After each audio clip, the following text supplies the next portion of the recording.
2 minutes to the deadline.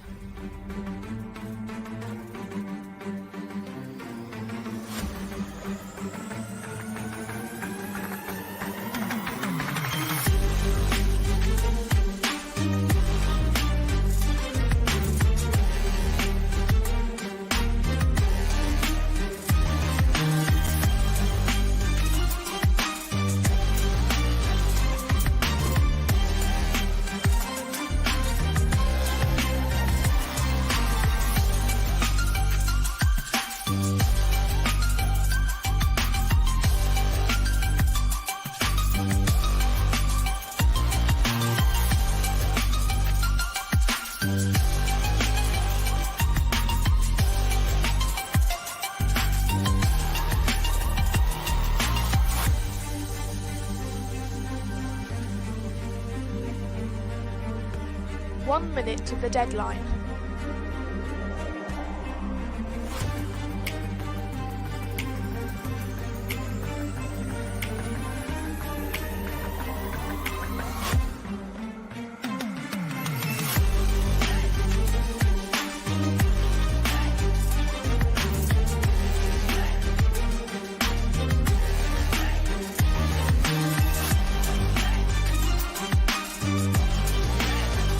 Thirty seconds.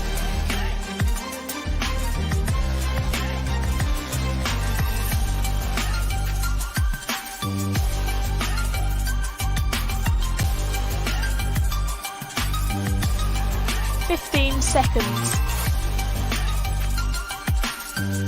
10, 9, 8, 7, 6, 5, 4, 3, 2, 1. Deadline. Welcome to the Diplomacy Broadcast Network of the 2023 Diplomacy Broadcast Network Invitational. This is the largest diplomacy competition in history, and we are beginning the semifinal rounds as our competitors finish their journey to find out who will be the #1 player of the season, who will be the ultimate winner of the Calamar Cup. Thank you all for watching. This is Gameday Live.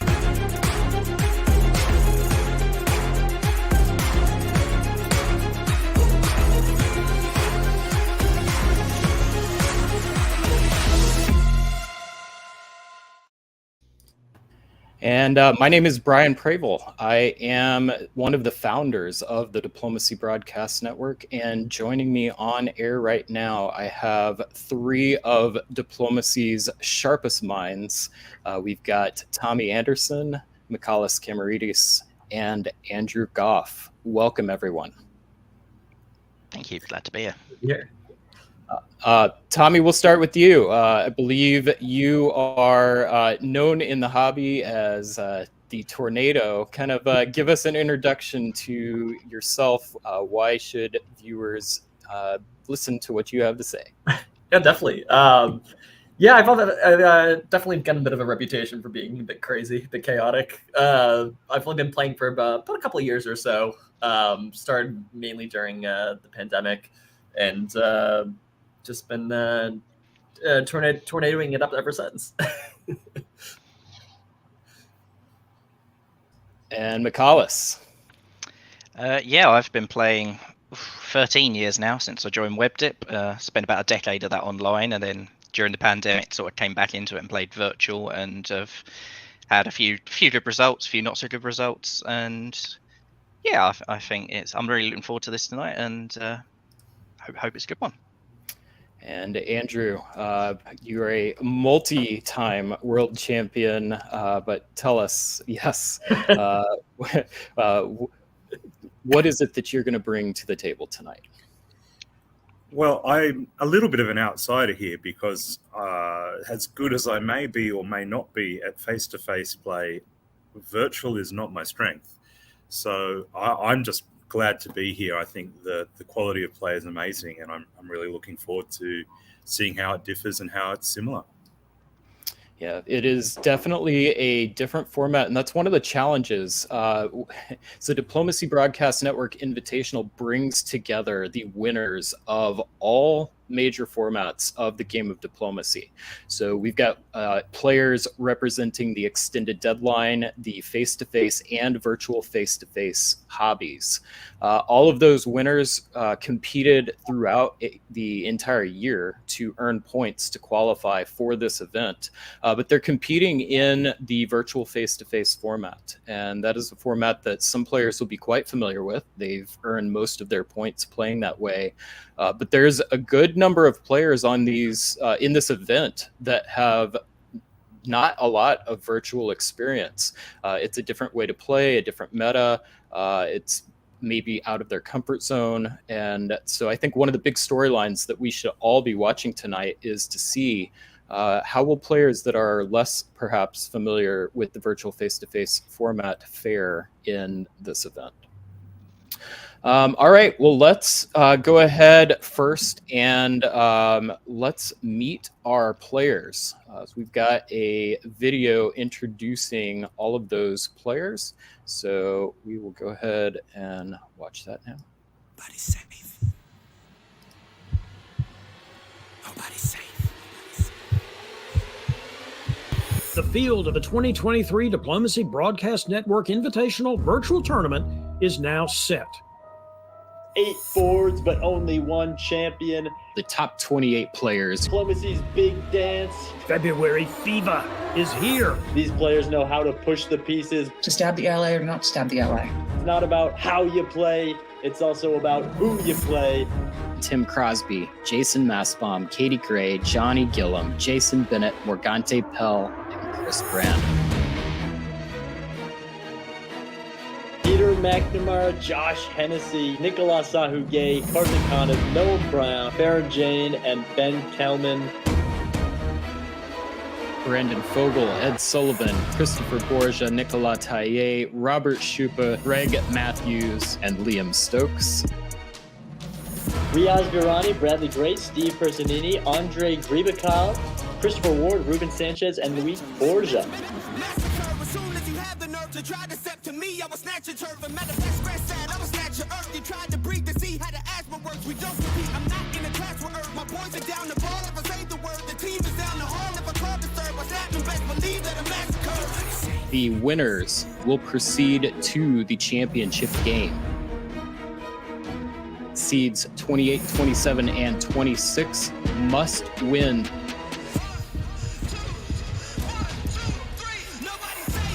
I don't think there's going to be a single board that is not full of sharks. I don't know which one I'd want to be on less.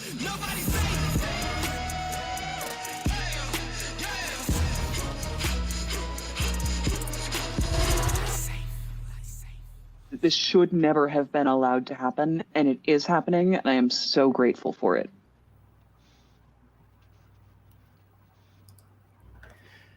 So that is your top 28 players. Congratulations to everyone who qualified. It is such an impressive feat to even just make it into this event. Let's take now a look at our kind of the tournament format.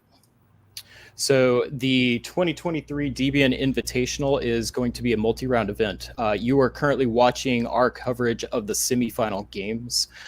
2 of those games were played last night. 2 of them are ongoing right now as we speak. The winners of those semifinal games will advance to the championship game. The losers, the bottom 3 seeds from the losers group will immediately be eliminated. So players in positions 26, 27, and 28 must win. And then the remaining players, the remaining 21 players, will proceed to a second chance round. We're going to be covering that tomorrow afternoon. The coverage begins at 3 p.m. The winners of those second chance games will proceed to the championship game, but it's win or go home. The remaining players must win or they are eliminated from the event. So we're really looking forward to one of the most competitive events that we've had in diplomacy history. So Michalis, I'm going to go to you. What is one thing that you're hoping to see today? I think this is top board format. There is, as you say, win or go home, and I'm looking forward to people just going all out. There is no, oh, how about you and me work together and we can both make the top board? There is none of that dealing going on. This is everyone for themselves, and I am really looking forward to seeing how people who, perhaps not everyone plays like that all the time, I'm looking forward to seeing how they have to adapt their game accordingly. So in our semifinal board 1, we'll have Tim Crosby, Jason Massbaum, Katie Gray, Jason Bennett, Morgante Pell, Chris Brand, and Christian Brown. Board 2, Peter McNamara, Josh Hennessy, Nicola Saho-Gay, Karthik Koneth, Noam Brown, Farron Jane, Ben Kelman. Board 3, Brandon Vogel, Ed Sullivan, Christoph Borja, Nicola Taye, Robert Schupa, Greg Matthews, Liam Stokes, and board 4, Riaz Varani, Bradley Grace, Steve Persanini, Andrew Gribikoff, Christopher Ward, Ruben Sanchez, and Luik Borja. This is a group of players from every format and different languages. The French hobby this year is highly represented. A good chunk of players qualified primarily through playing French language events. We've got roughly 60% of our player base, actually 70% of our player base came from North America, about 20% came from Europe, and about 10% came from Asia Pacific, primarily Australia, although we did have some representation from Asia proper as well. So it's a global event, world's best players, head to head, win and advance, lose and go home. That's what we're all here for. Let's take a quick look before we get into our coverage at kind of some stats. This year, we are up to 401 total participants in DBN qualifying events. We had 320 total games. We got 27 countries. From a power stats standpoint, we've got our on the screen right now centers above average power. That's cap. So you can see that Austria was roughly at the first one on your left is all seasons that have ever been played. The second one is the 2022-23 season.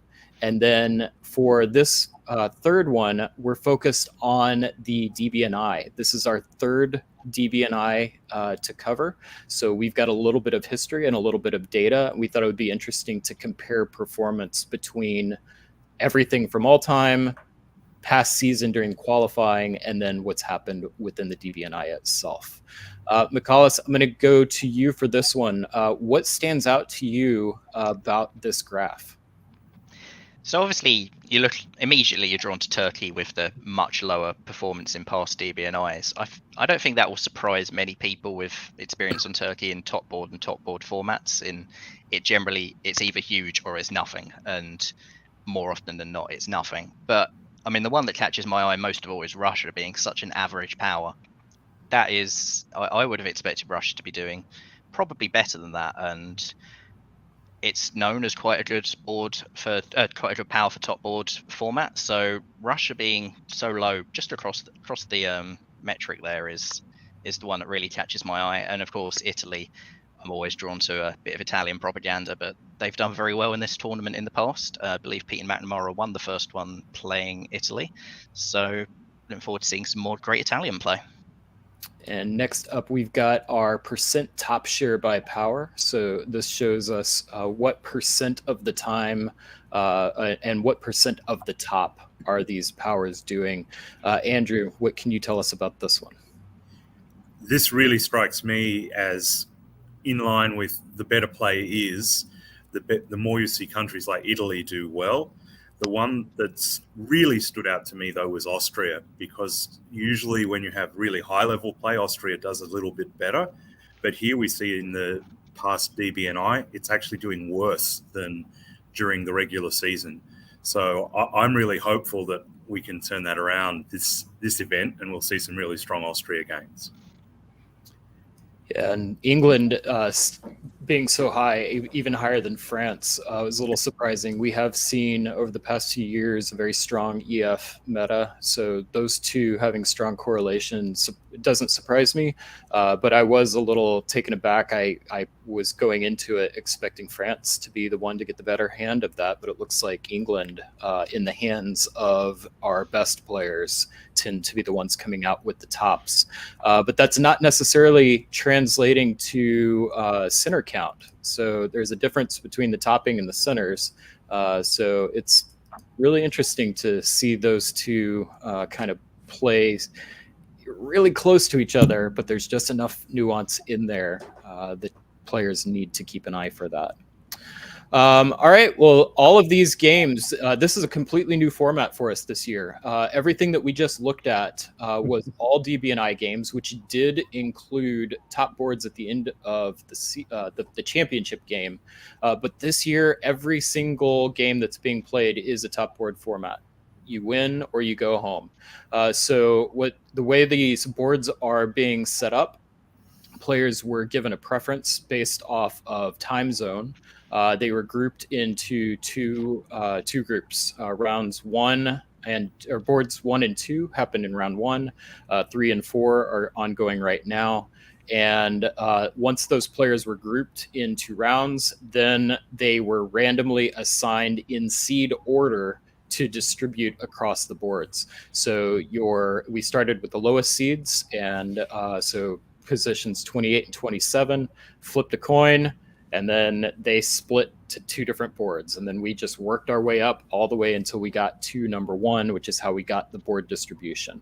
It creates a very, very balanced mix. And the boards that I am most interested in watching are ones where historically high performing players are coming in at a low seed. So really curious to see how some of these big names like Farron Jane, for example, coming in, I believe at 24, 25, somewhere in that range. Chris Brand coming in, I believe, at the bottom seed 28. So what's really interesting for those lowest seeds is they have to win. They get no second chance if they get eliminated. So someone like Chris Brand is got to win if they want to advance. And to have somebody who is a former world champion sitting in that low of a seed is going to make that particular board very exciting to watch. So definitely keep your eye on that. Once the boards have been stacked, everyone is in seed order going to select their power using the Paris method. Paris method's familiar to a lot of the viewers of the Diplomacy Broadcast Network, but for those of you that are new, it's a method in which players in seed order will select their selection order. And then once that's been done, then in selection order, they will select their power. So it's a 2-stage process. Select your selection order, and then select your power. And there's a few strategies going into that. Andrew, I know you've played a few top boards. How do you tend to approach, what's your strategy for power selection? I think there's a lot of good strategies, and some of it depends on your style of play. My strategy has always been to be somewhere in the middle, somewhere innocuous. Whoever has the highest tie-breaking score tends to get attacked, and you want to avoid that, but you also really, really don't want to be playing turkey on a top board. That's in face-to-face play. That is absolutely criminal to let yourself get stuck in that position. So somewhere in the middle is how I approach it, but I don't think there is one right way to do it. It's part of the appeal of the whole system, I think. Yeah, definitely. And it's what we've seen really as we've done these, again, DBN's covered 11 top boards now. There's 2 general approaches for your high seeds. They tend to either try to pick first so that they get the power that they're really excited about playing, or some players will tend to kind of pick towards the middle so that they can kind of pick more about the players that they want to play with rather than the power. And because we've got data, one of the great things about all of these virtual games is that we've got more access to data than at any point in diplomacy history that we've ever had before. we've got some data on the Paris method. So for the first time, we're going to take a look at this.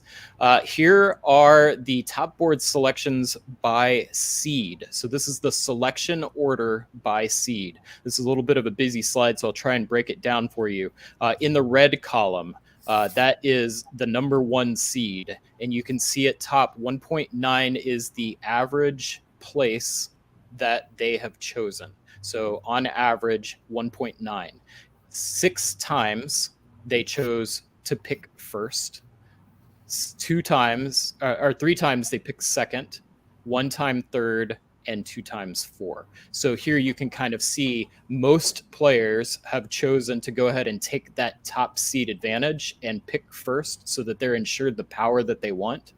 But several other players have either dropped down 1 or 4 to 4 is the other pretty common strategy. 2.6 is the average position for the second seed, 4 times picking first. So all of those other times that the number 1 seeds have deferred. Number 2 is like, thank you very much.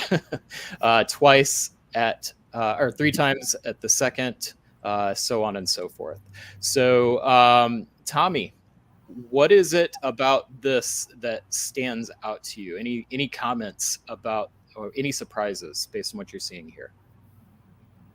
That's a good question, actually. I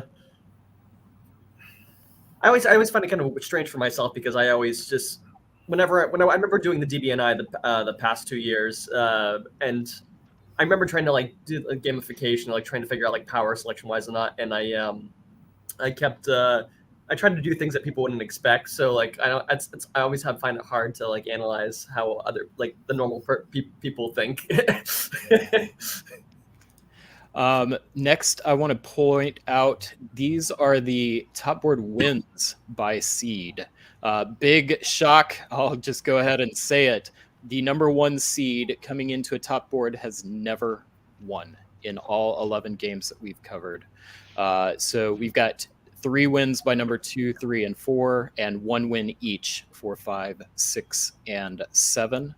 Next, we've got top board wins by selection order. So the players that picked their power first have won twice, second have won 3 times, third twice, fourth once, fifth has never won, sixth has won 3 times. That was the big surprise for me, and 1 time for the number 7 seed, which I believe was one of our very first boards. Morgante Pell won on a tiebreaker as Turkey.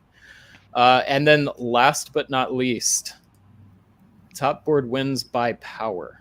Austria has never won. Russia has won 5 times. I'm going to go to each of you. Was that what you expected? I'll start. The answer for that is absolutely not. It does speak to what Michalis was saying, that Russia is an improving country, and I was surprised by those earlier statistics, but I didn't think it was that good. And especially at a top board, I expected a much more even distribution there. So that's a very surprising figure. Let's see if it plays out at this event. Yeah, Michalis, how do you explain the difference between that score that we just saw, where Russia's just doing fantastic in the top board format, but they had kind of middling results for the rest of the DBNI?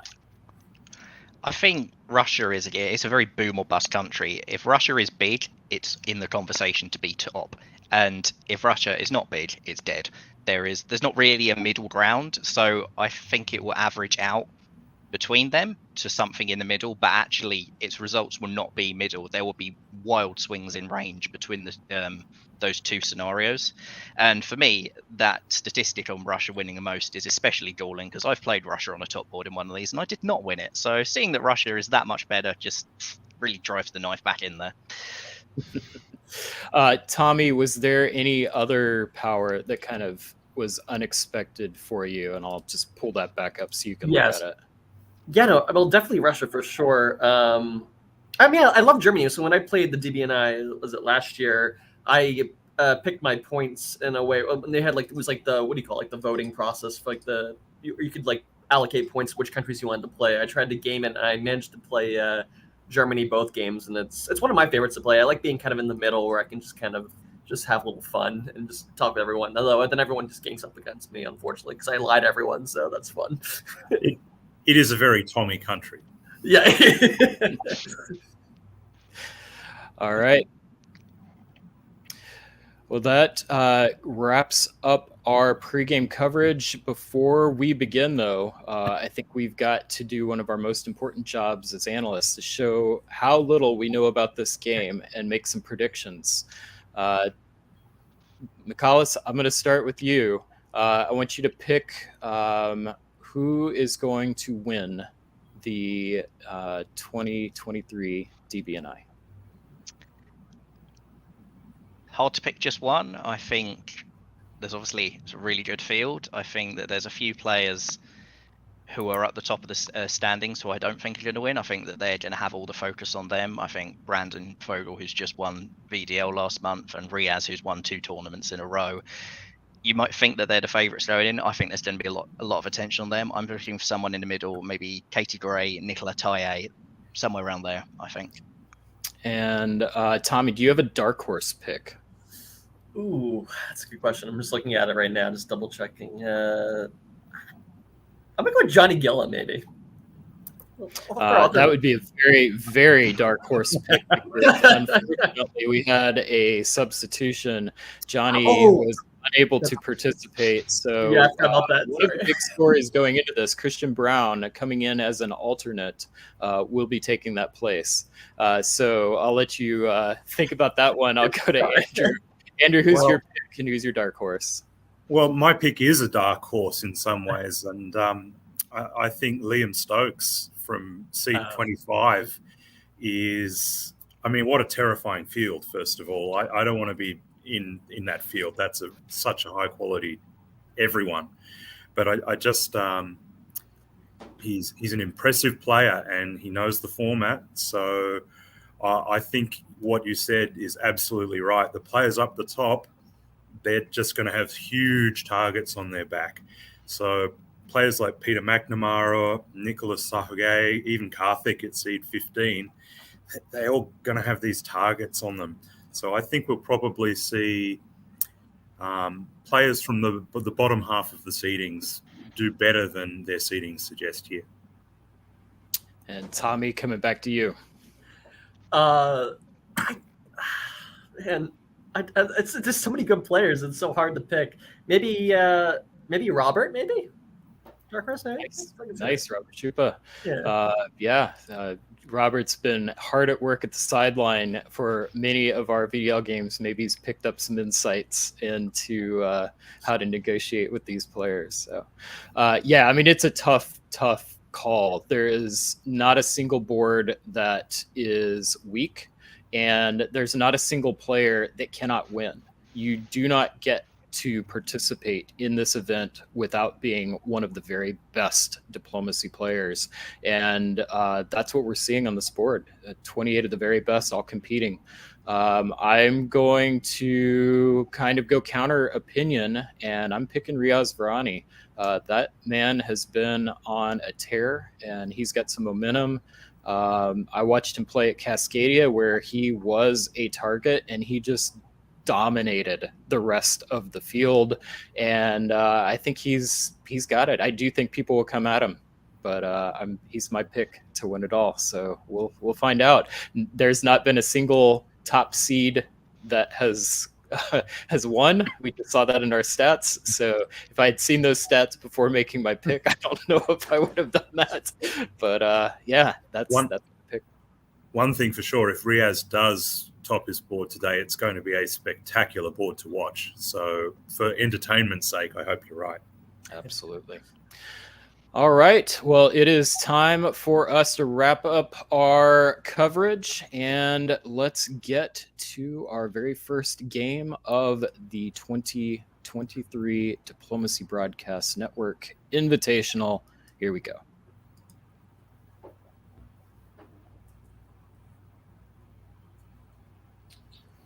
Right, and first up, let's take a look at our players. So on board right now, this is DBNI 3, that's for 23, and game 1. Michalis, why don't you read out our players, and I'm going to say farewell to, let's see. Yeah, Tommy, actually, I'm going to give you a break. Okay, I'll see you guys later. Yep. And we're going to have Michalis read out and talk through these players. So in Austria, you've got Chris Brand, former world champion. You've got Katie Gray playing England. Jason Massbaum, always in the mix. He's playing France. Christian Brown, as a last-minute sub, has come in as Germany. So lowest seed has not got Turkey in this game. Jason Bennett playing Italy. Tim Crosby playing Russia, and Morgante Pell. Perhaps this is why the lowest seed hasn't got Turkey, as Morgante is known as a very good Turkey. He's, I'd imagine, picked that quite deliberately. The other thing I'd say is that I know Tim Crosby really wanted to be Russia on the VDL top board last month, and he dropped down the order and didn't get it. And so this time I'm suspecting he did not drop down the order. He's played Russia. He wanted to be Russia. Let's take a look at our Paris method as we watch how these selections took place. All right, here we are. It is semifinal number 1 for the DBN Invitational. Tim Crosby, Jason Massbaum, Katie Gray, Christian Brown by the skin of his teeth, Chris Brand, Morgante Pell, and Jason Bennett joining us here for the Paris selection process. And we are going to kick it off with Christian Brown, the 7th seed. Think about it, chew it over, and tell us where in the list you would like to go. It's good to dream. I'll go number 1. Christian is number 1. Chris Brand, it is to you. I will go ahead of Christian. Morgante. Ahead of Chris. Jason Bennett. Ahead of Morgante. Katie Gray. Ahead of Jason. Jason Massbaum. Ahead of Katie. And Tim Crosby. Ahead of Katie. So 1 drop down, and that will send it to Jason Massbaum. First pick to you. I will take France. France for Jason. Tim. Russia. Katie Gray. You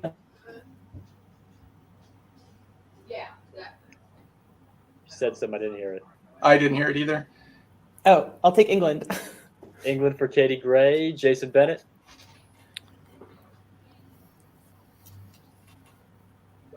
I'll take Italy. Italy for Bennett. Morgante. I'll take Turkey. Chris Brand. So that leaves what? Austria and Germany. Fun. I'll take Austria. Christian Brown, go ahead and say it. I'll take Germany. Well, there it is. Those are the 7th powers. Germany drops to 7. Congratulations to all of you on making it to this round. It's an accomplishment in itself, and let's get to work. Good luck, everybody. Yep. And Tim Crosby making the first move, dropping down to 2nd, picking Russia. Andrew, how do you feel about that pick? Really like that. Obviously wanted to play Russia, but took a good bet that he could get it at spot number 2, and he was right. Really quality. I love how Morgante pretended to think about whether he would pick Turkey or not as well. I think the diplomacy never stops, even as you're picking powers in the Paris method. So pretty entertaining little minute of footage there. Really great. And Michalis, any predictions now that you've seen that selection and the arrangement of the powers, east and west? Who's playing who? I think in the East, I've seen a lot of Morgante's games in the past as Turkey, and he often liked an AT, so I'm looking out for one of them. Jason didn't seem thrilled to be picking Italy. He seemed quite Jason Bennett, that is. Didn't seem so certain as some of the other players there. So maybe that's a sign he's a bit nervous. Maybe it's a sign he's underplaying his confidence there. And obviously the EF meta has been strong this season, and will it continue? All right. Well, I'm not going to ask you to predict for who's going to win this board, but we did ask our viewers. So participants of the DBNI bracket challenge on the diplobn.com/bracket website, they were asked who is going to win semifinal board 1, and overwhelmingly, Katie Gray at 44% was the winner.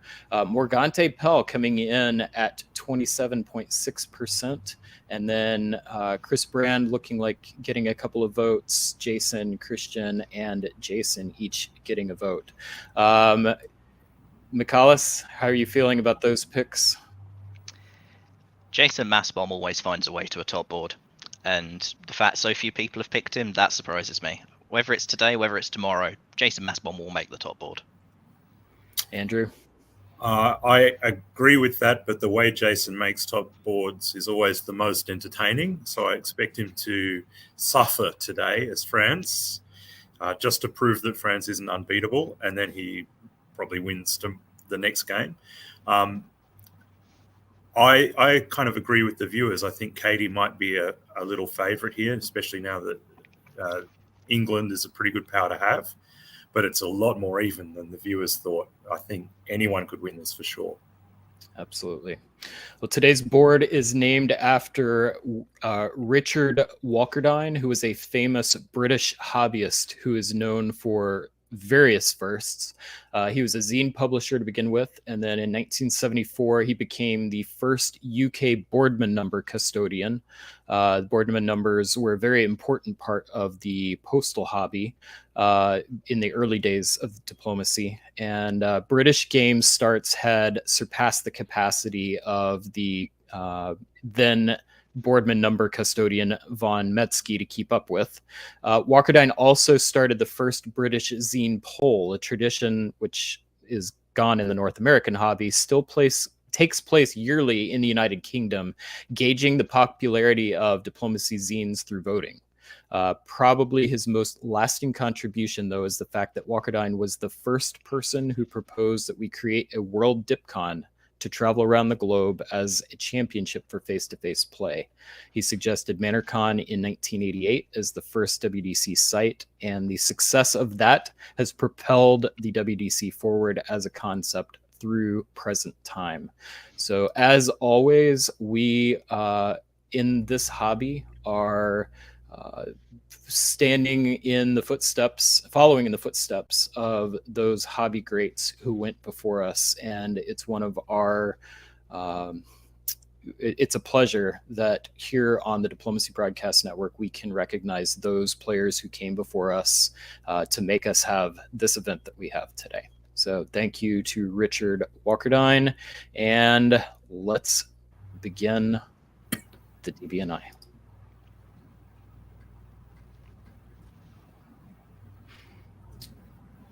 Right. So first up, spring of 1901. Well, this is very top board stuff, isn't it? You've got 7 powers all opening in the most boring and safe way possible. Probably the only thing that might come as a surprise to some viewers is the bounce in Tyrolia. That's the higher level you get, the more often that happens. I think that's almost certainly agreed. Everyone's going to be happy with that. Really, it's 1901 on a top board, and there's not a lot to see here. I think from my perspective, I know Andrew said that the bounce into Tyrolia, you see it a lot on top play, but I'll say that may be the case in face-to-face. In virtual, this is really unusual. I have very rarely seen the bounce into Tyrolia. Germany almost never opens there. Italy opening to Tyrolia is quite common, but But the German Open to Tyrolia, that's, as you say, it's almost certainly agreed, but it's definitely out of the ordinary. And Jason and Christian are two people I think have primarily got it here through virtual events. So perhaps not what it definitely wasn't what I was expecting. And perhaps they're changing something up, or perhaps they've been watching some face-to-face games. Christian Brown, widely known as one of the more dynamic players, likes to mix things up and can be a kind of a chaos agent on the board, not necessarily in a bad way. He has done his best when he creates chaos and knows how to take advantage of it. So this is going to be a very entertaining start for the German and Christian Brown. Fall of 1901. How does the rest of the board react? Now, this is a much more interesting turn straight off the bat. Munich to Burgundy and Burgundy to Ruhr. Wow, there's going to be some fireworks in that fight. It might stop France building a couple of fleets, so it's probably good for Italy. And it's certainly good for England, who gets 2 builds and lands the army in Belgium. Just no worries at all. My instinct is this is trouble for Germany, but it very much could go either way here. This is a sort of high-stakes play, as we were expecting when you need to top the board. Over on the other side, it's looking a little bit like a Russia-Turkey alliance there with the support into Romania. But it's still a little early to really tell what's happening there. There's a lot more conservative play happening. Another bounce in Galicia is a move that I personally don't like, but it's absolutely the meta at the moment. So, yeah, we'll see if it does lead to a Russia-Turkey alliance, but much more conservative over in the east compared to the fireworks in the west there. Well, I think if I'm reading this right, it may have been conservative in the east, but that looks like a failed convoy. That looks like Jason Bennett misordered his convoy to tuners there. So that is bad. That is not what you want to be seeing really on a board. I'm guessing Turkey will be quite happy, but most other powers aren't going to be delighted to see Italy struggling from the get-go, and that could be major, and it's really devastating for Jason's chances as well, because you do not want to be convoying there in 1902. That's using 2/3 of your units up. Yeah, as you say, in the west, Ruhr, Burgundy, I guess this is what happens when Germany actually stays in Munich in the spring 1901. They can do this sort of thing, and so haven't seen this in a while. But the move to Ruhr in particular, if this was an EF, perhaps the more aggressive play would have been France takes Belgium and England takes Holland. Katie's not gone for that and decided that she doesn't want all the power in the EF to be in Jason Massbaum's court. Probably a wise move. And Christian, I think, will be very happy that he didn't bounce Sweden. Yeah, definitely. So shout out to Zachary Moore and to Marcus Zylstra, who've been hard at work on the sideline. We don't have full reports, recorded reports for all of these games, but we did get some notes and some behind the scenes information that I have not seen before. So you're going to be discovering this information live along with us. They reported that in spring of 1901, a lot of the negotiations seemed to look as if it would be an heir, although there is some hints at a possible AT. And in the West, it seems like everybody is against Christian in Germany. He can tell everyone is being very evasive, and looks like there has been some solid discussions around setting up an ERI, England, Russia, Italy, in-game, where only those three are in contention. So trying to do a non-traditional triple in the spring of 1901. So the question is going to be, is an AT the right move for Chris Brand here? Because in Italy and Russia are already talking about squeezing him out the moment that Morgante is out. In the fall of 1901, we got a quote from Morgante and Tim. Morgante asks, "Do you think you'll get Sweden?" Tim says, "I think so, but it's Christian." Morgante says, "Yeah, so it's a coin flip." That sums up the board's general feeling towards Christian. He's untrusted and going in, that really shows. So that shows some of the risk of being that more chaotic style, but it's not unusual for Christian. He's been in this situation before, and as I said earlier, knows how to play it. Winner of 1901. Read out the orders here really quick. I think the important ones, to me at least, are the army builds from Russia, and we've got the Southern Fleet from Turkey, and the fleet in Marseille from France. Everything else seems pretty typical. Andrew, what are these adjustments telling you? They are sort of confirming that England-France is probably on. The lack of a build in Brest is a bit telling. But even so, Germany's position is not hopeless here. With Russia on side, there's things that can be done about it. I honestly missed that convoy didn't work to Tunis. It's just such a natural move, and I think that's going to define things even more than the builds here. Maybe Morgante gets out of the box as Turkey again.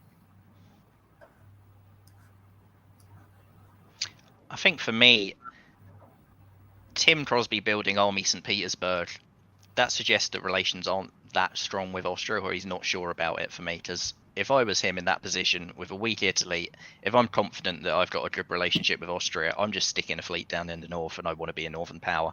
And I'd have been really tempted, especially when you know Germany's probably being attacked by an EF.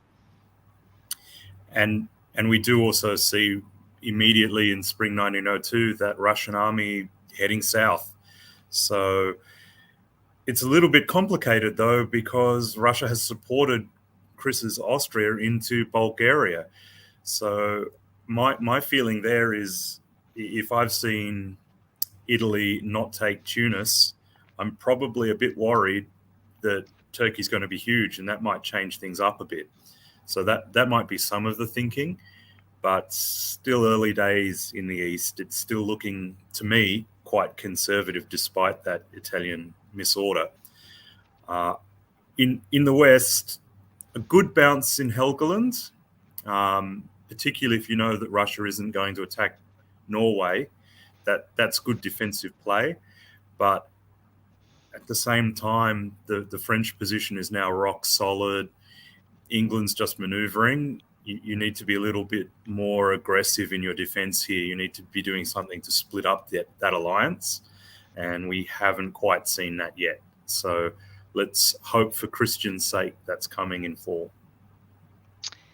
Yeah, I think for me, my goal this turn would have been to piff that army in Ruhr as Christian. That I know he's got the support hold on Burgundy. He doesn't want to let it back out that way, but if it had gone from Ruhr back to Burgundy, that's essentially the same thing. That unit being behind your lines in an autumn, just you have so much more vulnerability on. Holland is now at real risk this turn. Piffing that army, I think, was the way forward. And yeah, as you say, in the East, it can all be pretty conservative. If there's going to be an AT, Ionian Sea is going to fall this turn, I think. So this is going to be that's what I'm keeping my eye on. In spring 1902, it looks like both Russia and Germany were making a pitch to Katie, saying, "Hey, we'll give you Holland. So I'll exchange Holland just for a chance in the game," and was asking for support into Ruhr. Tim was also pressing her to take that deal, and several other players that got wind of it seemed to be really encouraging Katie to kind of work with Christian against Jason, seeing him as the winner in the West right now.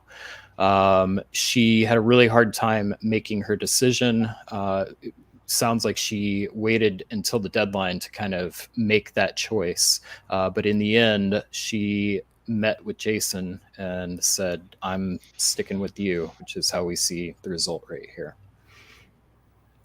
All right. Fall of 1902. Things change in diplomacy, and now we have England heading to Skagerrak and looking like, for all the world, they're determined to play in a northern sort of position. I think it's all good news for France, despite now having that army piffed. Should have happened in spring, but their position is now close to invulnerable. They're already starting to hold those fleets. It's a beautiful way to play France. Just sit back, watch the chaos, and then take advantage of the situation. So I think Jason has the strongest position in the West at the moment, and that's looking good for an England-France alliance. Over in the East, though, Sevastopol to Armenia, that's going early with that call, but it does put Russia in the best position in what looks like a Russia-Austria-Italy alliance. Michalis' point was spot on. What happens with those three fleets? And it looks like Italy is helping Austria into the Aegean Sea, which is that what has happened? I think Yes. I think that's pretty strong indication now that Turkey's in real trouble. I mean, it looks like Turkey tried to support Italy into Greece, so I'm guessing that Morgante knew full well Chris Brown was not on his side and he wasn't going to be flipped, and he's tried to get Jason Bennett to flip on Chris. I'll say for me, the standout move here, you look at Russia going to Armenia, fair enough, AIR moves, but what is Warsaw doing in Galicia without a bounce? There's an Austrian army in Budapest holding. That could have bounced that move. There is no reason Austria should want Galicia to be Russian. I think Tim Crosby has broken a deal there and walked into that. It's possible, but it is also Chris Brand in Austria, and I've seen him do things like that very intentionally, and I've seen him do things like that very accidentally. So let's hold off on judgment there, I think, because Chris can be really sneaky like that and agree to a bounce and then let you in, and there's all sorts of shenanigans possible there. I just want to really quickly call out a great little piece of tactics for newer players watching, and that is Morgante's disband in the Aegean instead of the retreat. There's no reason at all to retreat that fleet to Smyrna. You don't really want it in the Eastern Mediterranean, so take it off the board and get your choice of what you rebuild. It's little details like that really can define going to a next level with your tactics. So lovely little bit of play by Morgante there. In winner of 02, we have builds from most of the East and from France. Michalis, I'll go to you this year. Any standout adjustments? Morgante building in Ankara when Smyrna was the one that keeps cons safe for the next turn. I think he's still trying to get Jason on side. He's saying, look, no fleets in the Med. I'm all armies. I'm as possible as pro Italy as I can possibly be here. Jason, please flip on me. Look how coordinated AR have been. You're not getting anything out of this. They're already in position and you're not. Jason, we need to do something to stop this. That, I think, is Morgante's play. For Jason Massbaum, Army Brest, I don't love it, to be honest. I know you don't put a fleet down in Brest because you're stabbing England with that. If I was in his position with the units where I am, I'd have been really tempted to wave this build. I think that army in Brest isn't going to get you anything except possibly an attack on Belgium. If you're attacking Belgium, all right, there's better ways to stab England than that. Well, on to spring 1903, and there's that shenanigans I was mentioning Chris Brand might be up to. I don't think it's the kind of thing no one sees coming. Galicia to Silesia, Vienna to Bohemia, that they're off to hit the other side of Germany, and it was all just a ploy. I think it's a good defense of Constantinople in the end. He risks Smyrna. So Morgante again showing why he's just so good at Turkey. Even when he's on the defensive here, he's playing out a tough position. And here comes France to save the day. The cavalry is coming. So if he can just hold out like this for another year or two, maybe he can do a comeback here. So really gutsy play from Morgante to just leave Smyrna totally undefended. Let's see if he can guess right again in the fall. It's never easy just to keep guessing right when you're on the defensive, but he's off to a good start. And yeah, that extra French army is just filling in space. I think, I mean, I waive every build I ever get, so I agree I would have waived in that circumstance. But it does also indicate to me that Jason is sending a strong message to Katie that he's on Katie's side. So perhaps the case for it is not tactical at all. It's just really making the strategic point. I'm all in with you, Katie. Let's you and I take this board. The flip side to that is it does leave Katie in a pretty strong position now. I think Jason's given up a little bit of leverage there. So I think Katie's position is improved by doing nothing, which is just how you want it to go.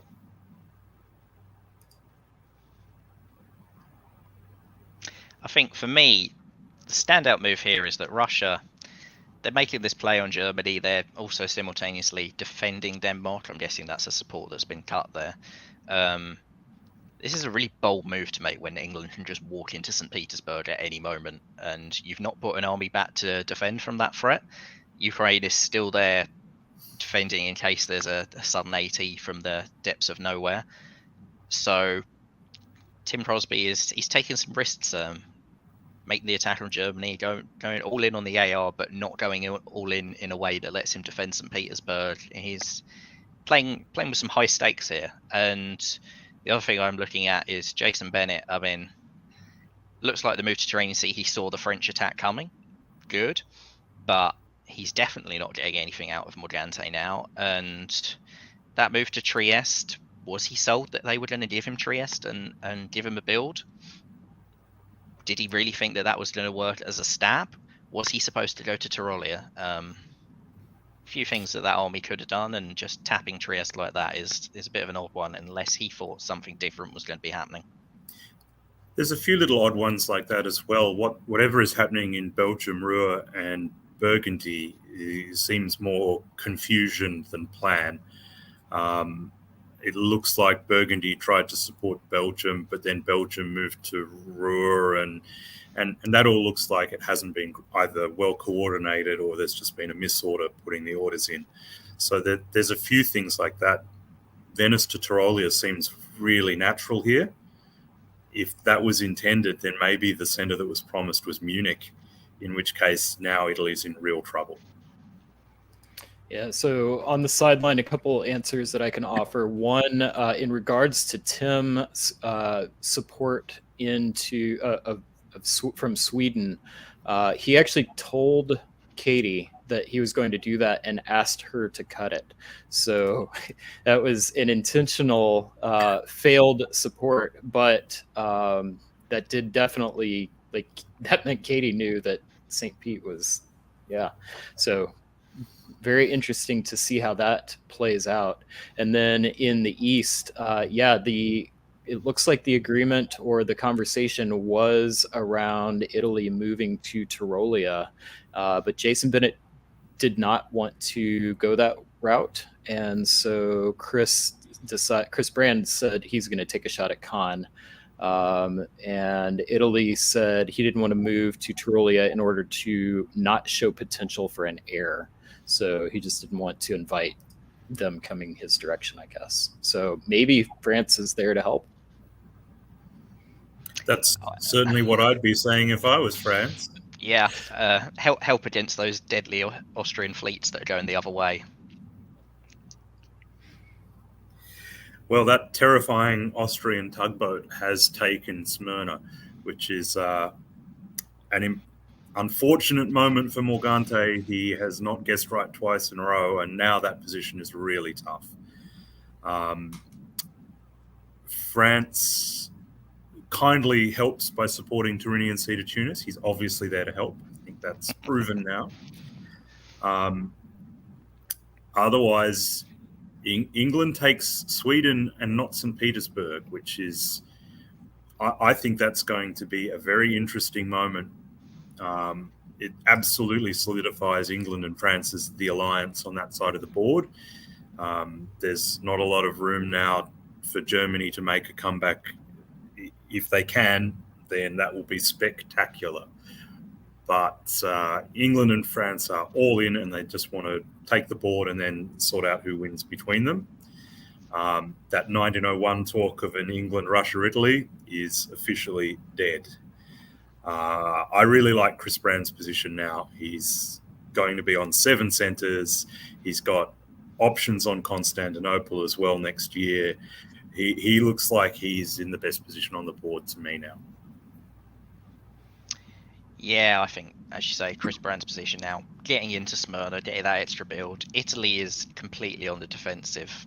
And Italy, I think the trust is not there with anyone. Like that Apulia to Venice move, now that he's lost Tyrrhenian Sea, he can't defend Tunis and Naples next turn. And if he was still in Apulia, you'd have so much better defensive options against France. And so I think Jason Bennett this play looks nervous to me, and I don't think that's going to work out for him. I think perhaps even more so than Christian Brown, I think Jason Bennett's hopes are pretty dead from here. I'd be very surprised if he could make any sort of comeback, because the second, if he does manage to get the upper hand against France, Chris Brand's going to walk in behind and take the lot.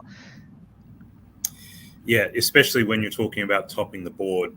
I think I like Turkey's chances more than Italy's chances from here, and that's saying something. Yeah. I think the other thing for me is England taking Sweden. Like, I get that they really wanted to build this year. I think I'd have preferred to take St. Petersburg.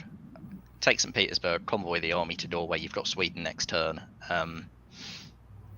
St. Petersburg's now defensible for Russia unless they pull the Bothnia fleet, which I don't see a reason for them to do given Chris Brand's moves. I'd expect Ukraine to be pulled. So I think this is a small tactical error by England, and if they take St. Petersburg first, they'd have a better position going forward than doing it this way around.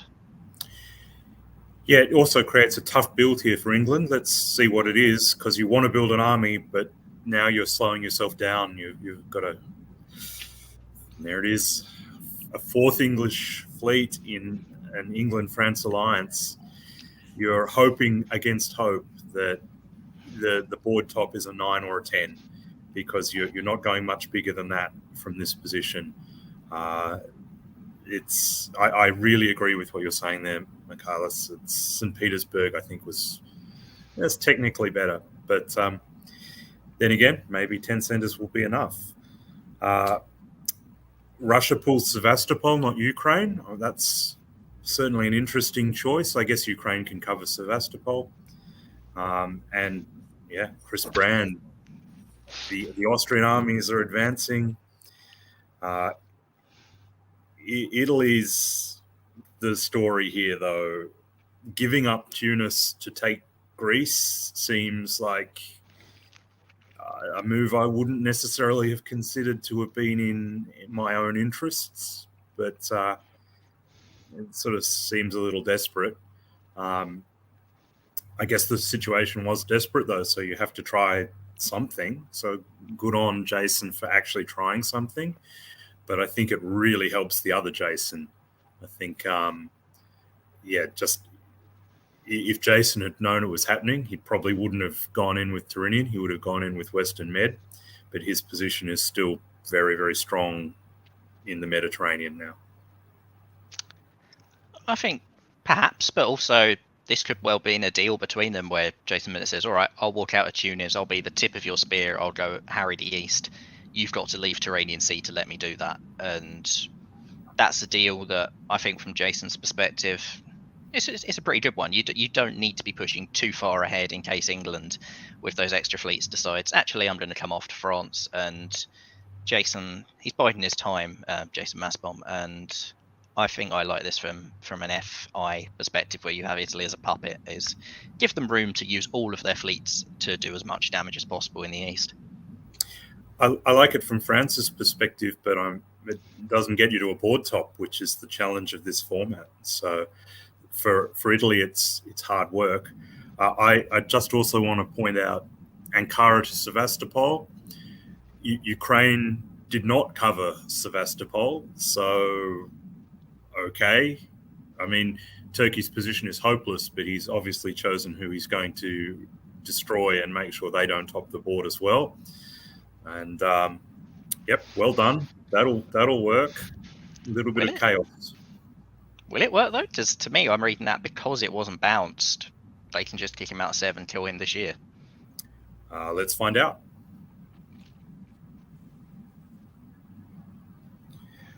Well, I want to be Chris Brand. Picking up 2 builds as Russia just walks out. You're right, except not quite, because Bulgaria cuts Romania and Sevastopol survives. I just want to be Chris Brand in this game of diplomacy. He's in absolutely a great position now. The only threat is that the game goes on long enough for England and France to come all the way through the stalemate positions and destroy his lead. We might see an Austrian fleet build here. I think that's probably on the cards. But what a great turn for Chris, picking up 2 builds. What a great position now. I think not just Chris. This is a brilliant turn for Katie Gray. I mean, Belgium, that she come with that out, there was obviously an agreement, and because Jason's got into Tunis, I'd imagine she said, all right, you're getting your build. You don't need to take Belgium. He's walked back out, and because Tim has prioritised Sevastopol and not protected St. Petersburg, Katie has now somehow got a build out of this, and it's an army in St. Petersburg. She's got influence to down there to help possibly Morgante, because why not? Morgante is quite useful as a small power for the western side of the board. They probably don't want him to die, and now she's got a way to give him that little bit of help.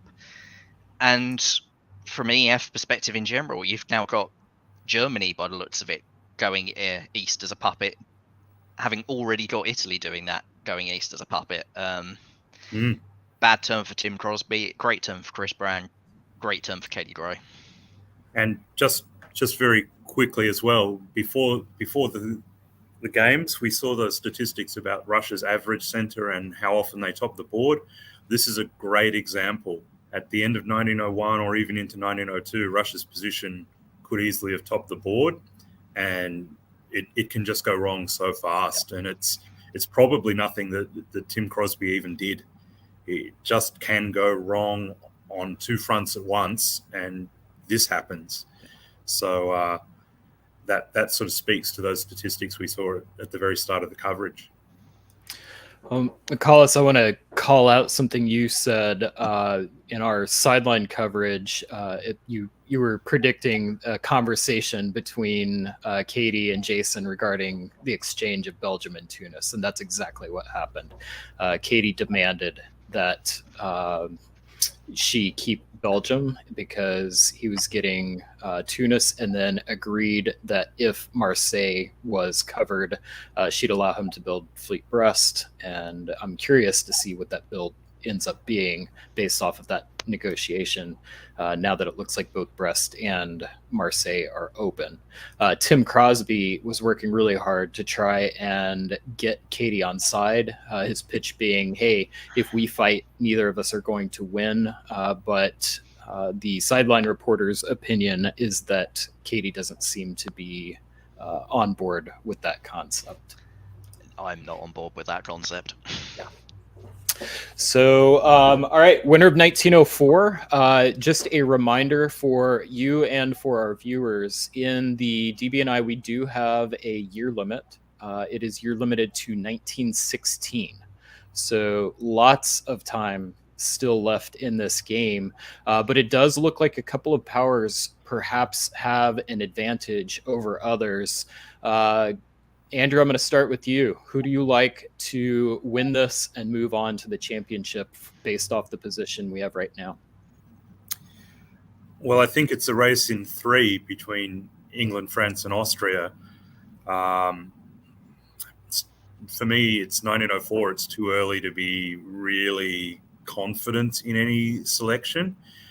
I think if Jason Mastbaum can keep Italy aggressively moving towards Austria, I like his position most.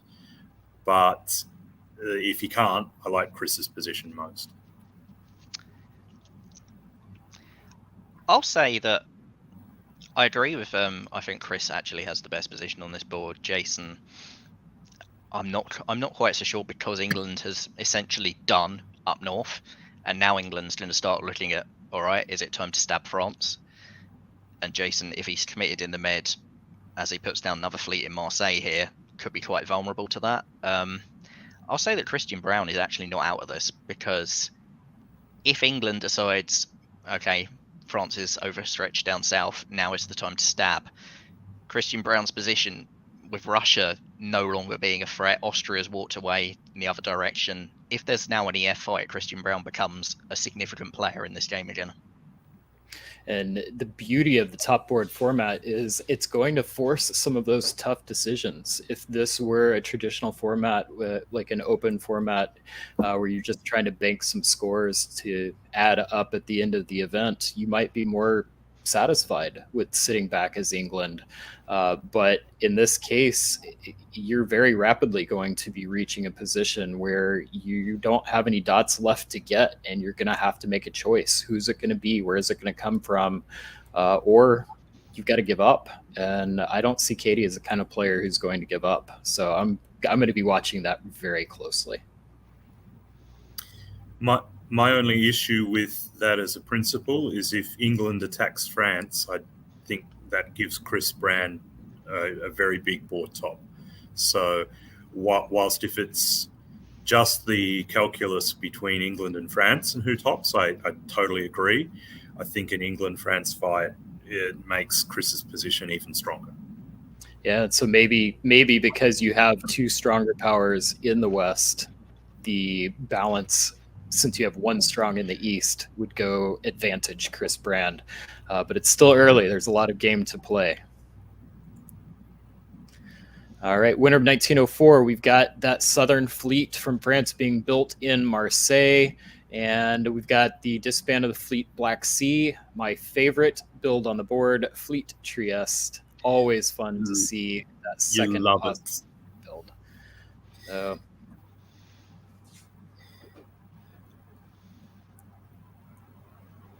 We did also see another English army build, I think, there, which is important. If that is a Fleet Liverpool, I think that is terrifying for France for obvious reasons. You hope that that is an agreed bounce in Belgium. Otherwise, there's all sorts of chaos about to start happening.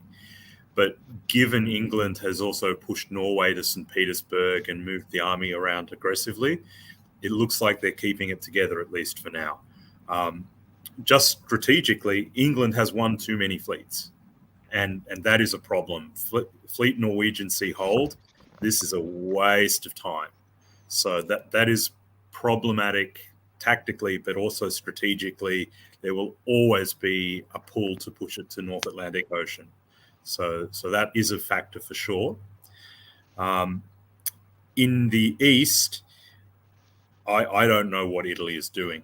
I think you've mentioned before, both of you, that there's a lack of trust in any direction there. And if you're all in with France and you're heading east as their spearhead, you really shouldn't be covering Rome and Naples like that.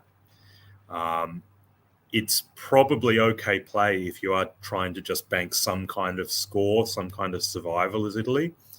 But now you're just stuck between two big powers, and that seems problematic. I don't mind Albania as a move because Greece was lost. But, yeah, it's still just really good news story for Chris Brand on that side of the board at the moment, I think. Yeah, as you say, I think for Italy, this to me looks like they've chosen death, because Chris Brand's taking Greece and Italy is not getting Smyrna. They're going down the centre, and I don't believe for a second Chris Brand's going to walk out of Greece and let them stay even. If you had France on board here, you could have put them into Tyrolia so they're going around you, and then maybe if England stabs France later on and France is overcommitted and in front of you, Italy, you might have, okay, it's a really small chance of a comeback, but it's an option. And from here, just turtling up and doing what they've done, I don't see any path forward in pretty much any imaginable scenario. I think the other thing I'm noticing, we said last turn about possible cooperation over Moscow to protect Morgante, and England's chosen not to do that. They've pushed their armies further forwards, and Morgante loses Sevastopol. Will he survive? Will he not? Remains to be seen. And with the West as it is, as you say, that bounce on Belgium. Yeah, if it's not agreed, there's some fireworks. If it is agreed, the question I ask is why? Why are EF not attacking Germany here? And why wouldn't Katie want to put the army into Norway to further push forward? I actually like Katie's play here. I think probably Jason demanded that bounce in Belgium. I'd be interested if there was sideline commentary on that, because Jason won't want Katie to just quickly have armies all over Russia. It's the way that Katie can get beyond that 10 center mark. And yeah, just doing there's 34 centers to split up. If Katie's on 12 and Chris is on 10, it begins to be really hard for Jason to top the board. So I think that's probably a little bit of, I want to slow down my allies so that I can top the board, might be happening there. Yeah, that's exactly what happened, Andrew. I don't know if there was specific conversation around Belgium. I'm going to assume that there was, but the notes definitely say that this movement around Norway, St. Petersburg, Livonia, rather than pressing for Moscow, was a demand by Jason. So that's definitely something they're talking about, is how to split things up and to make sure that Jason Mastbaum has the opportunity to set up for some position and kind of catch up to Katie's position. In the East, looks like everything's coming up Chris Brand from a negotiation standpoint. Looks like Jason Bennett has gotten upset with the build and moves of Jason Mastbaum. I guess he felt like that something else was going to happen, and as a result came to Chris Brand and said, hey, basically, I'm working with you against Jason. I want to punish Jason. And Tim Crosby seems pretty resigned at this point. He said, I thought I'd be able to top this board, but he's made up with Chris Brand and seems to have some kind of agreement to try and hold a line against the West. And that, let's see what happens here. Obviously, we have a lot left to play, but it is so Chris Brand to be focused on that kind of thing, letting the other players overpromise and then taking advantage of that kind of unpleasantness.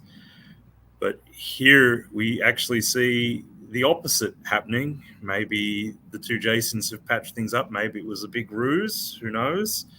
But it certainly looks like Italy has taken advantage of the situation, gets Greece back, which is incredible, and also walks into Smyrna with Armenia holding, which is not a move I would have necessarily made. And everything we just said about Chris using Russia to be a friendly little buffer in the north, he just strolls into Romania as if it's no one's business. So I am genuinely surprised by this set of orders from Chris. It's not what I would have expected from him, but I'm sure he has a cunning plan. It's just not immediately apparent from the moves.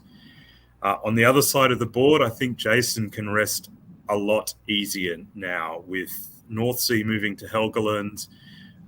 Even with Barents coming back to Norway, I think it's much harder for him to get stabbed now. And Katie is showing intent that her plan to top this board is to pick off Denmark, Kiel, Berlin, Holland, and hopefully Moscow or Warsaw, and hopefully that's enough to top the board. So I think we're seeing the strategy there crystallize a bit, which if I were Jason, I would be very, very happy to have seen those moves. Yeah, I mean, I will say she's made this move, but she was obviously not confident about Sweden, because if you knew that Christian Brown was, by the looks of it, supporting you into Belgium, I think Holland was supporting the North Sea into Belgium from that. Sporting Edinburgh. So yeah, he was clearly trying to work with Katie, and if you were confident about that, often he goes to Baltic Sea and the German position is just blown completely. And clearly, she's chosen not to take a risk. I think, given where France is, and given that you might lose Sweden if it walks out, but you've got a fairly safe disband in Edinburgh, I probably wouldn't have made that decision. Could have been a bit more aggressive there. And yeah, going to the east, as you said, I think Chris Brand, to me, this looks like a misplayed turn. I mean, not covering Smyrna looks like an error, but the fact that he didn't take Venice either, mistakes have been made. I think we have to give credit where it's due. Maybe some of it is Chris misplaying the turn a little bit, but also maybe it's Jason Bennett having an absolutely superb turn there. I have absolutely no idea how you can get a build in that position. That is some kind of magic he's worked there. So hats off to Jason Bennett as well. Yeah, just reading the language of the sideline reporters, I think they were convinced. They bought the same line that Chris did. So I don't know if that was a change of heart by Jason. I don't know if that was a pitch by Jason Mastbaum, but whatever happened, good on Jason Bennett for making something happen and kind of a rebalance of the board a little bit here. Everything was turning up Chris Brand and still on top, but not in as dominant a position as it seemed at the start of the year. Winter of 1905, we've got the adjustment of from Italy being an army, which is a sensible build in my opinion. Spring 1906. Well, the foot drops on Germany. I must admit I'm really surprised at how that was done. That's not how I would have taken Denmark, but it's also one of those moves that there's not necessarily one right way to do it. So I would never have given up position on Helgoland if I could have helped it. That's just not how I play. But having said that, this now is a more dynamic position. So now maybe Germany has chances to negotiate. So this is a more complicated approach to that position. It's not wrong, but it's also not immediately how I would have played that. Livonia to Prussia is not good news for Germany, though. I think that's a subtle move that's easy to miss. But instead of putting the pressure into the Russian centres, that suggests England wants those northern German centres and wants them as a top priority. Jason Mastbaum takes Belgium and moves Western Med back to the Mid-Atlantic Ocean. I suspect that's going to cause some tension. And maybe that's a really good reason why you leave North Sea where it is and leave the army at home in England. So one of the joys of diplomacy is one move, Western Med to Mid-Atlantic or Livonia to Prussia, can change the complexion of the game a great deal. Italy's convoying to Albania is a great attempt. I really love that. It's underrated, but Chris has played enough diplomacy to see it coming and has covered it. He's actually probably had a really good turn here, that although Aegean is retreated, he's walked into Greece behind the attack, and that actually puts him in a pretty good position to go up a centre. He'd be pretty happy with that after last turn's confusion. So what a fascinating, interesting turn this is. This is 1906 diplomacy at its best. It's a dynamic, interesting game of diplomacy. Yeah, I mean, as you say, leaving Helgoland, positionally, it's not what I'd have done either. I think I agree keeping North Sea there was probably the right move. I'd probably have put Sweden in and tried Norway to Sweden. I guess the problem is the retreat to Skagerrak if it doesn't go to cover Baltic Sea. But it's cagey, and you're not going up a centre because France has obviously walked into Belgium. But also the problem now is that France can't necessarily defend Belgium. So Germany actually has the possibility of taking that if they play this next turn correctly, as you say. Few options on this. Yeah, it looks like there was some conversation between Italy and England discussing about whether or not it's time to make a move together on Jason. Katie's response is that she's not ready to do it yet, but she's keeping her eyes open, and perhaps Jason sniffed that out, and that explains that move of the fleet back to mid-Atlantic. So a little bit of distrust building there in the West.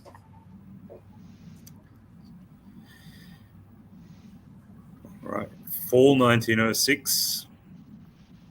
And this is surprisingly conservative.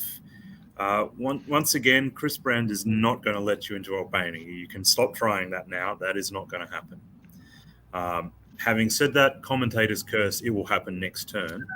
But I think Chris is really wise to that kind of play.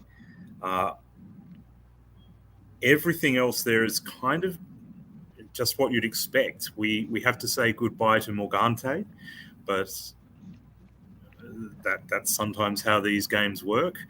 I'd be really interested to hear why Katie didn't support Moscow. It seemed like having Morgante there has to be better than having the Russian there. But then again, maybe there's been conversations about, well, give me the space and then I can build another unit and attack Chris. That's possible given the way this game has gone. So maybe that's the motivation there. England is not shy about taking a forward step and convoys into Holland. So they obviously weren't that worried about mid-Atlantic. Perhaps that's some really good negotiations in advance, saying, I'm doing it. I'm going to do it. Don't worry, it's not going further, really laying the groundwork by Jason. But it also takes courage from Katie to play this turn like she has. That it's so easy to get paranoid and stop trying to grow when you see a move like that. So hats off to Katie for going ahead, getting Holland, and it's put her in a really strong position because Germany has just decided to go for Burgundy instead of going for Belgium, which was an option, or using that unit to defend Holland. So really good turn for Katie here, I think. Yeah, I will say, if you're Katie and you're not sure about Jason, if Jason's stabbing you, that convoy doesn't work, so the army's still there to defend Liverpool. So it's kind of a shot to nothing from that perspective. And I agree. I wouldn't have let Morgante die here if I was Katie, though. I think if Russia's trying to sell that to you, you just say, we'll walk into Rum and then you can build and then I'll help you out. You make the deal is like, you have to do something for me first. I'm the one in the better position. This now she's got possibly going to have to defend St. Petersburg against a Russian counterattack. It's I as you say, I much prefer the position with Morgante there. But if it's a deal with Russia to get them to attack Chris Brand, they needed to make the move first from my point of view. And it was a deal. So we'll see how that plays out. Deal was I take Moscow, use it to attack Austria, and our builds kind of fall along those lines. And happy days for Katie, though, with those two German fleets being removed. That's excellent news for Katie. Spring 1907, we do see Sevastopol move to Armenia, but it's not the all-out assault on the Austrian position that you might be hoping for. In fact, if I was a betting man, I would suggest that Armenia is going to Smyrna in fall, and Katie has been had. But let's see how that plays out. The rest of the position, Austria is not applying any pressure at all to Russia or Germany. They're just focusing on where that line break could happen. And I think that's good long-term thinking by Chris, that the threat to him topping the board is not about Munich. It's about if England and France stay together and crash through the stalemate position. So I actually like the play strategically by Chris Brand here. I don't think it's really worth dissecting all of the tactics of Katie in the north. I think they're all correct, but they're also all very tactical. It's a good tactical exercise if you're a newer player to take that position and how would you advance. And that's pretty beautifully played by Katie, but it is moving units around to take centres rather than anything that changes the game dramatically. Holland supports Belgium is probably the only move I want to really highlight, that you have the option there of just letting Jason, sort of leaving him to suffer on his own. But Katie's being a good ally, and that might come back to really matter if Jason is left to choose between Chris and Katie later in the game. If you're Jason, you've got to be getting nervous here with Kate. With, as you said, the German fleet's going off the board in Katie's position now. It meant she could move a fleet back to defend St. Petersburg, so there's no longer ever really any threat to that. She's got the extra army onto the continent. She's walked into Berlin for free. Kiel is guaranteed. I know Jason's got into Naples. Can't necessarily keep it. He's got a guess between that and Tunis. If you're Jason Massbone, it's time to start worrying. What's your path to the top?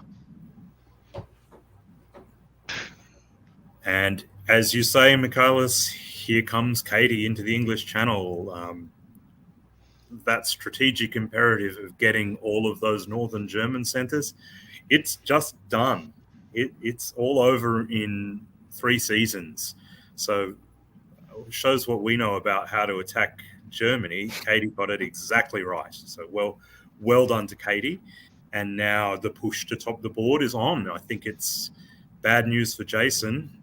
Holland supports Ruta Belgium, just to rub salt into it. I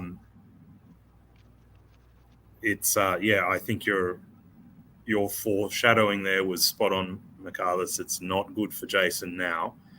I'm going to say my foreshadowing was okay as well. Armenia to Smyrna does indeed happen.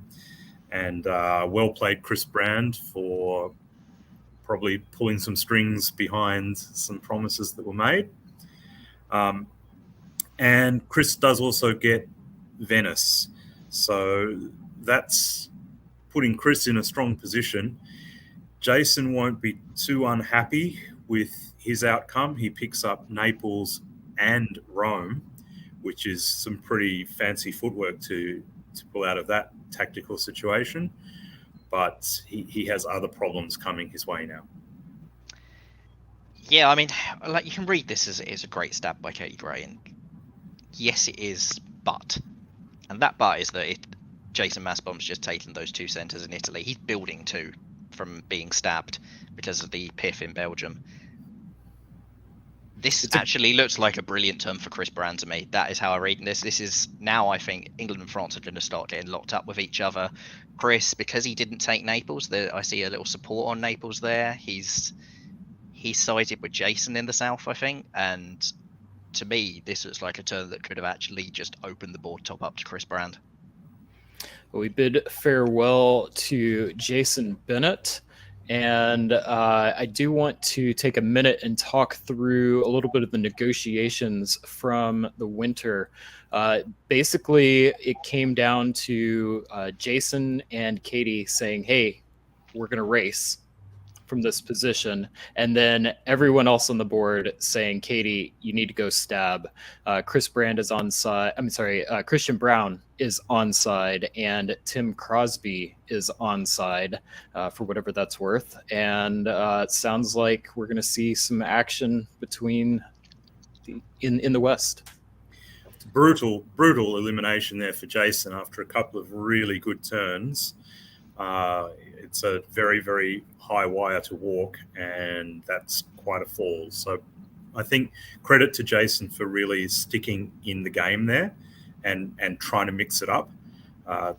When you play high risk, sometimes that doesn't pay off, but I think he played that pretty well after getting himself into trouble, and I'm kind of sad that he didn't pull off a miracle there, because he playing. I'd love to have seen this game if Jason had gotten that first build from Tunis. He definitely showed some promise. Yeah. He's one of our contenders for Rookie of the Year. Came very, very close, and he has just been a wonderful addition to this hobby. Really happy to see him in this game, proving why he belongs to be here.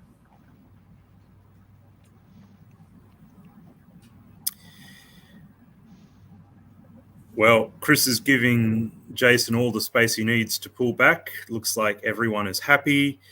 It's probably not the best news for Russia, given those Austrian armies have to go somewhere. They seem to be heading towards Russia. Con to the Aegean Sea seems like a pretty odd move to me, but in the end, there's no real way for Russia to take advantage of it. I'm just not quite sure why Con to the Aegean was necessary. Michalis is right again. The position looks really good for Chris. He's just got units in motion towards centres, so that's pretty good. Katie's position, there's still some centres for her to get, but is it going to be enough to hold off Chris Brand? And yeah, Jason looks like he's reduced to playing Kingmaker here. And given Katie just really, really stabbed him, that is a big thing in favour of Chris Brand. But having said that, Jason is a very good player in this kind of circumstance. I don't think we should rule him out yet, despite how ordinary the position looks from a purely tactical point of view. He's going to work the alliance with Chris Brand really well now. So if he can just hang in there and stop this initial assault, he's still a chance to get a shot at the top here. I'll say that because Jason got those builds, Katie had to make that stab, put down 2 fleets. This is an even more fleet-heavy England, which means the position for pushing further into France it's not great. Like, she's taken Belgium now. That's possibly the last easy centre for her to take in this game. Munich, there's going to be room diplomatically. Moscow, Warsaw, maybe if Tim Crosby helps her out when Chris Brand comes for him. But she's only got 1 army over that side of the board now. Like, it looks to me like 11 or 12 is as many as she can get, whereas Chris Brand, he has Smirda, Sevastopol, the 2 Italian centres, and also room around Munich, Warsaw, Moscow area. So looking at a path to who's got a stronger growth potential, it looks to me like Chris has more that he can take. As you say, you can never rule Jason Massbomb out. It would be a hell of a surprise if he managed to do it from this position. It'd be brilliant play. Because his path forward is equally grim, I think. Right now, we have a former world champion. We have the previous winner of the Calamar Cup and the odds-on favorite to top this board going head-to-head in a 3-way battle, racing for who will end this game with the most centers. It's really, really close, and there's enough balance between all 3 players that they can each influence how this game will be played. And don't forget, we've got 2 wild cards in Tim Crosby and Christian Brown, and often in this kind of balanced situation between 3 quality players, it's those little players, whoever can negotiate and win them and keep them on side, that can make all the difference.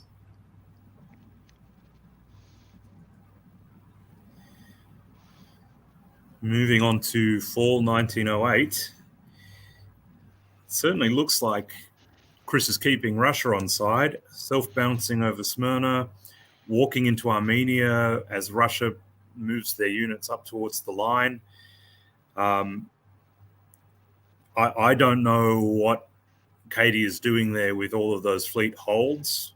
Is it possibly just running out of time before the deadline? It's possibly also an acknowledgement of what Michalis was saying, that there's nothing more there. So trying to offer an olive branch to Jason to yet not pull everything back. And this is exactly how Jason I've seen play this sort of position in face-to-face games, that he's very good at working his way out of positions like this. So I think the winner this turn is Jason, who just solidifies his position. He's not going to lose anything more. Can he now turn Katie around and do something? Well, we'll find out in the next few turns. But otherwise, the Chris Brand train rolls on into another really strong position, just moving units around. He's got 3 or 4 centers more that he can take if he needs to, but he's really not rushing things, is my view on that. I'll say also, this is a great turn for Tim Crosby from the position he was in spring. He's building. Chris Brand has got away from him again. He's not taken Smyrna despite having it guaranteed. Jason Massbomb's come back into the med, going into Ionian there, that sneaky little move, which now Chris Brand has to think about another front, so he can't throw everything at Tim Crosby, and Tim gets a build, while Katie, St. Petersburg is still somewhat vulnerable. So you love the confidence there of Tim as well to leave Moscow open for the build. That's great play. So stakes are getting really high. We're only halfway through from a time standpoint. Games force end in winter of 1906. So at the halfway point, we've got a really, really close game. Tensions are pretty high in the room. And there was a statement I loved from Katie. She said to everybody, how about we all just go have a drink so we're on a level playing field and this becomes more fun. So love seeing top players having fun, trying to keep the mood light. Well done, Katie, taking a potentially tense situation and trying to keep it loose. In winter, we unfortunately farewell Christian in Germany. I think he had a tough game, and surviving until 1908 is a credit to his play, particularly because at the end there, I think he really did try and upset Jason's position rather than fight for survival. So interestingly played. I think for someone who came in at the last moment, that's a really a quality game without the result that you really want, obviously. But he played well to survive that long against some tough and pretty solid alliance there. Yeah, and being the bottom seed because he was a late sub, that's him gone for good. So thank you for playing, Christian.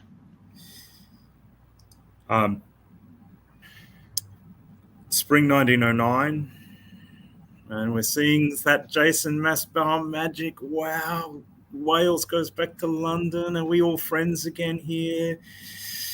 Surely Jason couldn't come back from that position to top the board, but this is exactly the way you'd do it if you were. Chris sort of put some pressure on the Russian position. I think he's coming to the realization that he does need more centers than he's got at the moment, and that would make me very nervous if I was Tim Crosby.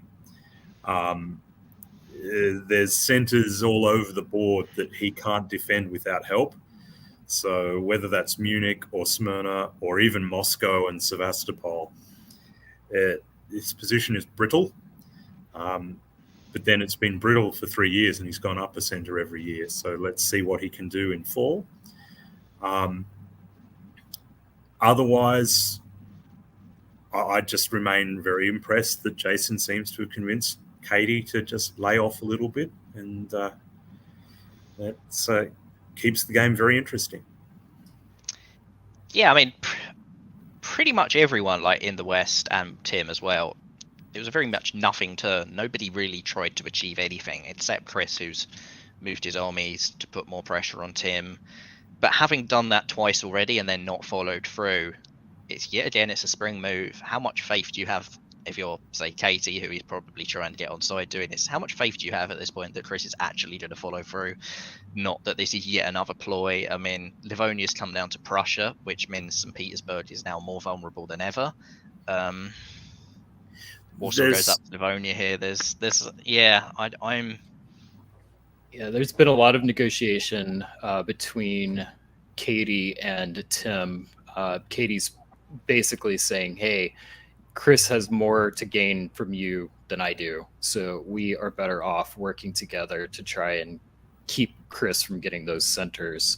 So that seems to be the pitch on that side, and the moves seem to align with that. My prediction would be that Chris is going to vacillate backwards and forwards until the turn where you really are convinced he's not going to do anything, and then he's going to make the move. And it's just about almost the psychological wrong footing of it more than anything else, that you just want, when you take that center, everyone to go, whoa, and let's see what happens in fall. He kind of half does.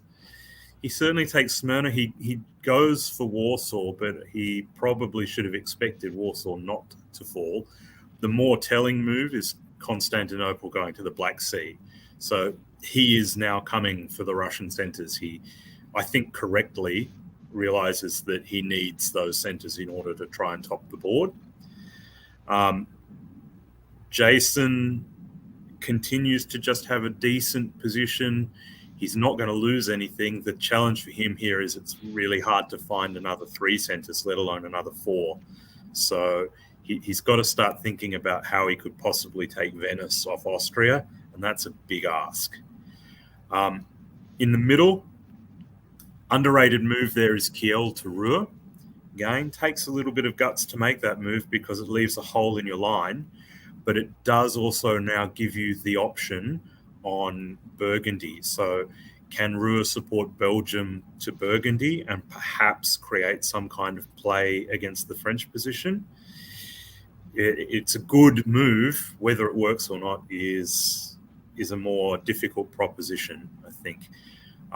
One move I don't like from Katie, I'll be honest, is Edinburgh just holding. I think you need to take a bit more of a chance there with that unit. If you lose Belgium for a year, nobody cares. But if you're not going to go up another centre in this game, I don't think you can top. So I would have been more aggressive with my play there around Edinburgh. Yeah, I mean, if you go up to Norway, that means the Baltic Fleet never has to defend St. Petersburg. And if you go to Denmark, it means you can get another army down in the fight in Germany, and Baltic will be free to defend St. Petersburg. So either way, Tim will never really have a chance to stab you, and therefore you've probably got a bit more trust in him. Whereas even now, you look at this and the amount of times that Chris has attacked him, and okay, he's taken Smyrna here, Tim could turn around yet again. Chris Brand has the play on Munich. There's that hole around Kiel. I think, as you say, you'd really want that army in Edinburgh to be in a good position to just plug that hole somewhere. Norway an option, Denmark an option, Holland an option. Holding, it's very, very conservative, risk averse. Net result is -1 for Tim, +1 for Chris Brand, who continues to chip away into the lead. And that's it. That's it. Where we end. Who wins the tiebreak? Must be Chris. Chris, yeah. It's the tiebreak. So that is, in essence, a concession by Katie Gray, having the higher seed. A reminder for our audience, one of the nuances of the Paris method that I failed to cover earlier when introducing it, the order in which you pick your power, the power that picks last wins tiebreakers. So in this case, with Chris Brand picking so low, he wins this tiebreaker. So at this point, Katie Gray saying, I'm done.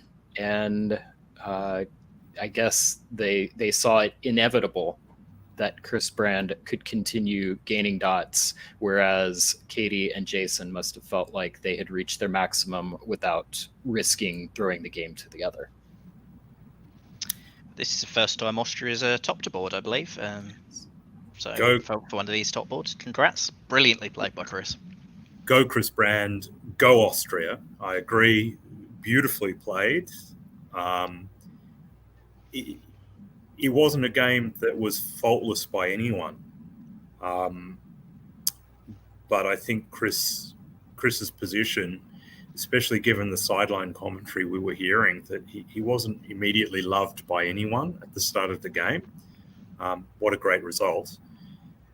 I think it's fair to ask if that's a good way to end the game. I probably would have played on a little bit, but if Katie and Jason really couldn't reconcile their differences enough to make a move, then Chris is in the lead and he's going to pick up a few more centres. So fair enough if that's the case.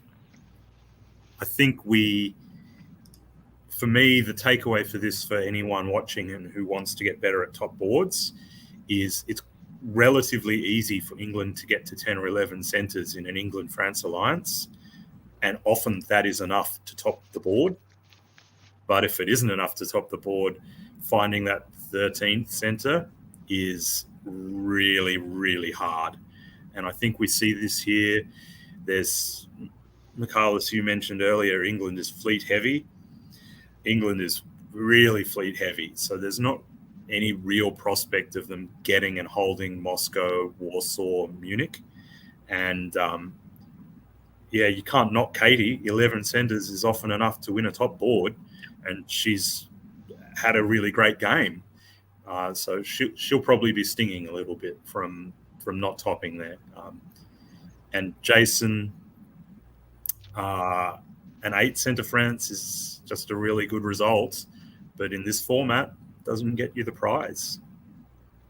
I think for me, I mean, the turn that won Chris the game was when he convinced Katie to make the stab on Jason, but gave Jason those dots in Italy, and that, because it made Katie's stab pretty much futile because she couldn't actually take anything more.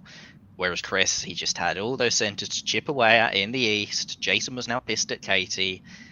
If Chris had not helped Jason Massbomb out that turn, if Jason Bennett survived in Italy and Massbomb doesn't build, in fact, he might even have been disbanding, Katie probably wins the game. But Chris Brand, his board recognition of what this could do to him, it was really, really masterfully played to give Jason those centres and thereby win Chris the game. World champion Chris Brand coming in a must-win game, as the 28th seed will advance to the championship game. Let's hear, we have an interview with him now. Okay. Hi, I'm here with the winner of the very first DBNI semi-final game. Congratulations, Chris Brand. Thank you.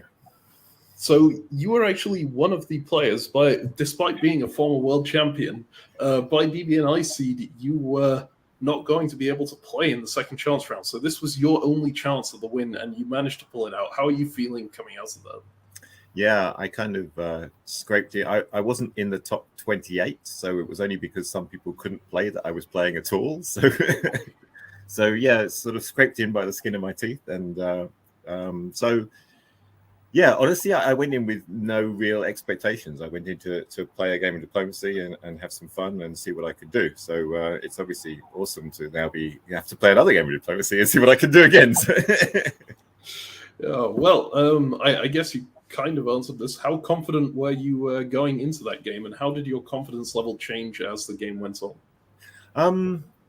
Yeah, I mean, these semi-final games are a little bit different to a lot of games that you play a lot of the time, just because it's a winner-takes-all format.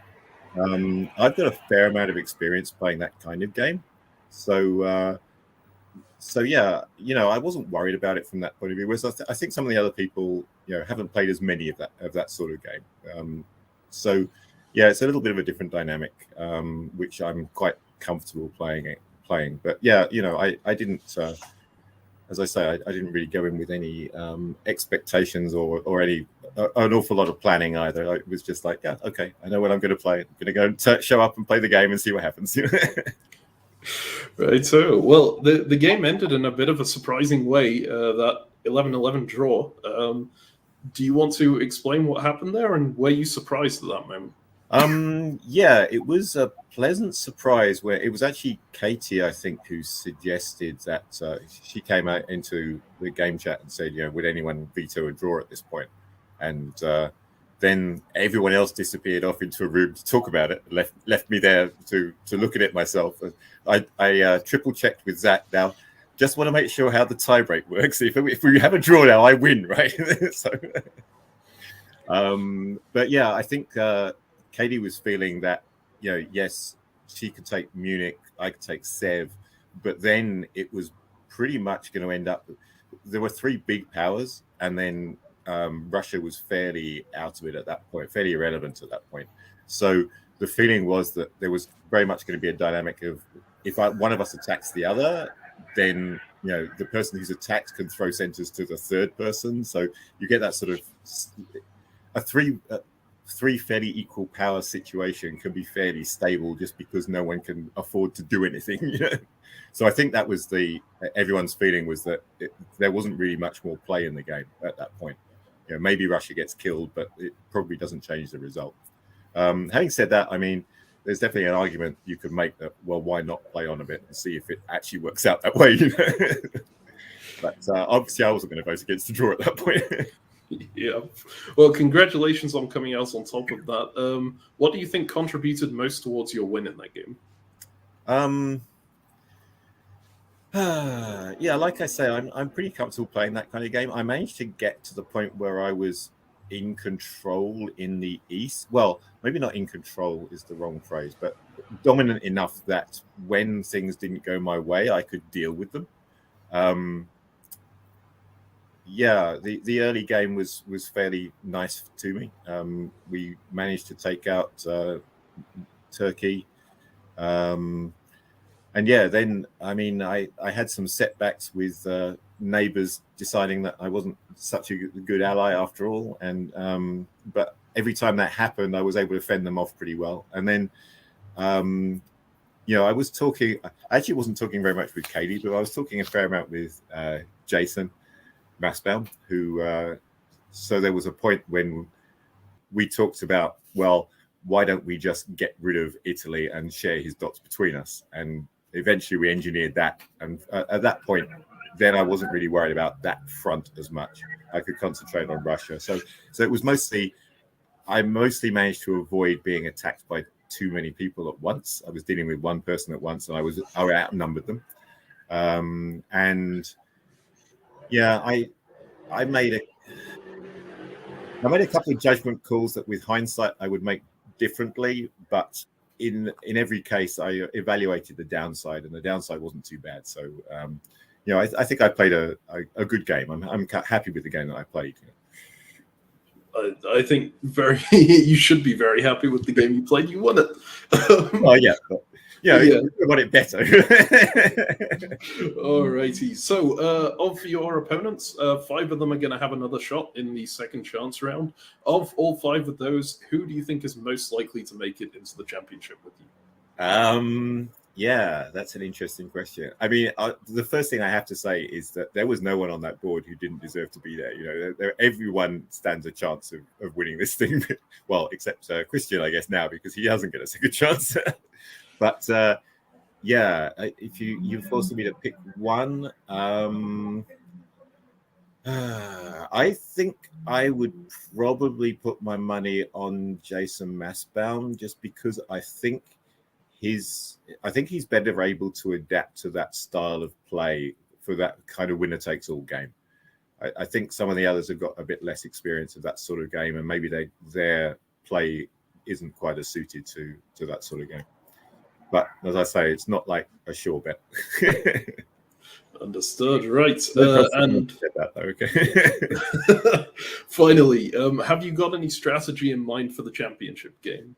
No, not really. I'm going to do the same thing. Show up, play the game, just see what happens. All right. Yeah. Well, it worked out brilliantly this time around. Thank you very much for joining us, and we'll see you again in the championship. Congratulations. Thanks, Marcus.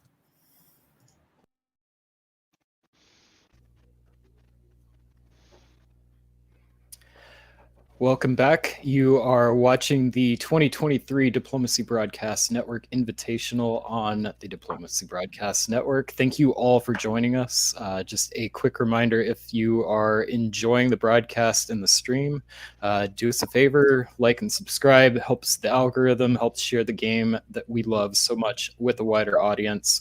Several of the participants in this year's DBNI found the game of diplomacy through this channel. So your actions of liking, subscribing, commenting really do help this hobby grow.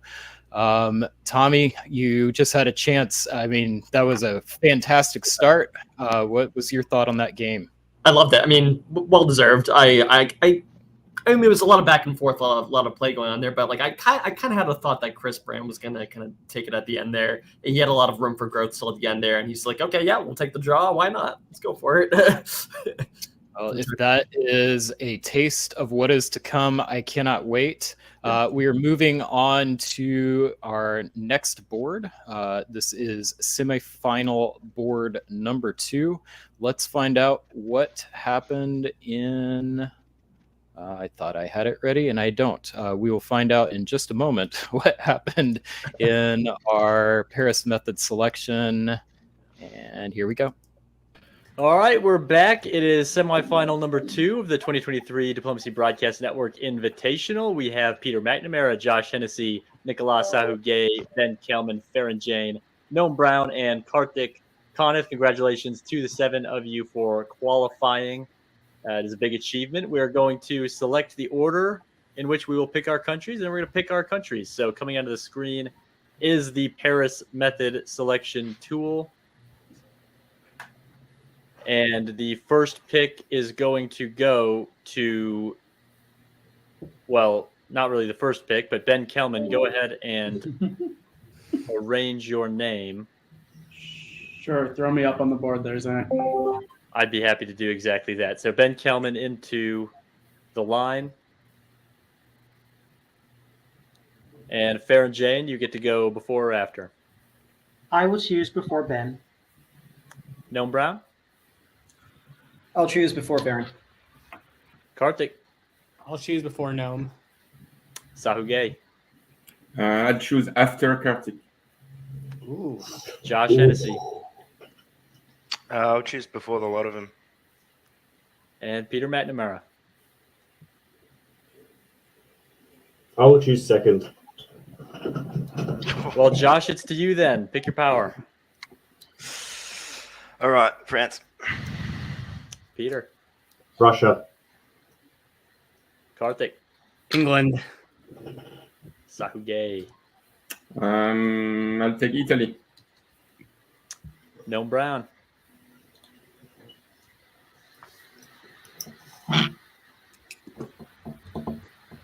I'll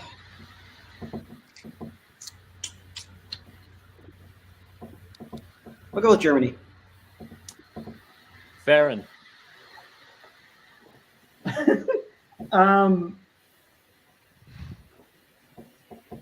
Turkey. Ben Kelman, go ahead, say it out loud. We'll take Austria. Well, there it is. Your 7 powers. Josh is France, Peter's Russia, Karthik England, Nicola Italy, Noam Germany, Farron Turkey, Ben Austria. Congratulations to all of you. We are going to get this game started. Long pause from Noam Brown before selecting Germany, and Nicolas Sahu-Gay mixing it up in his order selection. Tommy, we'll start with you. What's your take on that setup? I thought Noam was gonna do Austria. I don't know. I just kind of thought that. I love who was Turkey? Was that Farron? I think. Or yeah. I like it's a good choice. I always like playing Turkey myself. But yeah, no. I mean, this is an exciting board. Like all these boards are fantastic. But this is a powerhouse board. I'm excited. Michaelis. Yeah, I think it's notable that the first 4 countries to go went in the exact same order that they did for the first game. It was France went first, Russia went second, England went third, Italy went fourth. I think there's a clear point of view so far that they are significantly better than the other 3. And as we showed in game 1, Austria actually won for the first time. But overall, they are probably the 4 that you'd rather pick from. And the people dropping down the order, again, nobody dropped lower than 4th for a reason. Well, taking a look at the players that we have on stream right now, this board is stacked. I mean, every board in the DBNI is stacked, but this one is just unreal. Michalis, I'm sorry, Tommy, why don't you talk to us about these players? Well, fortunately, I've had the pleasure of playing with all of them at one point or another. I mean, it's just like I don't even know where to begin. They're all fantastic. I haven't played in a while, unfortunately. But Ben is great. Karthik is great. I mean, it's just going down the list now. Sorry. Actually, I don't think I've played with Josh though. That's a name that I'm not familiar with. But the rest of them I do. I know Nicola, Noam, Peter. Peter's always funny too because he always has this really special way of being able to kind of carefully guide you towards what he wants you to do while making you think that you're making the decision for yourself. Farron is fantastic. Like they're all people that I've allied with in the past, which is nice. But yeah, sorry, I can keep talking about how much I love all of them. Michalis, who, I mean, every player on here is fantastic, but who are the standout players on this board? I think building off what Tommy said, Peter McNamara, he's probably the most convincing person in the world of diplomacy who says nothing. Yeah, exactly. So you'll spend 15 minutes where you've said 25,000 words, he said 3, and you've ended up doing everything he wants. And yeah, he is like the most convincing silence in the game. And the other thing I'd say is Karthik Konath, England, I'd say, is his strongest country. I think he'll be really happy to be England. I've seen him get a lot of good results as England. Farron as well, Turkey. I've seen her get quite a few good results as Turkey. I think those are possibly the 2 I'd say are happiest with their picks. Yeah, Josh Hennessy, do not sleep on Josh.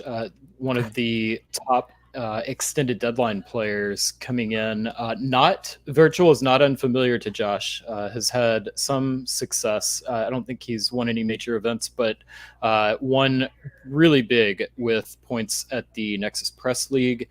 I believe soloing like 3, maybe 4 times multiple times in a row to come up. Like just a very, very dominant player in the Nexus Press League last year.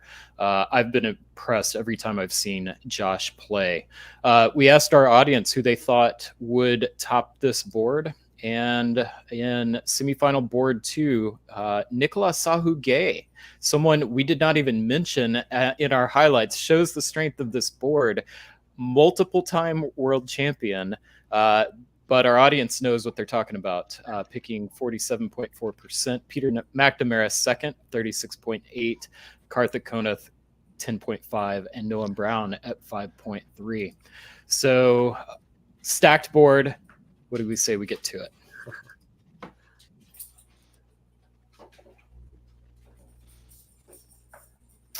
And just to tease a little bit more, I failed to mention this board is named after Konrad von Metzke. Sadly, we lost Konrad recently. He was a San Diego-based hobbyist who passed a few months ago.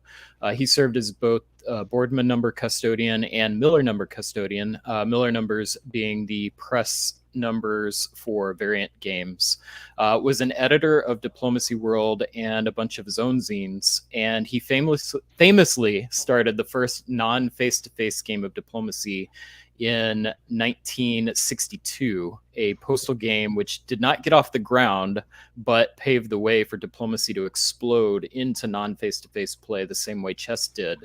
We would not have extended deadline or virtual face-to-face were it not for the efforts of Konrad. So we are definitely in his debt. Spring 1901. Michalis, I have you on play-by-play. Let's see those moves.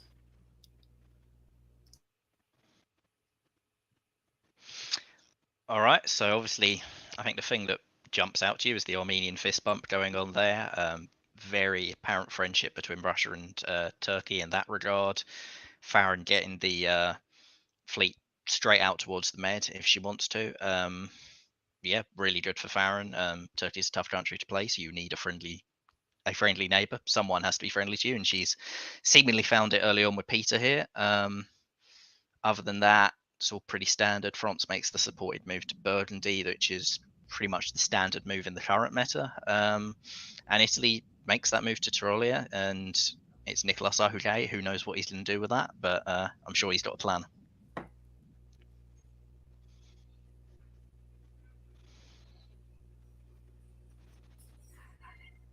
Oh, sorry. Sorry, it timed out there for a second.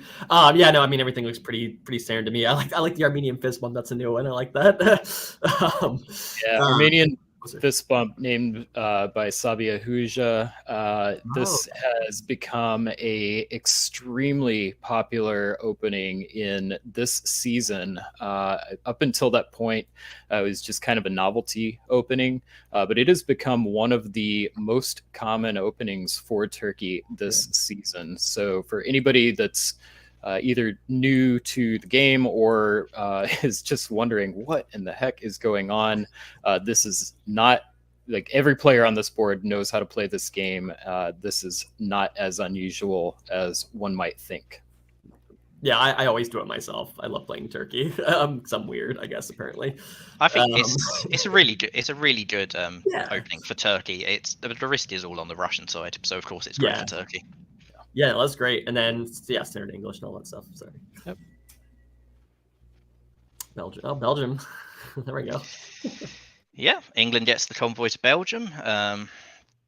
Germany makes the correct guess to defend Munich. So that's everything's coming up Carthage in the west. Nicolas Sarkozy just sits in Tyrolia. He, despite perhaps knowing, perhaps not knowing that there was going to be moves on Munich, he neither moved there himself nor offered France support. I think that's quite interesting. He definitely had options there, and he's chosen to essentially help Germany rather than France. And yeah, beyond that, all pretty standard again. Farron gets the fleet into the Med. It was kind of funny though with Rum there though, because like I thought they were friendly with the Armenia fist bump there, and now supporting into Rum. Maybe I don't know. Yeah. I think that's a check and balance. Like, yeah, it stops Russia being able to walk into the Black Sea when you're putting the fleet out. So makes sense. By supporting Ukraine to Rum, but putting Ball to Rum, you guarantee that you can get the fleet out safely. I love how France is just like, yeah, I'm just gonna go for Munich. Why not? And then they're getting was it 2 builds here? Spain, Portugal. Yeah, that'll be interesting to see. Oh, it's I depending on if that was arranged or not, most likely not. That could potentially be bad for Josh Hennessy because it frees up Munich for a build. But we'll see. They're both really good players. Noam Brown, for those that don't know, famous for leading the team who built the Cicero AI, works for Meta, and helped program the Franz Brosif, who actually won a press blitz diplomacy game this year. So really, or a tournament this year. Very impressive work by Noam and his team. He has demonstrated he's got a very deep understanding of this game. He also worked on the a lot of different like poker bots sort of things as well. I was reading some of his papers actually about like a year ago. I was actually talking about it. It was like a year ago, trying to like recreate this work, but it's a lot. There's a lot there. All right, winter of 1901, Michaelis, read out anything that stands out to you. England. Yeah. That is the entire story of this build phase. England. This is as EG as you can possibly be. Carthage has decided that the EF meta is not for him, and as you say, Josh Hennessy making that incorrect guess over Munich could come back to bite him. It could really come back to bite him. No, he's not committed fully. He could still swing the other way, but Carthage has he's put his cards on the table. He's not swinging the other way. not after that. Tommy, what do you see? No, I love what Karthik's doing. That's totally something I would do too. Here we go. All right, Belgium goes to die again, of course. What do we got down in the? Yep, yeah, we got a nice little RT going on there. We got Greece. Oh, well, that's fantastic for Farron. Well, Ben's making the move into Ionians. That's fun. I mean, Nicola rather, against Ben. The Germans back away though, which is interesting. Yeah, that is kind of odd, but no, I'm just loving it. Well, Josh sniffed it out. He's going against Karthik too, so that should be interesting. Yeah, I mean, Noam has not committed against France. He's gone the other way. He's walked into Belgium with support, but it could plausibly be, I expected to walk in behind you. The English army hasn't died. It's retreated to Ruhr because that was left open. Oh, yeah. It looks to me like Noam has correctly sniffed out this Russian attack on him, and that was the defining mantra of his turn here is Russia's coming for me. I need to do something about that, which, yes, you definitely do. With the Italian army still in Tyrolia, this is looking like a very plausible wintergreen to me, with very early cooperation over Munich. And yeah, everything is not coming up Ben Kelman in the east. Farron just walks straight into Greece. Nicola, he could be there to help. He could be there to jump in himself. But I'd be surprised if he's working with Farron with 2 fleets in the Med for Turkey. So maybe Ben's got some cavalry on the way. Yeah. We've got sideline notes from Marcus Zylstra and Zachary Moore. Just want to give them a shout out and thank you for all of their hard work. For those just joining us, we do not have videos for all of the games, but they did take notes that I am reading for the first time on air with all of you. So it looks like Nicola is the one who pointed out to Josh about an RT and an EG, and was trying to rally Ben to join in a defense of those. AT looks like they were conversing for about 10 minutes, and EFG are all trying to figure out who's going to cut the other one out. Lots of promises were made, but Josh says that he's willing to work with either one and doesn't hold any of their previous promises that didn't happen against them. Okay, so I mean, yeah, this is EG then with the walking back out of Belgium. Oops, I didn't mean to go there, and it seems legitimate. Very much on board with the switchback. Karthik took a risk not supporting that. He's clearly got a lot of trust in Noam, despite Noam prioritizing the fight with Russia. Good call by Karthik. Great call to get into the Mid-Atlantic Ocean. France, I don't like that move from France. I think losing the Mid-Atlantic is such a hammer blow to the usually really strong French defensive position that this could well be terminal. I know that he's not been pushed back at all on the army front, but now that he's lost MAO, he's got to defend Portugal. England drops into the Med. Marseille's going to be at risk. This is a really good turn for Karthik. He went big and he got rewarded. Meanwhile, in the east, Peter McNamara has done what Brandon Fogel did to Farron Jane on the VDL top board, just done it slightly earlier. That is, and I think one thing to really point out is that pull of the army in Silesia. So he's actually building 2 here, despite only taking 1 center, which means if he wants to make peace with Noam, he can, and he's got a few more options in the builds phase that he didn't necessarily have before it started. Yeah, this is great for Karthik this turn. The one thing that's kind of odd is I would have thought maybe like Brest supporting Mid-Atlantic into Channel or something like that, or even like I don't know, it's kind of odd. Silesia is interesting. Yeah, then that's gonna be 2 builds there, so that's fun. Is it 2 builds? Right. Or I don't know, I can't remember. It's a rebuild and Ankara. Oh, I'm sorry. Yeah, sorry. Yeah. I mean, maybe he expected to bounce St. Petersburg and wanted to put a fleet down. Oh, yeah, that makes sense. Yeah, and I failed to notice, may have called it out, the Peter moving into the Black Sea, and in our commentary, Farron was not happy about that. Was trying really hard to. At one point, offered Ben, "Hey, write my orders." Like really upset. Then they sat down and started talking through some tactics together. Peter is working really hard to try and keep everybody on. Kind of playing balance of power. He's trying to win Karthik, putting him against an FG, and he is ultimately failing to get people to commit. He's offering a lot, but everybody wants to do their thing first. So despite the +2 and what looks like really good position to me, sounds like Peter may be struggling a little bit diplomatically. So we'll see if this ends up another Russia that expands and then perhaps has struggles to maintain growth. I think we said before the game, Peter's strength is when other people do the talking. So it sounds like if he's the one scrabbling around doing all the talking, yeah, diplomatically he may not be in as good a position as he normally is. So double armies, most flexibility. I like the builds. 1903.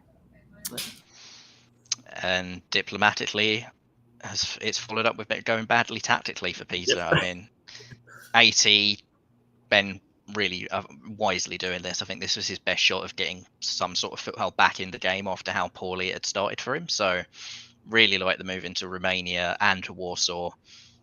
May not be able to keep Warsaw, we'll see, but it's at least putting himself as a real player in this game. Beyond that, Sweden falls, Norway also falls, and isn't actually recapturable. So that's well played by Peter. Karthik took a risk moving the fleet down, and this time it did not pay off for him. I like the Bohemia with the Italians. Oh, sorry. Yeah, Bohemia. This is Nicola is playing perhaps the more old-fashioned approach to Italy, where in the past everyone was like, Italy needs to be patient. Italy is a very patient country, and you build yourself into the game, and after a while all the opportunities come. That's not generally how I play Italy, but this is what Nicola's doing, and I think it's probably correct for him not to attack Austria, but he needs to work out how he's going to work with Austria if Austria is now working with Turkey. Yeah. I think patient play is a hallmark of Nicola. He's very good at reacting to the rest of the board. I've seen him come back from very small center counts to kind of explode whenever the time is right, taking advantage of opportunities. And in a top board format that can actually play pretty well, people tend to react against the person who stabbed them most recently. And so sometimes if you can get people moving in the right direction and people get mad at each other, that creates opportunities. So I think that lends itself well towards Nicola's strengths. Yeah. The rotation in Scandinavia is kind of funny. Or was Sweden and Norway. Now he's trying to go back in. Okay.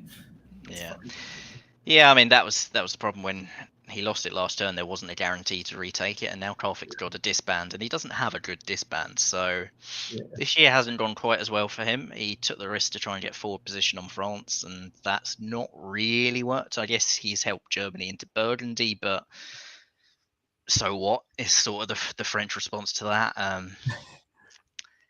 Elsewhere, Ben Kelman does not keep hold of Warsaw because Germany doesn't support him there, that's an interesting one. Yeah. And Nicolas Sarhugay, I'm looking at that, I'm thinking that he sold Ben Kelman on a bounce in Vienna, and then Hostile supported him in and walked into Trieste. Perhaps this was a deal of some kind, but I don't see why Ben Kelman would make this deal, and that is how I'd read that tactically. Then there's Peter's doubling back into Sev, so that's fun. I have a feeling Farron's still probably not very happy with Peter, but maybe I'm curious to see if they'll be able to make amends, but we'll see what happens there, I guess. The Italian, we got Adriatic now, Ionian, okay. So Nicola's making a little move here, okay. Yeah, Tommy, you're exactly right. There was a conversation between Farron and Peter. Peter saying, "Hey, I will convoy out of your home centers and let's work together. Farron said, yep, that sounds good. We can work together well if you do that. But then after Peter left the room, told the sideline reporter, I don't trust Peter to follow through. But it does look like Peter did follow through. So let's see if that kind of creates a little mini juggernaut here. Yeah. Well, I think it's notable that she pulled the army back rather than the fleet into con. If she put the fleet into con, there's a lot more room to then progress into attacking Peter afterwards, whereas from here it looks like she's just retaking Ankh. So I think she's kept her options open there, and Nicola won't be happy to see that, I imagine. Yeah. +1 for Nicola and Noam, -1 for Karthik and for Peter. Michaelis, call out what's interesting. Nicola's built the army Venice. He's now clearly going against Austria. We'll see whether 2 fleets is enough to hold the line in the Med. It may well be, because if Farron and Peter don't make up, he's probably not got any worries. The Austrian fleet's gone. Now the Russian Southern Fleet is gone. Fleets are in short supply in the Med, and maybe him and Farron can cut a deal together, but I think if that was the plan for Farron, she would have put the fleet back to go into black. It's an army-heavy board right now. Yeah. Oh, there's Ankara. And okay, I guess they're making up now with Romania. Yeah, I mean, Russia takes Romania because Ben has to prioritize. He's clearly more angry at Italy. Obviously, Ben was in a rough position. He had to choose, who can I punish for this? And he has chosen to punish Nicolas Ahugai. Walks out of Rum. Prussia is isolated by itself. So maybe Peter can get him as a janissary here. I think that would be quite good for Peter, given how diplomatically his position wasn't great quite recently. Meanwhile, in the EG, this is now an EG where Germany not only has Sweden, but is now in Norway and isn't getting kicked out of Norway. So early on, it was all coming up Karthik. The last couple of turns have gone absolutely brilliantly for Noam Brown. Really, really good play to convince Karthik that he should be the one moving into Norway. I've got no idea how he sold him on that. Karthik could, maybe there's a deal, Karthik takes Denmark instead as recompense or something, but either way, it's a lot easier for Germany to retake Denmark later than Norway. Norway's not an easy centre for Germany to get into, so getting it this early on, really, really good play from Noam Brown, I think. And Paris, we'll see. Yeah. That could be a bit of a trap. That could be about to be get piffed. Oh man, this is great. And then also with Nicola as well too. Did he get into Vienna or no? No, it was Budapest supported. Sorry, Albania. I mean, he's just solely encroaching. That should be interesting to see what happens there. Farron's now got the option to go into the Latvia, so the OIT could come out of the gates here. We shall see. She's got to make a decision pretty much this turn, because if Peter rebuilds the Southern Fleet or whatever, that's obviously not great for her.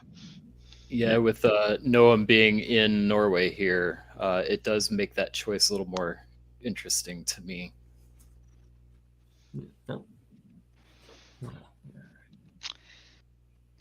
Yep, this looks like the OIT. Con goes into Black Sea, and more importantly, supports Albania into Serbia. Italy also gets Vienna because Peter has prioritized taking Ben's dots rather than keeping him alive. He could suffer for this, because now the army composition in the Balkans is very unfriendly to Russia if there's an IT, whereas even just having Budapest, and he could have also defended Serbia alive. He could kept Ben on all 3 here, and then if there's an IT, Peter's okay. He's got a junior partner. Now he could be very, very isolated. And elsewhere in the West, Josh gets that fleet that Karthik had behind his lines piffed. I think that's a good priority to focus on piffing that rather than the German army. I know it's cost him Brest, and England's taken Holland, but Germany's taken Belgium. There's a lot going on there. Was this an agreement where Karthik needs a centre to make up for not getting Norway himself? And if so, was he supposed to keep Belgium? or were they confident he'd take Brest? Is he still building? Very interesting dynamic there going on for that sort of swap, because I don't really see a lot of reason to make that swap. I'm curious to see what Farron's builds are going to be now that they moved to the Black Sea. So I'm curious to see what's going to be there now. And Paris wasn't. Oh, sorry. I mean, if it's an IT, it's got to be Army Spinner. Like, if Nicola is not ITing on the expectation for Farron to be putting more fleets in the bed. So. Yeah, that makes sense then. Yeah. Oh, that's really unfortunate for Austria. Ouch. Yeah, sorry, Ben. Yeah, so thank you, Ben, for playing. Ben came in as, let's see, the 27 seed.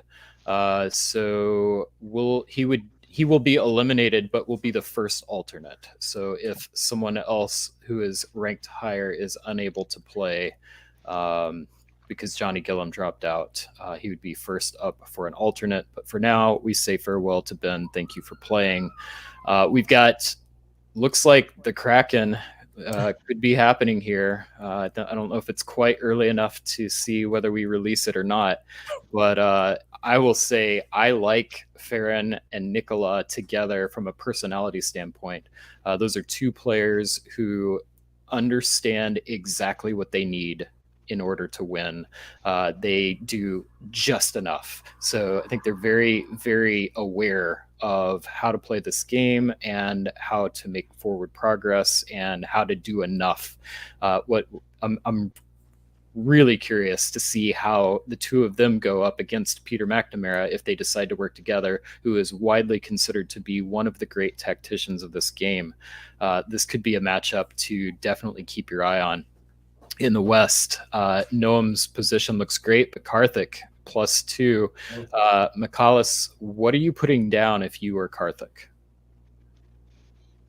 A lot of it depends on whether that Holland-Belgium swap was agreed or not. If that Holland-Belgium swap was not agreed, you're putting down Fleet, Eddie, Army London, and you're trying to make peace with France and go in and punish Germany, because you're not getting anything more from France if Germany's not on board with you.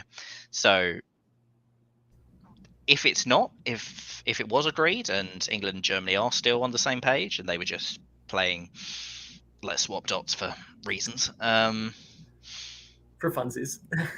So you definitely need at least one fleet. Maybe you do put two fleets down if that's the case, but that's not a great position. I don't love Karthik's position regardless of his build.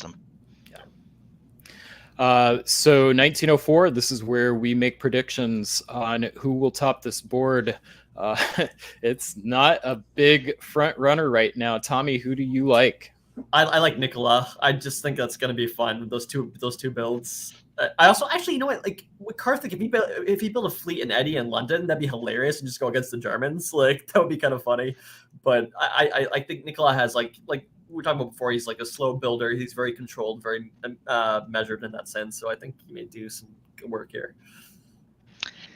Yeah, I think, as you say, I really like Nicola's position. This is a really strong position for Italy. I think if we're looking at someone else, if Gnome has Karthik on board, I do like Gnome's position a lot as well. I think that if you've still got a friendly England, but you're this far up in an EG, brilliant. That's what Germany wants every single game. There's not likely to be an army threat coming his way anytime soon with how the East is going. He's got time to then take some French dots and really solidify this position. Italy and Germany have some of the highest correlation between success on all the powers in diplomacy across every format of the game. So if one does well, there's good odds the other will be doing well as well. So 1904, here we go. We've got double fleets from Karthik, and we've got a fleet in Cannes from Farron, fleet in Rome, Army Venice, Army Kiel. So sideline reporters said the joking at the table while waiting for adjudications has now turned to complete silence. McCall, I mean, think of this.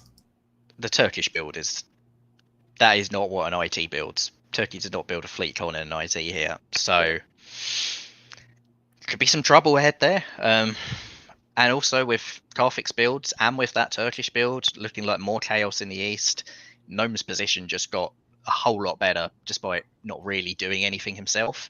Because if the east continues to be some fluctuating chaos between those three, and Karthik's fully on board as his junior ally, this is really, really nice for Gnome Brown. Yeah. All right, and still really nice for Gnome Brown. Gets into Burgundy, bounce in North Sea. Really like that bounce from Gnome's perspective because it means, oh, we'll bounce there every turn, but if I ever want to walk into Holland, I'll just forget to order that bounce. So it's a bounce with all the risk on Karthik's part. So again, great for Gnome. Nicola seems okay with the fleet build from Farron. A whole lot of nothing going on in the east. Maybe he's preparing to come west, but how much is he going to commit there with Farron having that fleet back ready to pounce? Peter sort of just repositioning his armies, but it looks to me like Peter is prioritizing defending from Farron, so maybe there's a wintergreen on the way. Yeah. Yeah, I'm very curious to see what Nicola does here. Up in the west here. Oh yeah, no, Gnome's got great position. Now I actually kind of like his position. Now that I look at it more, getting out. Yeah, if Karthik's on side, then he's gonna run away with it. So that would be nice. Yeah, let's see what happens. What we got? Oh no, I guess maybe not. It looks like they're just swapping back to get that more natural thing with English Belgium and German Holland. All looks pretty standard to me in that regard. Germany does get into Paris and it's full this time, so they keep it. So this is now France. France's position is now finally fully breached. Yeah. Even with Nicola, I'm guessing from those moves, Nicola is there to help rather than to take his share, because if he was there to take his share, it would have been Lyon and Western Med. Yeah. So he's gone to prop up France around the mid-Atlantic. But given that France's position is now as bad as it is and Portugal has to be covered again, Nicola could end up getting Spain as a, hey, I came to help, but we need something there and it's got to be me. And Josh is probably not very angry at Nicola and very angry at Karthik at this stage. The IT has gone on in the east. I believe last month Karthik was playing Italy on the VDL top board, and he did this IT with Turkey having strong presence in the mid, and it went horribly for him. Now, this is Nicolas Sargay, so I'm never going to predict that it's going to go horribly for him, but there's a lot of risks being taken to IT with Turkey being able to stab like this. This is, if I IT, I demand Turkey has no more than 2 fleets, with one of them in Black Sea, and Farron's got a lot of options going forward here as well. Oh, definitely, yeah. Yeah, that con fleet's a little sneaky. We'll see what happens there. Yeah, this is interesting here. What happened with Paris? Oh, okay. Picardy into Paris. Paris into Burgundy. Got it. Cutting Belgium. Whatever we call it, Brest, rather. I wonder what's going on with the north too. I'm kind of curious with like St. Petersburg and Norway. I guess they just kind of all assumed it was going to bounce. I'm not quite sure what's about that.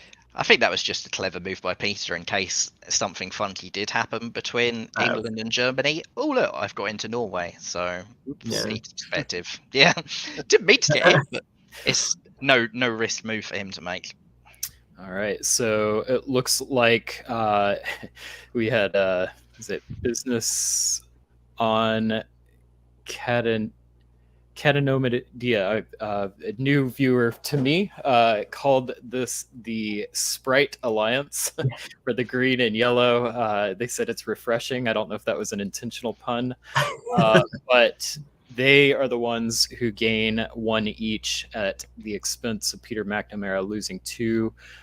We've got Josh losing 1 and Noam Brown gaining 1. Michaelis, I feel like this is an interesting build for Noam. This, to me, could be a telling. What do you build if you're in this situation? I mean, any fleet is so hostile to England that you cannot possibly justify it. So I think even if the plan is to go after England, you don't build a fleet. So I think it's going to be an army. And given that move to Bohemia, he's moving downwards to fight the IT. Looks like he's friendly to Peter at this stage. So I'd expect Army Berlin, but possibly it goes to Silesia as a helper. Possibly he builds Army Kiel and pushes more armies into France, but we'll see. Berlin. Yeah. So clear signal of friendship between Germany and Russia with these adjustments. Yep. What do we got here? Karfik takes Paris. Yeah. Karfik retreats to Spain. Karfik loses the Mid-Atlantic to Nicolas Sarhugay. Karfik takes North Sea.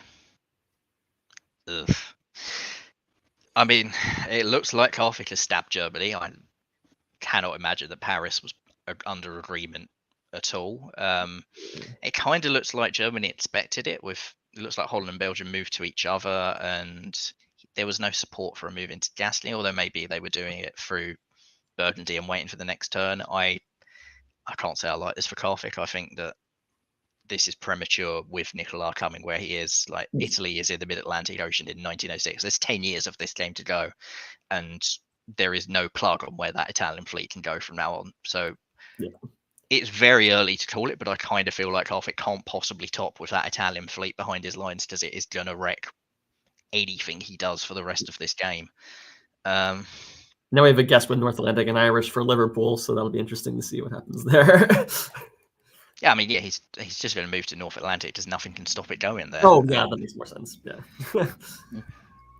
And then, yeah, in the east, there's that little fleet from Turkey has come out into the Aegean Sea. That's notable. What do you feel is notable about that? Emid Farron has the ability to take the Ionian Sea and stab Nicolas Sarhugay, and I cannot imagine Nicolas agreed to it. He does still have the Western Med fleet, which can move back to defend, but it's not. He's never retaking Ionian from position he's in right now either. So with Germany pressuring him from the north,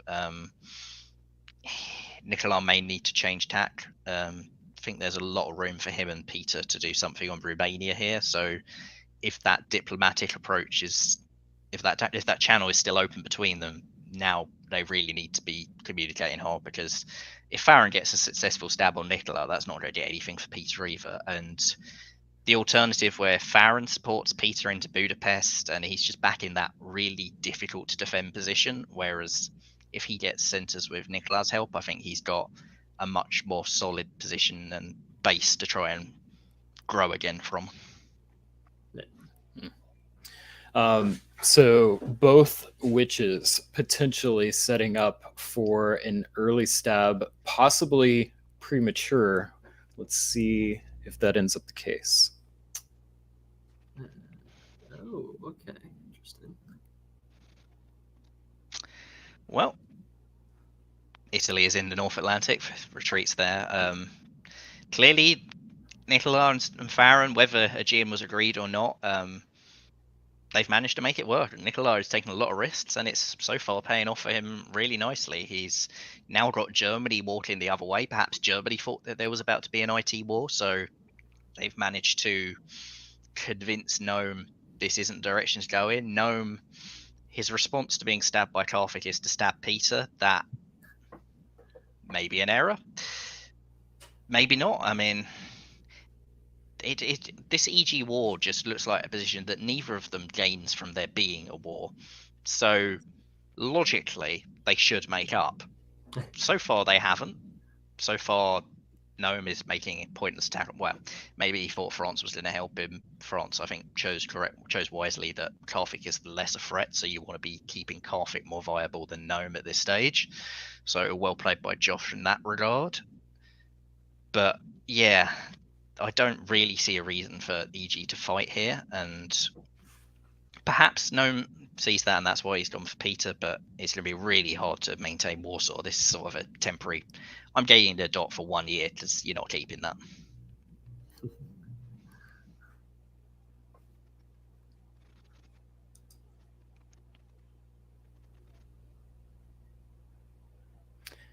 So I have a question.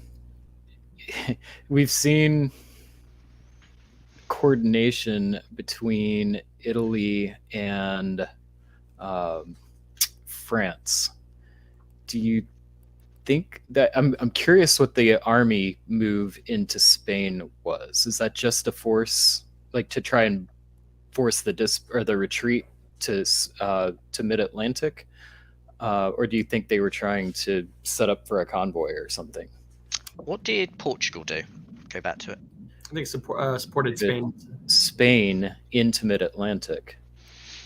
So if this was France fully on board with Nicolas, you probably would have support held mid-Atlantic and piffed.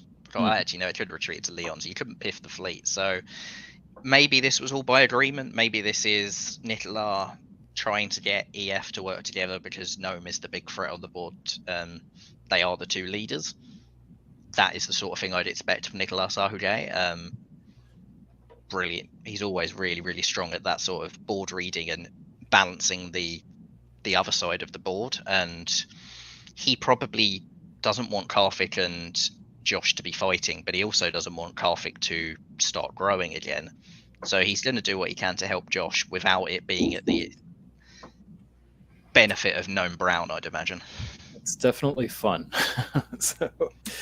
All right, we've got an army build from Karthik, a fleet build in Kiel. We see 2 disbands of the armies from Russia, and moving on to spring of 1907. Well, Gnome was committed to that war with Karthik with that fleet build. Like, that was a no going back turn. Gets Belgium, probably for the best. Like, he's no longer a threat to France, so he can try and get France onto his side. But France has left Gascony and is therefore less able to be that threat. So it's not all worked out right for him there. His capture of Warsaw, as I said, it wouldn't hold, and it hasn't held. Do you find it's interesting Nicolas is not pushing armies himself up against Gnome. He's letting other people do the work there, and maybe Nicolas is setting himself up for a stab on Farron. At least it could go to a lot of places here, but it ain't looking very hostile to Germany. I'm curious by Aegean to Khan there. I'm surprised that Farron's not trying to rush Ionian there. It's kind of interesting. Yeah, Nicolas, diplomatically, he's got the win on that extra Turkish fleet we were talking about being a problem in an IT. You've got to get it out of the way. Diplomatically, he's convinced her to do that, but at the same time, he's brought his own fleet back to Tunis. Maybe the trust wasn't there, or maybe it's like, well, I need to do that in case you came through. But now that Farron's pulled back, he could start pushing fleets east himself. He's like, I mean, it's Nicolas. You wouldn't expect him to rush into any decision, but it's coming up to a point where he's going to make a decision on who to attack next. Because at the moment, he's not really attacking anyone. Yeah, that's true. Yeah. Well, I don't care what else happened. Chat is loving the move of North Atlantic to Norwegian. Italy inevitably takes Norwegian, classic Italian play. So this is a lot of fun. I think it was a little bit risky, though. Having Farron move back to Khan was a very, very big win for Nicolas, who I think otherwise would be really wishing he had that unit back at home. Yep. And, oh, there we go. It's Norway. Yeah, sports Karthik into Norway. I get that with that fleet in Norwegian Sea. As we said before, Karthik's never unplugging that fleet that's behind his lines, so he's helping Karthik, which is directly hurting his only present rival for the top board, because the east is still a whole lot of nothing. Farron, having seen Nicolas' fleet comes back, Farron's fleet now comes back, and again, not a lot happening elsewhere with the armies. There's notably no push into Ukraine, so presently there's no threat to Peter McNamara, who stays even despite losing Sev. We'll see. Like, Farron is now the one who she's putting a build down. What's she going to do? Because if it's yet another fleet, that'd be hilarious. Categorically going off to Italy. If it's an army, facilitate a bit longer. I really hope it's a fleet. So, Tommy, do you think it should be a fleet? If you're Farron and you want to win this game, is that the build to make? I think so at this point. I mean, as long as she's okay with Peter now, then I feel like that's probably the right way to do it. Because like that's the only way she's going to grow is just like attack. Well, and especially if Nicola actually moves Tunis away again as well too. So that would be interesting to see. But yeah, if I would probably do a fleet most likely. But or I guess you could do an arm. Well, I mean, I would do a fleet probably. I don't know. Yeah. And army. Okay. I think it had to be an army defensively because a fleet is so openly hostile that Nicola will immediately attack you, and at that point you don't have the armies to defend Rum and Ball very well. You've all got to hold station. So if you want to be able to get the jump on Nicola later, convoy this up, move an army into Ukraine yourself, and then you've got armies you can push down into the Balkans. At the moment, Farron doesn't have that ability. Yeah. Well, we see as we go to 1908, balance of power play across the board, particularly from Nicolas Sahugay using Fleet Norwegian from Italy to help balance the board. Really, really even. Spring 1908, what happens in the West? In the West, well, Italy is still on board with England. There's an attempt to take North Sea for an Italian fleet. Love to see it. Sadly, it didn't work, so there's not an Italian in the North Sea, but that's still the play for now. Karfik correctly makes the choice to piff that German army in Picardy. His position's now getting a lot better. It's also getting a lot better for Josh Hennessy because if he wants, he can take back Paris this turn because that's a fleet in Brest. It can't support it there. But notably, they've jumped into the Med, which does not say that Karfik is on board with Nicola as much as Nicola is on board with Karfik, because that appears that they're going after Tunis together. Really nice to see that from EF here. Like, they've changed the dynamic on this board. They were two minor powers, but by combining themselves together, they're sort of a major power again. They have 9 between them, and it gets them back to some sort of path forward. Without having to make peace with Nome, because any peace with Nome is probably bad for them still. Nicolas made his move in the east. He's gone fully against Farron, but that means that Tunis is at risk. So from the balance of power perspective, this is, again, really good play by Karfik and Josh. I think this is the turn that they've worked something out really nicely together here, and a lot of credit has to go to the pair of them for this.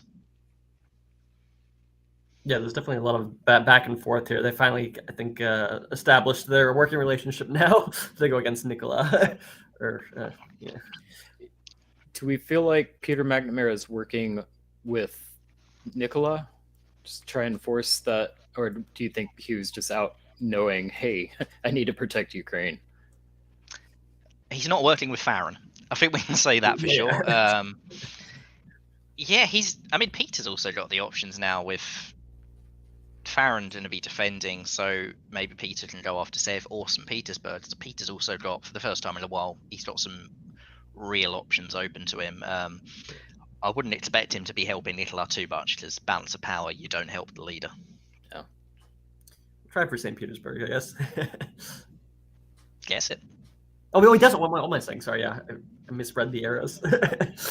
But that could have been by agreement, because Germany has pulled his fleet forward, so the tap on Warsaw is interesting if that's the play. I don't really get why Nome's got an army in Silesia.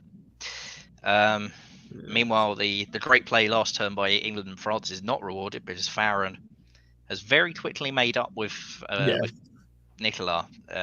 Romania is taken back, no defense there, and Ionion's not tapped, so Tunis doesn't actually fall. So that's interesting. And meanwhile, Nicola punishes Karfik for his insolence in daring to go against him, and now that Italian fleet is in its natural home of Edinburgh, as it should have been all along. That's great. This is fascinating. So fall of 1908, we've got -2 for Karthik and +1 for both Farron and Nicola.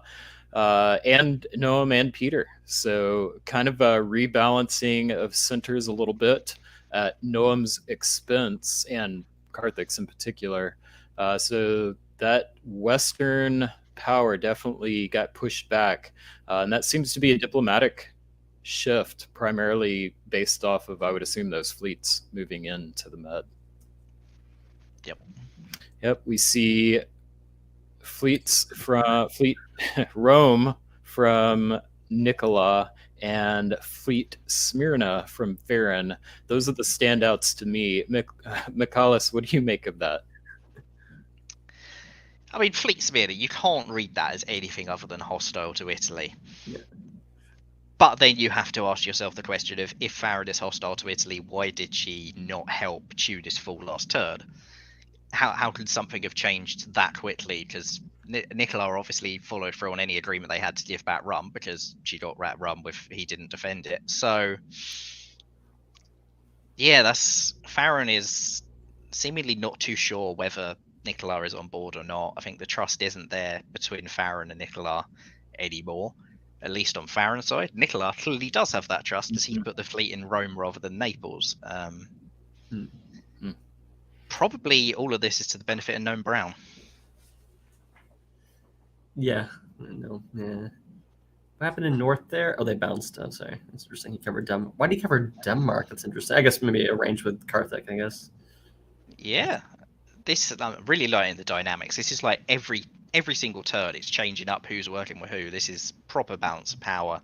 And now Noam has decided that he doesn't need, seeing this possible reforged EG, has pulled his fleet, which gives Karthik room to do stuff again. So maybe this is also balance power from Nicola, and like, all right, now that Karthik's been taken down quite a few pegs, I need Karthik to be viable again. I'm going to give him room to go and be viable. My fleet is coming up. And meanwhile, the IT war is back on. Peter is coming in possibly to go for Sev, possibly not. We'll see. Yeah, this is just fascinating dynamics that's changing every turn. I mean, look, France just walks into Paris. Rest in peace, Edinburgh. I'm sad because I'm a Scottish Italian, so it makes me sad.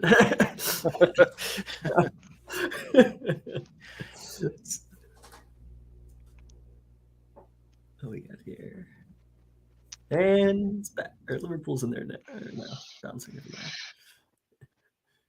So this looks very much like the EG is back on. Karthik is going down to the English Channel. France takes Brest as well, but loses Portugal.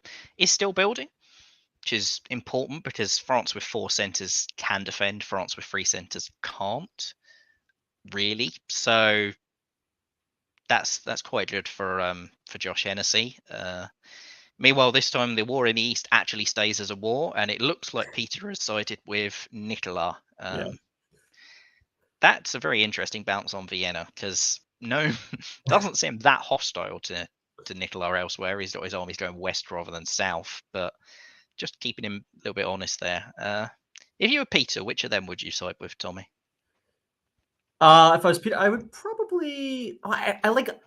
I probably would have sided with Farron. I kind of like Farron better than Nicola, just in terms of playing with it and personality wise, because Nicola can be kind of demanding, and so I kind of like working with Farron a little bit better. But also I like doing a nice RT. Like, it's just usually, well, especially if you can convince Noam to move to like Tyrolia and stuff, that'd be fun. Then you could really do some damage there. But yeah, I kind of probably side with Farron. Brian? I would side with Nicola. I love the Russia and Italy arrangement. I feel like there is more upside for me working against Turkey. So I think I would be worried about a Russian stab all the time. I mean, a Turkish stab all the time. So. Yeah, I think it's a really tough call for Peter, because he kind of doesn't want either of them to win, but he also needs one of them to start winning for him to have any growth. Yeah, I think the other reason I would do Nicola is I would risk the growth of Nicola in the hopes that I could get the rest of the board to react to that. Yeah. It would be a gamble, though. All right, we've got a army build in Marseille and spring of 1910. EG still going. Germany is now making as many friendly moves to Carthage as they can. The bounce in North Sea, we imagine, is arranged. Again, this is now one of those bounces where the risk is on Germany's part, because Carthage, if he wanted, he could let Germany into North Sea and Peter McNamara takes Norway. In reality, you probably don't want to give Germany North Sea in any circumstance, so it's not likely. Germany is moving back to actually take St. Petersburg. But Peter McNamara switched side. Now he's decided, actually, I do need to work with Farron. And he's defending Romania.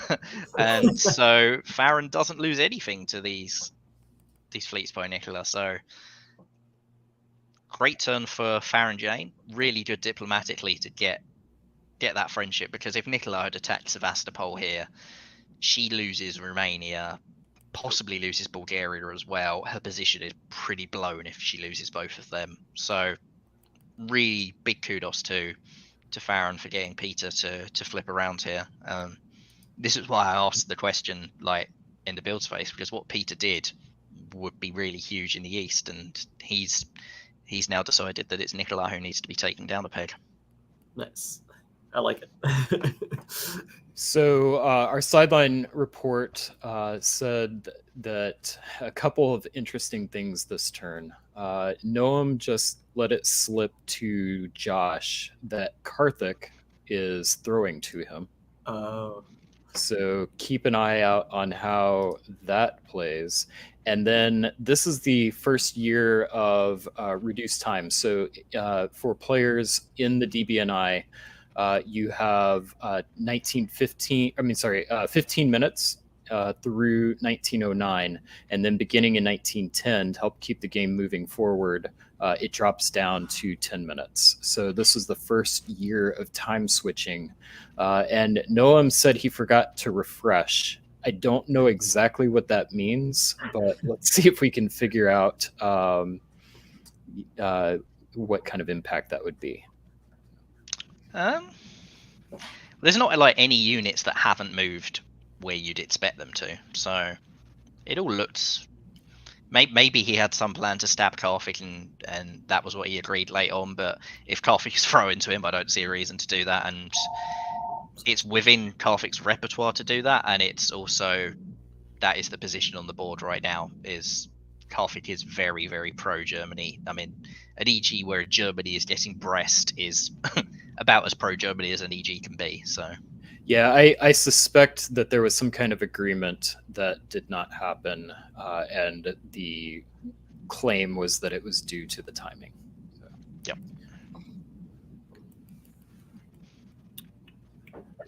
What happened here? Carthage comes up to Norwegian. Maybe there was something that Noam was supposed to do last turn and didn't. But he doesn't help France in any way, so Brest still goes to Germany. I think it's quite notable that Noam has not taken St. Petersburg, despite seemingly putting his fleets in a position to do that. Maybe the deal was supposed to be with him and Peter didn't want to see a fleet there, but they've managed to work that out. Nicola now flips Peter again, so this is just changing year by year which of them Peter's attacking, and none of it's working for him. It's unfortunate. Good turn for Nicola, really. Gets to move his fleet closer to the EF war in the west. Doesn't lose anything to Farron. Gets Peter back on his side for now. And the German army that was mildly irritating around Bohemia is gone. So, yeah, good turn for Nicola Sahugay. I'm just curious how many more times Farron and Nicola, or how many more times Peter's going to flip. That's going to be interesting to see. Well, net result is +1 for Noam Brown, who puts down another fleet in Kiel. So if there was an agreement to throw, I think Kevin O'Kelly, who was also helping on the sidelines, just messaged me. He said that it was more of was open to the idea of throwing. So I think that maybe what's happening here is Noam did not follow through with something Karthik was expecting, and now it looks like there may be some bad blood between these two. So we'll see. Regardless, it's an interesting dynamic. Michalis, do you feel like that's the right call? If Karfik's attacking you, you've obviously got to defend, and the 4th fleet lets you do that. My main concern if I was Gnome is if the East, because if Gnome wins against Karfik, Gnome tops the board, and so the East, this is Nicolas, Ahuge, Peter McNamara, Farrington, they're all going to be aware of this. And now with that extra fleet in Kiel, Munich is possibly vulnerable to a big Italian flip. Of course, if you're Nicolas, you're then saying, all right, Farron, what are you doing while I'm making this big flip? Because I'm not going to move all my armies away and just let you walk into everything behind me. So there's a lot of difficult decisions to be made on how you would arrange an attack on Germany. But I think it's also notable that France pulled the army in Paris, which suggests to me that France is pro-German right now. And if that's the case, somebody's going to have to do something about Gnome Brown, because otherwise he's got the fleets and he will beat Karfik, because he's got a friendly Peter, and if he's got a friendly France as well, this is just a straight 9 versus 4. Nope. Yeah, there's Paris. Yeah. Yep. Oh wow. And St. Petersburg. Oh my wow. Yeah, no one's running away with this. Jesus. Yep, but the Italian armies, some of them have gone towards the line. Looks like the agreement was between Nicolas and Peter, so that's how Nicolas worked out how to go to the line without letting Farron take everything. He's decided to try and fight both fronts. They do correctly guess around Romania. Was it preventable? No, not with the moves that they made. So I think it's the fact they put Rum into put Galicia into Romania. I think that's obviously what Nicolas had to offer to Peter to get his help, but positionally for then turning around and making this big attack on Germany, you'd rather be in Galicia than Budapest, as Budapest is at least 2 turns away from anywhere useful other than fighting further against Farron. So that's a tough one. And elsewhere, Karfik moves his fleets down, so maybe he's back friendly with Gnome again. Maybe he's just throwing. It's really hard to read what Karfik's been doing here. Yeah. But the fleet build from Gnome can't be friendly to Karfik, and yet Karfik moves in the opposite direction. So, and Baltic's moving back. Yeah, you've got the other 2 fleets coming into Holland and Denmark now, so that's going to be not so fun for him, most likely. I mean, he does have a difficult guess because he left Baltic Sea, so he can either defend Berlin or Munich this turn. Oh, yeah. Yeah, and that's where that fleet build versus an army, we're going to see whether or not that pays off. Having the army build, a potential for a build from Paris could be big here, but this is going to be a potentially impactful set of orders. Yeah. Yep. Oh, and now he's moving back to Baltic. But he makes the correct guess. He defends. Well, actually, he uses Burgundy to defend Munich, so he does make the moves that defend both as long as France doesn't tap Burgundy. And like I read into last term from that French disband, it looks like France is fully on board with Germany topping this game, because Nicolas really would have wanted to see France forcing Burgundy or doing something to help. And given that Nicolas has done nothing really but help France, it's a little bit surprising Josh has chosen Gnome over him. But I think Nicolas got problems. He's taken Rum and Bull, but he's lost the Ionian Sea. And Gnome, there just doesn't seem to be a mechanism to stop Gnome Brown from topping this board, whereas Nicolas is now fighting a 2-fronted war, and if France does swing heavily against him, it's a 3-fronted war. At least he gets to actually build 2, and like Germany can only build 1, unfortunately. Yeah. That's one of the challenges that I always face with Germany at this point in the game, is not being able to move off the line. Well, this is interesting. Okay. I mean, if you're Gnome Brown, you don't necessarily have to move off the line here. You've got potentially more growth in the west, because nobody's really got the mechanism to stop you unless Karfik brings those fleets back. But now that he's got that extra army down, he doesn't need to be in Baltic Sea anymore. So Baltic can go back to Denmark, and then it can force North Sea. I can see where Gnome's next centres are coming from. I don't easily see where Nicolas are. It's difficult to get. I know he's got the jump on Turkey with Rum and Bull, and Farron is no longer threat to the board top, but Farron is still viable, and Peter may take Sevastopol. It'd be very, very surprising if Peter's convinced by Nicola that Nicola has to be the one to take Sevastopol. In that case, that's just Peter throwing to Nicola at that stage. So where Nicola's next dots come from, I'm just not too sure. Yeah, same here. Yeah, because I can see Marseille. Oh yeah, we got let's see here. Oh, he's moving away. Okay. Oh yeah, no, the gnome's got this. He's just moving away. Yeah, this all comes up gnome again. He moves some armies to deal with anything that anything Nicola throws at him. He is taking some risks with Karthik, so he's leaving Brest open. He's clearly got the trust there again. Farron, really good turn by her to get Bull and Greece and get Peter on board to tap Rum. This to me reads that this game should draw now and that Gnome Brown has won this game. I think so as well. Yeah. So some interesting chatter on the sideline here. Spring of 1912, Peter reached out to Karthik. He said, "I noticed you didn't convoy in the fall. Have you reconsidered your chances to compete?" Karthik said, "Well, I can't if Farron continues to weaken." And Peter said, "Well, what if I offer to tap Romania so Farron can take Greece and Bulgaria this turn?" Karthik said, "If that happens, then I'm interested." Peter says, "It's happening. Let's make something of this game." So it sounds like Peter's trying to shake things up a little bit and try and get Karthik to make some kind of move so that maybe it's not inevitable. So Peter making some moves as a two-center power, still having some waves and influence over this game.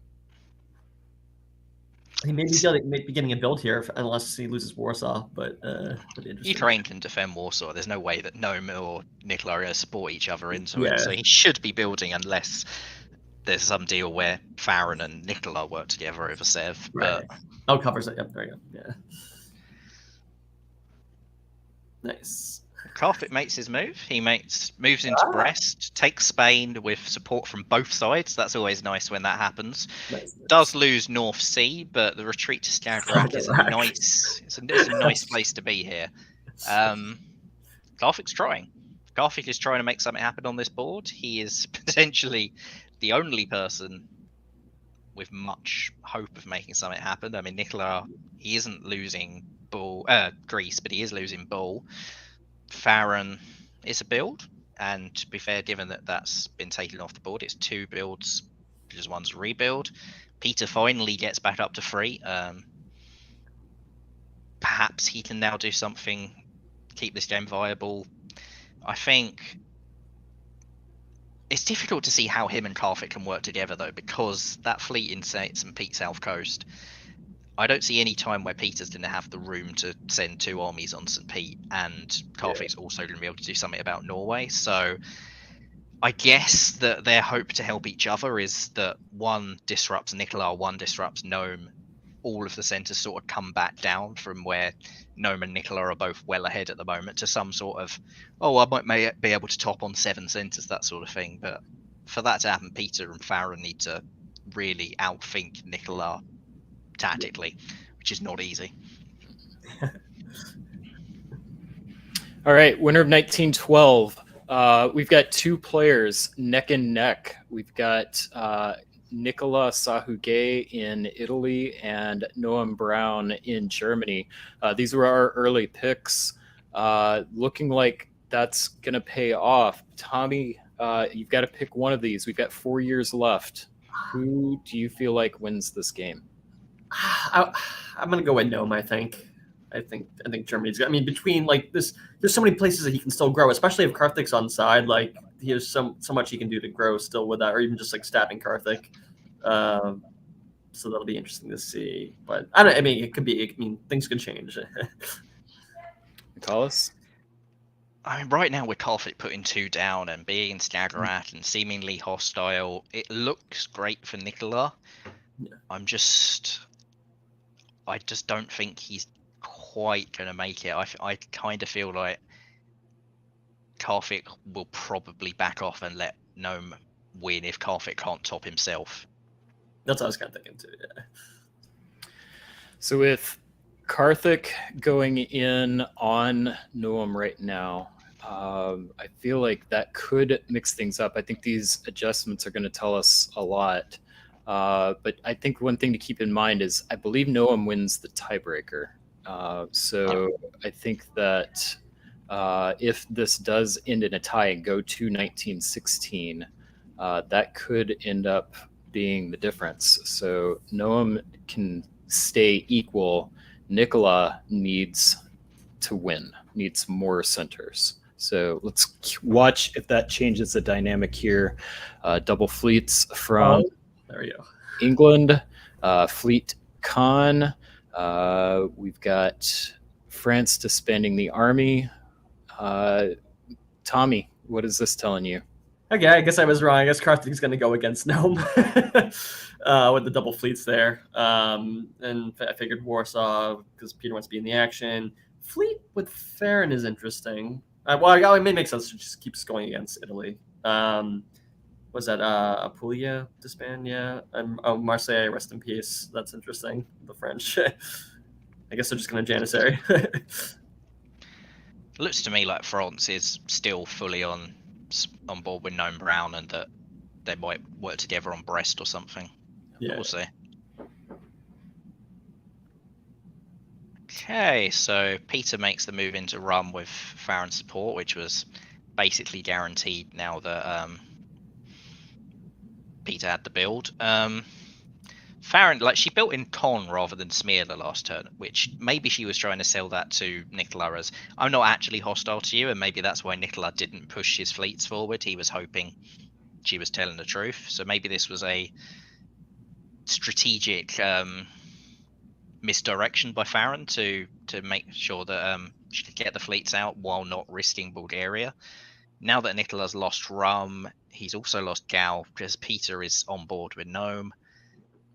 Yeah, this is back to looking really good for Gnome Brown, even though Karthik seemingly is attacking him. He's bouncing in Marseille, but Marseille isn't his, so it doesn't actually matter that much. Maybe the French fleet in the English Channel is going to be hostile in some way, but I don't see a reason for Josh's last action in the game to be to screw Gnome here. But who knows? And that walk into Tyrolia is really nice, because now he's forcing Nicola to start defending his home centres. Yeah, I think this is a really good turn from Peter and from Farron, and I think both of their successes are good news for Gnome Brown. The convoy from Holland to Denmark is a really nice move. I like that. Tommy, is there enough time for Peter, Farron, or Karthik to catch Gnome? I don't know. That's a good question. So this goes to like 1916, right? Or tops potentially. And end after the winter adjustments of 1916. Okay, gotcha. Okay. I mean, if he can take Marseille, I mean, if he can take Warsaw, well, I guess he's losing. Well, he can take Sweden back, I guess. I don't know. I think it may be too late at this point. I mean, I could be wrong. I've seen weird stuff happen before, so. I think Karthik doesn't have the growth potential because he hasn't been able to force North Sea. If he can somehow get Josh to help him take North Sea, then maybe Karthik has that way forward to make a late dash and grab enough. Peter, it's actually harder to predict because he's getting Rum, he's probably keeping it. If he doesn't have to worry about Gnome, if they are lockstep, and Gnome gives him room, maybe Peter can make that late dash. But equally, Peter is super vulnerable to Farron or Gnome, so it's just all risks for Peter to do anything now, which isn't usually Peter McNamara style. But for him to top this board, he's just going to have to make every single turn as this is the front I can leave open, and this is the front I can do something on. Yeah. Okay, yeah.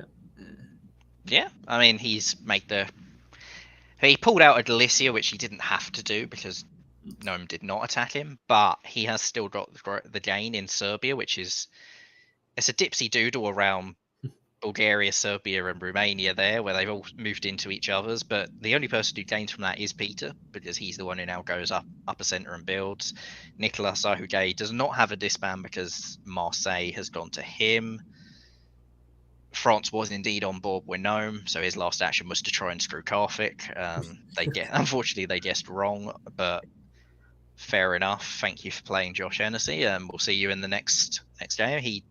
Given how bad it looked, I mean, he was down to 3 centers in 1904, and he's only died in 1913. So that he's done a lot of good in this game to survive for as long as he did from the position he was in.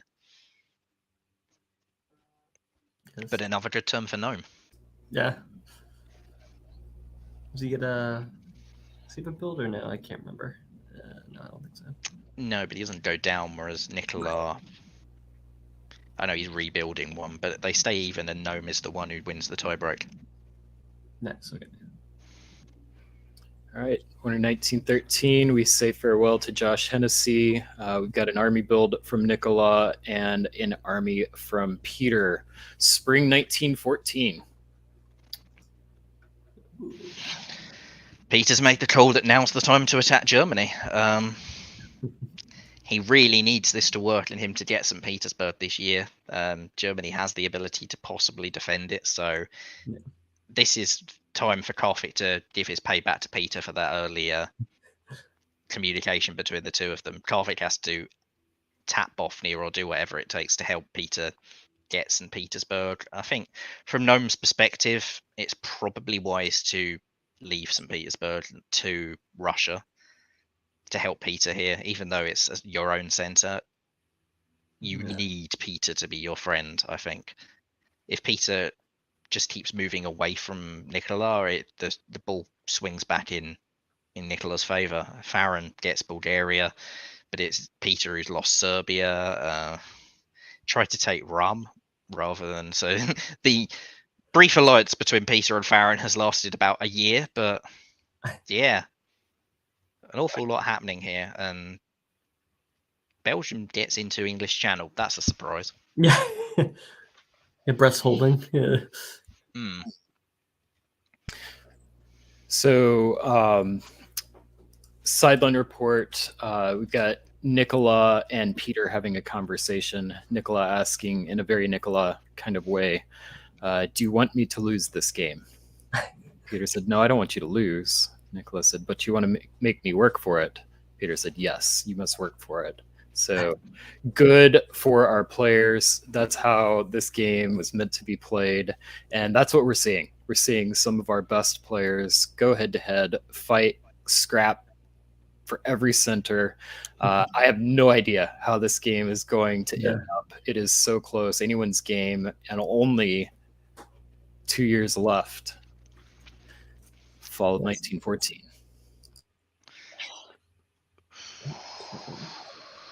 Works out for Gnome. So, yeah, gets the correct guess on what Karthik's going to do and keeps St. Petersburg as well. Huge diplomatic win to convince Peter go back the other way again. So, really good. Well done by Gnome. He gets Brest too. Yep. Outguesses the Karthik Nicolas alliance on Brest and Gascony. Just fantastic diplomatic and tactical play by Gnome Brown this turn. He's not even support holding North Sea and doesn't lose it. Huge win just by itself. And yeah, he's outthought Karthik. Really well done there.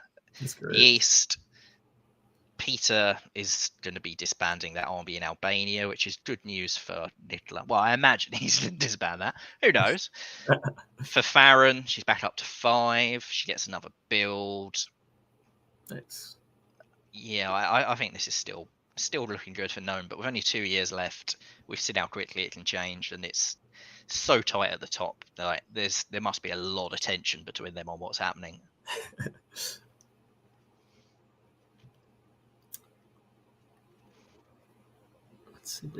All right, winner of 1914.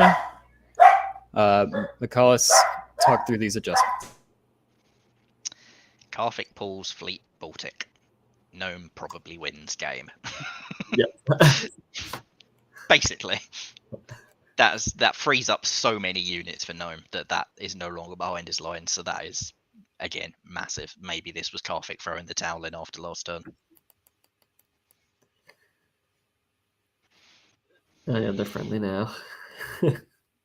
Yeah, I mean, the game doesn't end, but this looks to me like Noma's won the game. Karthik has realised I can no longer do anything about it. We said that before, and he then tried to do something and come back into it, but it is really hard to see at this point. I mean, He did come back pretty good late. Oh, sorry. yeah, he did. He did come back into viability, but I mean, now that St. Petersburg, the swapping of fleets there is really nice because now he can defend North Sea. Walks into Warsaw. Oh, wow. I didn't see that. Presumably with agreement from Peter, because it looks like Nicola was supporting Peter to Prussia. Yep. Yeah. So Nicola was expecting Peter to be going that way, and Peter's gone the other way. So that again looks like Peter has decided I'm more annoyed at Farron and Nicola than I am at Nome. Karthik looks like he's given up on making any attacks. This could be it. This is probably it. Tapping north, why not? Putting him into Marseille. Yeah. That's gay. Pushing forward, +2 for Noam Brown, jumps from 10 to 13. And we keep playing. Why not? I think Nicola would veto just in case something happened. Yeah. Maybe he can convince Farron to help him in some way. Oh, yeah. I mean, he gets into Bull, but that was guaranteed. So I guess the question is, how much more could he take? Because he could take Con. Could he take anything else? No. Actually, they could support him into Warsaw if Peter helped him. So he's potentially +3, and that would be enough by itself to flip who wins. So Nicola's going to be trying diplomatically, but tactically it's irrelevant now. This is entirely a diplomatic battle between who can convince someone to throw to the other. Nicola needs 4. If he takes Warsaw from Nome, he'd go above. Yep. Let's find out. It doesn't take Con. And congrats to Noam Brown. Well done. GG. Well done, Noam. And well done to all our players. This was fantastic. I love seeing this game play all the way to time. Lots of shifts and dynamism in this game. Tommy, what's your takeaway? Just phenomenal play. Like, I've never seen a game last this long in a while. So this is great. I mean, everyone played really well, but really well done, Gnome. I mean, it was nice because there was a lot of we were talking about before, like the dynamics of the back and forth, like keeping each other in check, like balance of powers, and I think they navigated that really well, and that was really fun to watch and to commentate on. Yeah, I mean, Noam Brown's just gone head-to-head in a diplomatic and tactical battle with Nicolas Sahuge and come out on top. That must feel amazing. And Peter McNamara. Well done. Yeah. And he's been the one who made the convincing case. Nicola just couldn't quite get the East to resolve, and because of that, I mean, those 4 centres that Farron still had at the end would have been enough for Nicola to win the game. But because that dynamic between Nicola, Peter, and Farron just stayed chaotic and fluctuated enough times that Nicola never got the security, whereas Nome, France was off the board, and once he contained Karthik threw the towel in, and understandably. Nome did really well there. Chris, I completely agree. The scrappiness of Peter, Karthik, Farron, and Josh was awesome to watch. That's a great way to describe this.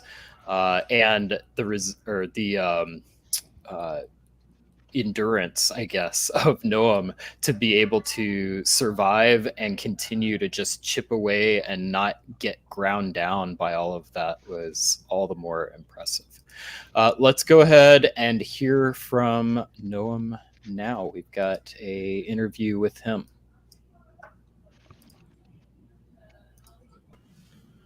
Okay, hi. We have just come off the back of the Game 2 of the DBNI, and here I have the winner of that absolute marathon of game. Welcome, Gnome, and congratulations. Thanks so much.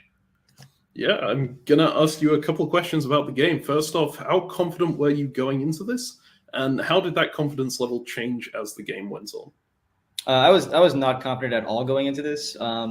This is like a board of very strong players, and so I was pretty realistic that my chances were pretty slim here. And also, like, I don't know, Germany in a marathon game like this is probably not one of the better powers to play. I think. I mean, you're always going to be vulnerable, and so I didn't have very high hopes, but I thought it'd be a fun experience, and so I figured I'll just give it a try and see what happens.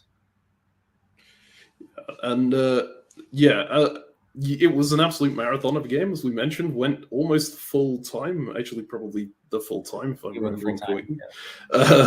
So, at what point in the game did you feel, actually, I'm going to win this?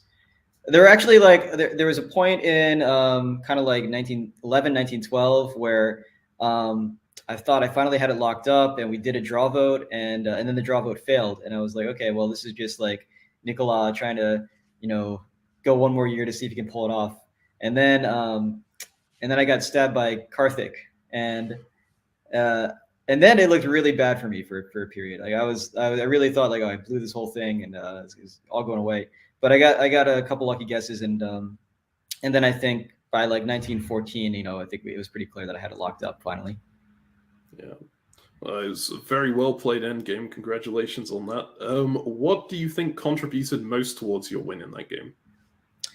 I think I meshed really well with like all the players on the board. They're all personalities that I get along with. I feel like we understand each other, like see eye to eye on a lot of things, and so I can kind of understand, like what they're going for, what their motivations are. Usually like whether I would be like crossing a line if I do something. And so I think that helped a lot, actually. Like these are all players that I really enjoy playing with. I would love to play with again. Well, speaking of potentially playing with one of them again, your opponents from that board, or most of them at least, will have another shot at the win in the second chance game. Of everyone from that game, who are you expecting to make it to the championship with you? That is a tough choice. I'm gonna say Peter McNamara maybe, but I mean I think that there's like a lot of like they're all super strong contenders, and I wouldn't be surprised if any of them pull through at the end. A bit of a left field question here. Who would you be most afraid of making it to the championship board there?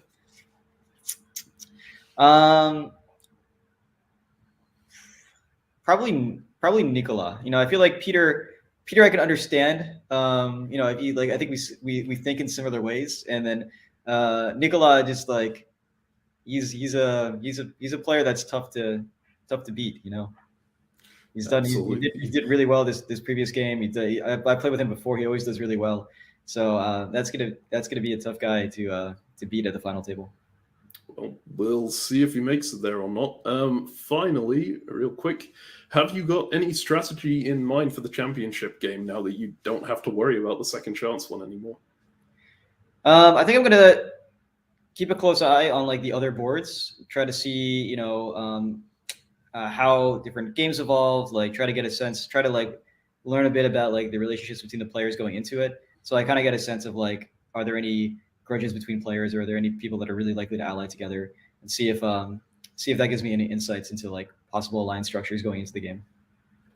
All right. Well, thank you very much for your time. Congratulations once again, and we'll see you in the championship game. Yeah, thanks.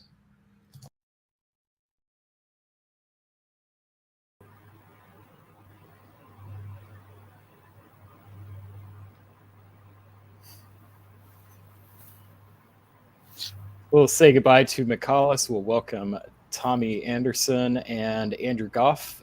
Welcome back. And Andrew, give us your thoughts on that game. I'm so glad I was not in that game. A few thoughts. First of all, Gnome gets a lot of credit for the work he's done with Cicero. Fair enough. But he is actually a very, very good diplomacy player as well. I think you underestimate him at your peril, and he is absolutely working that angle. And I think some of that showed in that game, that everyone was worried about people not Gnome, and he took advantage of that beautifully. other thoughts. Peter McNamara's greatest strength is doesn't matter if he's on 1 center or 15 centers, he never gives up. So his effort fighting that position out and trying to win when he was on 2 centers in 1912 and he's still trying to win, man, that's how you get good. Just do that, people. Do what Peter is doing. It's how to get really, really good at diplomacy. And yeah, otherwise, every single player in that game looked brilliant. And I'm just so glad I didn't have to put myself through that pain. So great game to watch. That was one hell of a game. And I'd like to remind everybody, thank you all for watching. Appreciate everybody being in chat tonight. It's always one of my favorite parts of the show. If you would have not already done so, please go ahead and like and subscribe to the video, help promote the algorithm, share this broadcast. Let's get some more views and more people exposed to this game. These are the kind of games that we want people to see. So these have been fantastic. I can't wait to do more. Let's go to our board 3 power selection now. Welcome, everybody, to Diplomacy Broadcast Network Invitational Game 3, Paris Method Power Selection. We have Brandon Fogel, Robert Schupa, Ed Sullivan, Liam Stokes, Greg Matthews, and Nicolas Taillet ready to select their powers for this first round game. Coming onto the screen is the Paris Selection module, and we will go in reverse order of seed to place the names on the list, starting with you, Liam Stokes. Where would you hope and dream to be? I want to pick first, Zach. Seems likely. Greg? I would also like to pick first. Robert? I would also like to go first. Nicolas? Same for me. Christoph? Yes, I want to go first. And Ed Sullivan? I'd like to go ahead of Christoph. Brandon? I am going to drop to pick after Christoph. Brandon drops, and so Ed Sullivan, you will pick first. Vive la France. Christoph?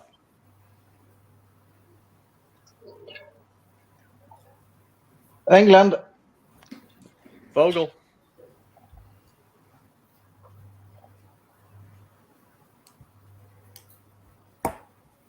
I'll take Italy. Nicolas?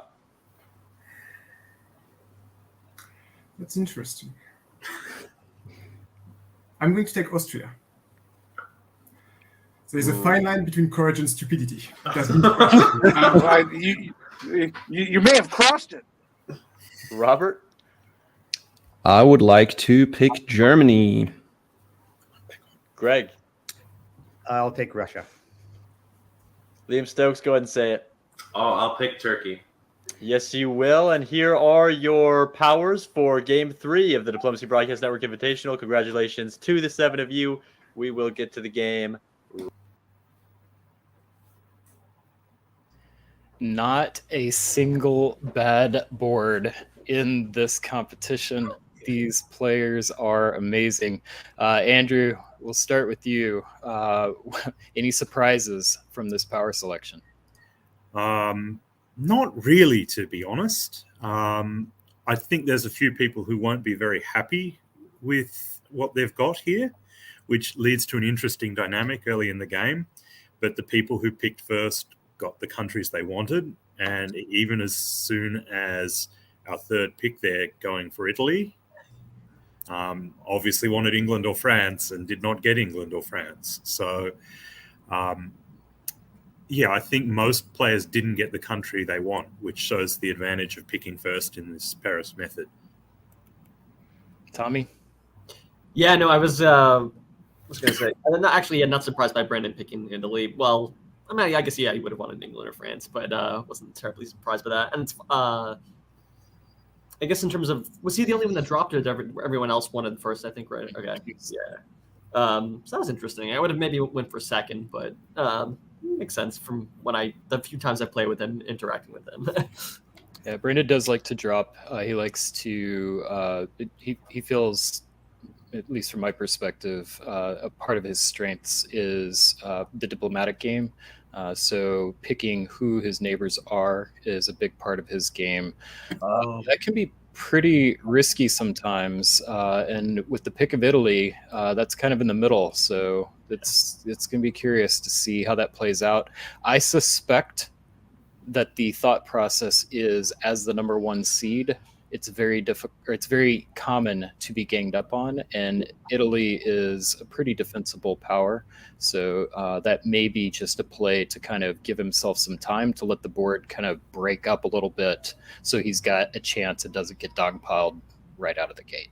That makes sense. Yeah. So we're gonna take some predictions. Tommy, you've got to pick somebody on this board. I'm not going to ask you to pick a winner, but who would be two choices?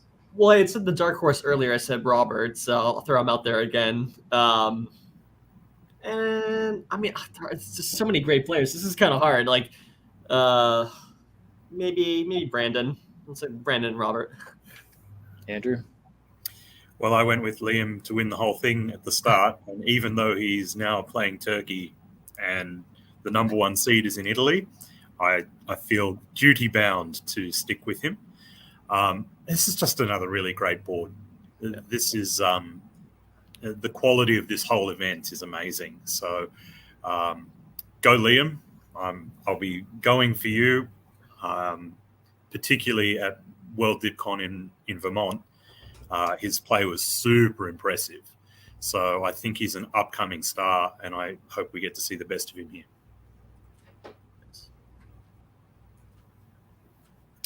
All right. Let's see what our audience picked. So we've got, here we go. Brandon Fogel, overwhelming favorite at 63.2%. Nicola Taille, second pick, 21.1%. Ed Sullivan, Robert Schupa, and Christopher Borgia, each receiving at least one vote.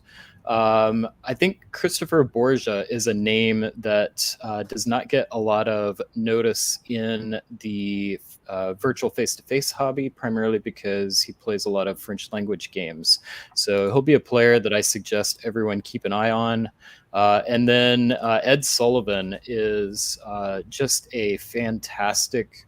He gets a lot of credit for his diplomatic abilities, which is deserved.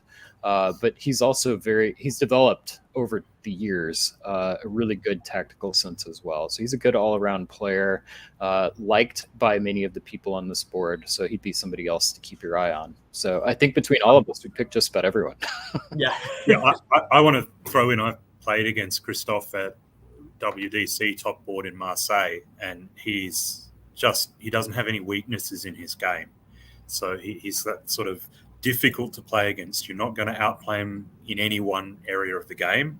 So, yeah, it'll be interesting to see how he goes in the virtual format in English. All right. Looks like I've got some technical difficulties with board 3. So I'm going to see if we can get board 4 to come up. So I apologize to everyone. We just did all the hype and build up. But board 4 is behaving for me. So I'm going to go ahead and we'll do 2 power selections. Let's take a look at board 4 now. All right, here we are, the DBNI round 3, the second day of games. We have Riaz Virani, Bradley Gray, Steve Personini, Andre Gribikov, Christopher Ward, Ruben Sanchez, Loic Borgia here for Paris method selection. Coming onto the screen, we have the Paris selection module. The order of players is as such. And Loic Borgia, how you're going to do this is you're going to tell me where you want to be on the list, first or last. It's all the same for you, my friend. Last. Good choice. Ruben Sanchez, before or after? Before. Ward, where you want to go? I'll pick before Ruben. Andre? I'll pick before Morty. Steve? Same as everyone. Bradley? Before Steve, please. And Riaz? Before Bradley. We're very creative, aren't we? Go ahead and take a country, Riaz. France, please. Bradley? I'll take Germany, please. Steve? Russia, please. Andre?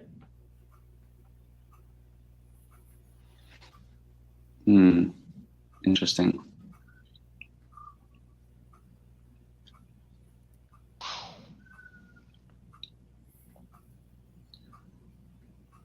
I'll take England, I guess.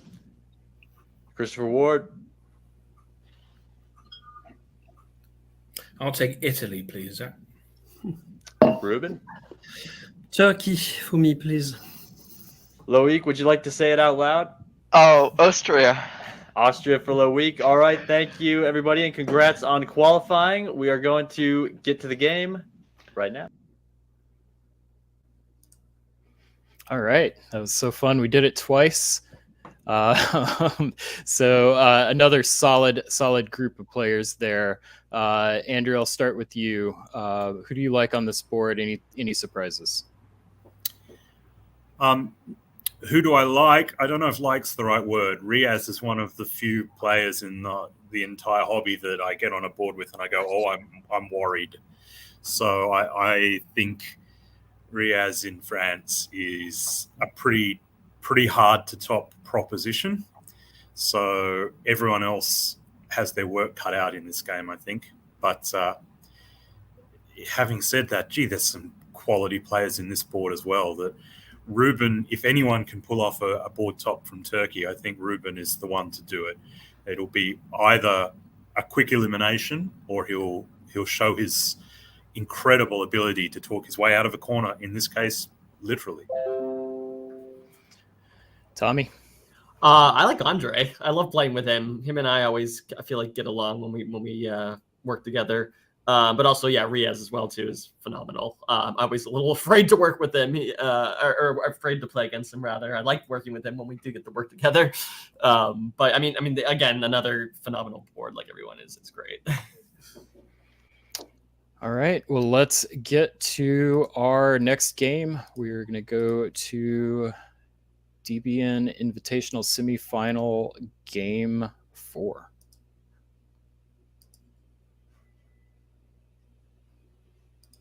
And get all that set up.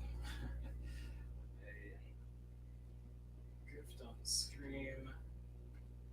Almost have it. Sorry for the technical difficulties here. And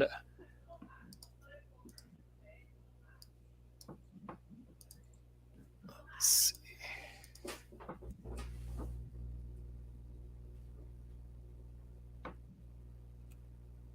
Oops.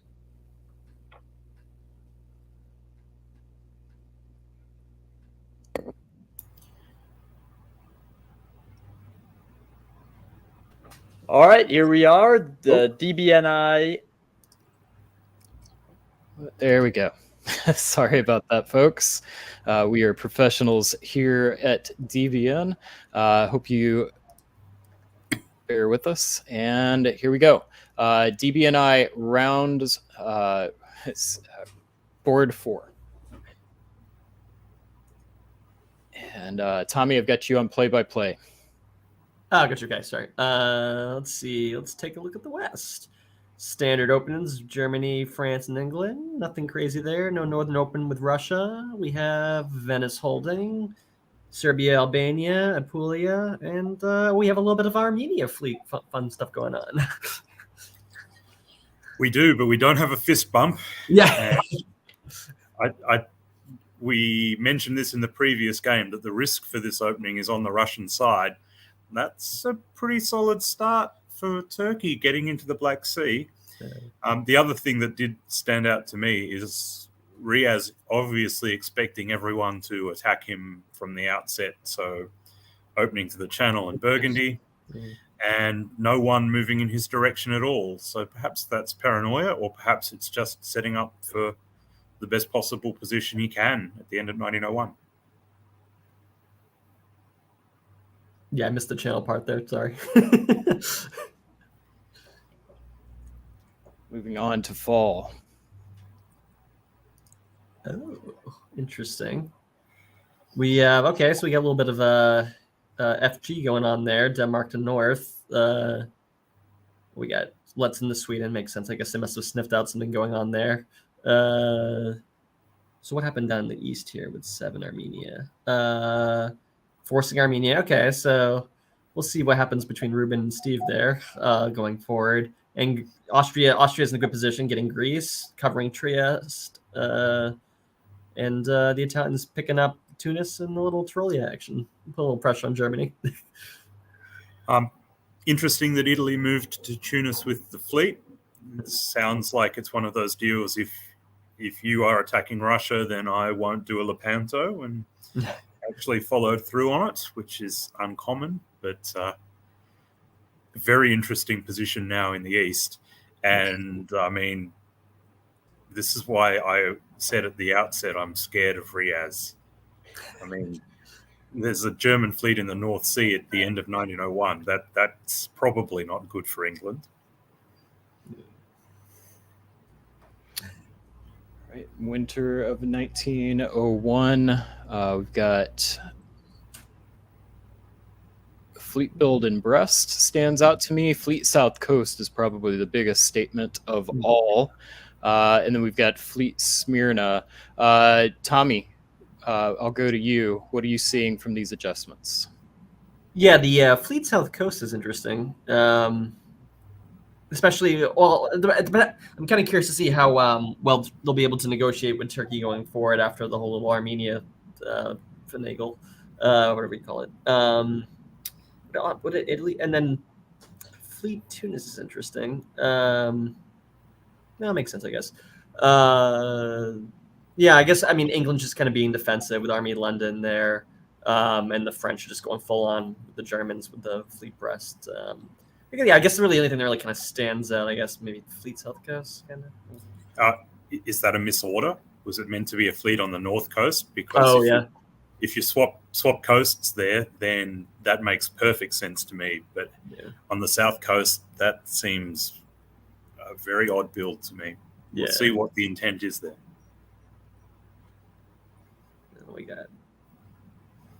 We've got forcing north. Like, that's interesting with the moving out into mid-Atlantic. Okay, Andre's okay for now, I guess. Bouncing in Ruhr. I always find that interesting, like the self bounce there. Like, if they're really working together, I always feel like you can just maybe start moving in the other direction a little bit more aggressively. But and Paris moving on to Gascony is kind of interesting instead of going to I guess trying to be less threatening and then go to Marseille, I'm guessing. And then I'm curious to see where the Italians stand, where they're going to go, in what direction, whether against because we have the Austrians self-bouncing in Tyrolia there, so I'll be curious to see what they're doing. They're going to Bulgaria, so I don't know. It's interesting. What a strange turn. You get into North Sea and then you move to Skagerrak and give North Sea straight back. And yeah, I really like Riaz's play here. He's just slow playing a great position, and he's going to pick up Portugal, at his leisure, just very chill, trying not to scare the horses and make himself a huge target. I really like it. And the East seems more interested in self-bouncing than anything else. It's going to take a little while yet before we know the real story there, I think.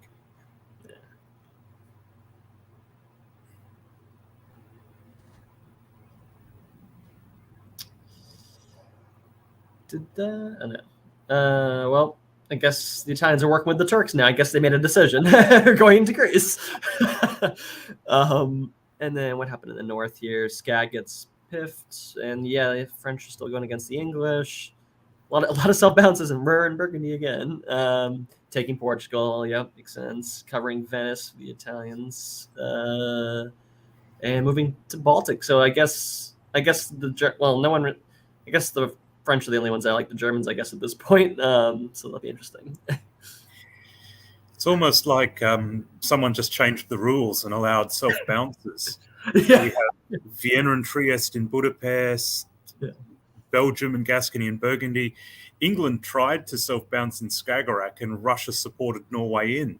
So at this point, I think it's fair to say I have no idea what's going on in this game. And that is probably exactly what Riaz wants. But also, here comes Ruben, the Italy-Turkey alliance. Maybe we even have the big Southern Triple, France, Italy, and Turkey working together. That would be quite something. I'd love to see that. We get an army from Bradley. We get a fleet Brest from Riaz. Andrew, is that a statement? It's a statement that Riaz won't settle for topping the board. He wants an 18. Nope. Moving all those fleets out. There we go. Not even getting stopped. Adriatic. Okay, yeah. So they're just piling it. We have an IT, I guess, going on there. Nice. Love it. Is that a comment? No, it failed, I guess. No, wait, did it make it through or no? Oh, no, it was bound. What am I saying? What am I saying? Sweden. Oh, we lose Denmark there. Okay. Bradley's having some troubles there. But while moving towards Warsaw, but losing Denmark. Interesting. Yeah, I don't really know what's. I guess alliances wise, we have the IT and we have just Riaz just dominating. I guess. Yeah, I know we're meant to wait until the end of 1904 before we make our predictions. Yeah. I'm prepared to go early and say Riaz is huge in this game, and the lack of resistance to what he's doing is. He must be putting in great diplomatic efforts that you don't necessarily see that right here in the moves, but you can imply it from he's already got Belgium and Gascony doing nothing and Portugal not really doing anything. He's just getting no pressure at all. It looks really good for him. Yeah. And he is very good at that too. I always remember whenever I talk with him, he's very good at getting me to do things that I probably shouldn't do.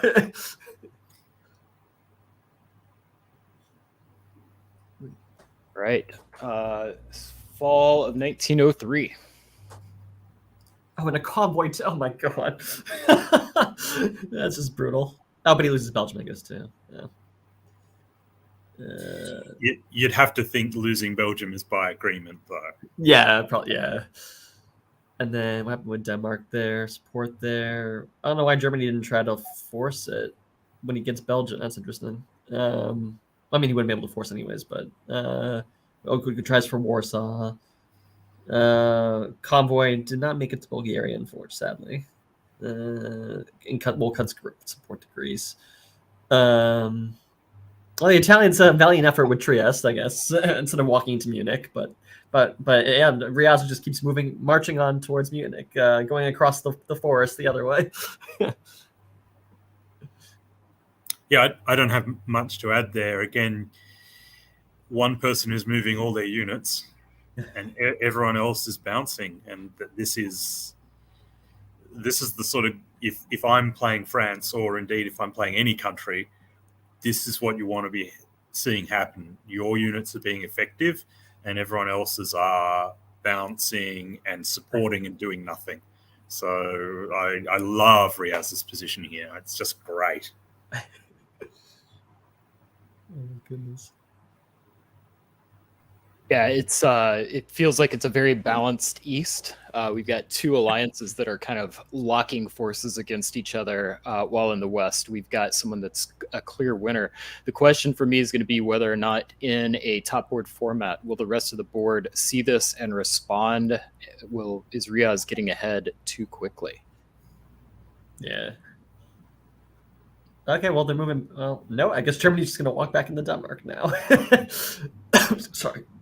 Choking on my own slime, don't mind me. Sorry. Yeah, getting into Wales. I mean, He's a Norwegian now too. Oh my god, this is kind of, well, I guess Russia's kind of moving back a little bit, but I don't know what's up with if that was arranged in Sevastopol or not. Maybe not. And Albania's moving. Yeah, everyone's just moving against each other, and Riaz is just keep marching on. This is kind of funny.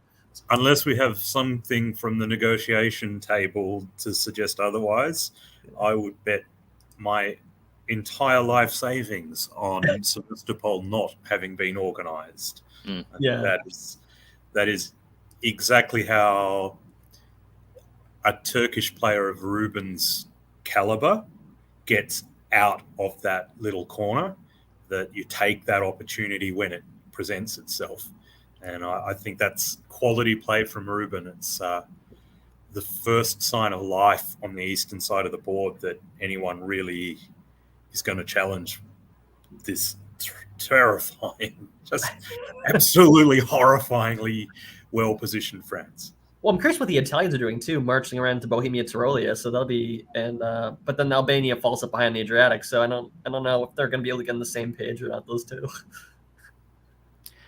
So Ruben Sanchez coming into this, another player that maybe is lesser known to those of us in the North American hobby in particular, but a very, very talented player, consistently topping boards in French language and European circuit. So really good to see Ruben making some moves here.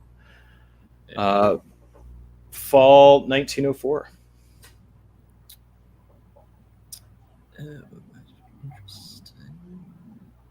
Oh wow, London as well. Oh wow, yeah, no, and he's being friendly with the Germans, putting him back into Munich to kind of protect against the Italians. He's picking up London. I wonder if he'll support him into. Oh, did he get Eddie? Oh, he didn't get Eddie now because of York. Yeah, no, this is great for him. Oh, well, Germany picks up Warsaw though, so there could be a little bit of counterbalance there now going forward from here. And yeah, the Austrians are still attacking the Italians. They're just exchanging places with each other. That's fun. And the Turks, yeah, everyone in the east will just keep going back and forth. So be curious to see where that goes. Yeah, I think Turkey going up a center is good news. I think Warsaw moving to Ukraine is a little bit of a strange one there. I maybe you just give up on it and assume you can't hold Warsaw, but actually with the moves he could have. Yeah. The other interesting thing is the first little challenge to Riaz is that North Sea has snuck into the English Channel. Oh yeah. And at the same time, that's meant that Denmark has the German has walked out into the North Sea, which probably wasn't the plan. Yes. So let's pause in winter 1904, and before we make predictions on power selection, I do want to point out that this game is named Buzz Eddy. So just pulling up notes for Buzz, he was a hobbyist from Washington State who started in the hobby during its very early years. He started primarily as a face-to-face player and then moved later into postal play and hobby services. Buzz formed the original North American Diplomacy Federation with the primary goal of promoting face-to-face tournament play of the game. For many years, he ran the Dragonflight Dip event in Seattle, and he experimented with a rating system for face-to-face play in which players of similar skill and experience would face off with each other instead of mixing sharks with the general population has been the hobby norm. He was a tireless hobby promoter whose NADF moniker is now used to promote diplomacy play in all forms. So thank you to Buzz, particularly for those of us in North America, but those impacts can be felt worldwide. I'd also like to check in with some sideline reports. In spring of 1904, Bradley was trying to convince Steve Personini to stop attacking him, saying the West is completely unbalanced unless Germany's free to attack France. Steve agrees, but he can't go against England, so in order for it to work, it needs to be an ERG. Steve offers to broker the alliance, goes to Andre, who accepts it. However, Bradley and Riaz make a plan to fake a stab the other way. Riaz will go for Munich. This is agreed specifically to enable Bradley to bluff Andre and Steve that he's been stabbed and will 100% go after France. In the fall, Denmark to north was to try to tap North Sea to help Riaz to get through, and we're going to find out whether or not that is the case. All right, let's play Who Do You Like? Based on the information that we have. Tommy, who's your pick to win? I mean, I love Riaz's position. If no one's going to attack him, then I think Germany, I guess now is at this point potentially, but I'd kind of go with him. I mean, yep, but just in the interests of being contrary, we now have a 5-center Turkey. Yeah, and the Italian seems to be on side. And Ruben is a very, very good player. Yeah. So if he keeps going up 1 center a year, he's got another 12 years to go here. He might be a sneaky chance to break the trend of Turkey's getting beaten up. Yeah. Actually, the more I look at it now, especially with Naples and Rome and Tunis all open right for the taking, I totally agree with you now. Actually, I kind of like Turkey a little better. Yeah, that was going to be my pick if you didn't take it, Andrew. I think that there's a lot of upside for Turkey in this position, and Christopher Ward can be a really good ally, can be a very giving ally if he buys into it. So we'll find out who he is more upset at. With these adjustments, we've got Fleet Brest. Looks like a continuation against England or into the Med, potentially setting up for the future. Andrew, do you like that adjustment for Riaz? I do. I don't think there's many other good options there. I think if you're going to move Brest to the Mid-Atlantic Ocean, you've covered everything, and that risk of having a stray unit which can mess things up is kind of covered. And England will be dead soon enough. So there goes Eddie.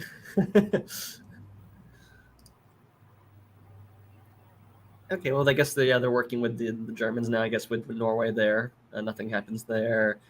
Bouncing in Ruhr, supporting Munich. Italy moving back to try to just wait. Italy's just all out war against Austria at this point. So I think Turkey's just biding his time nicely, although he's losing Romania, unfortunately. But I think he's making progress. What is happening with Yorkshire? Supporting Iceland? Oh, yeah. I think it may be a signal of giving the finger. Yeah, I always do that. I always do the top left corner also when I do come out. Fair enough. I think the most interesting thing here is the East circling, and I think Austria's missed a trick there. I think Vienna to Trieste cutting Trieste's support was pretty obvious. But then the flip side to that is Italy has gone in with the army in Rome, so now Austria has a free walk into Naples in fall, which it just makes everything more complicated. And yeah, it probably helps Riaz most, but it could also still help Ruben a bit as well. Very chaotic. It's painful.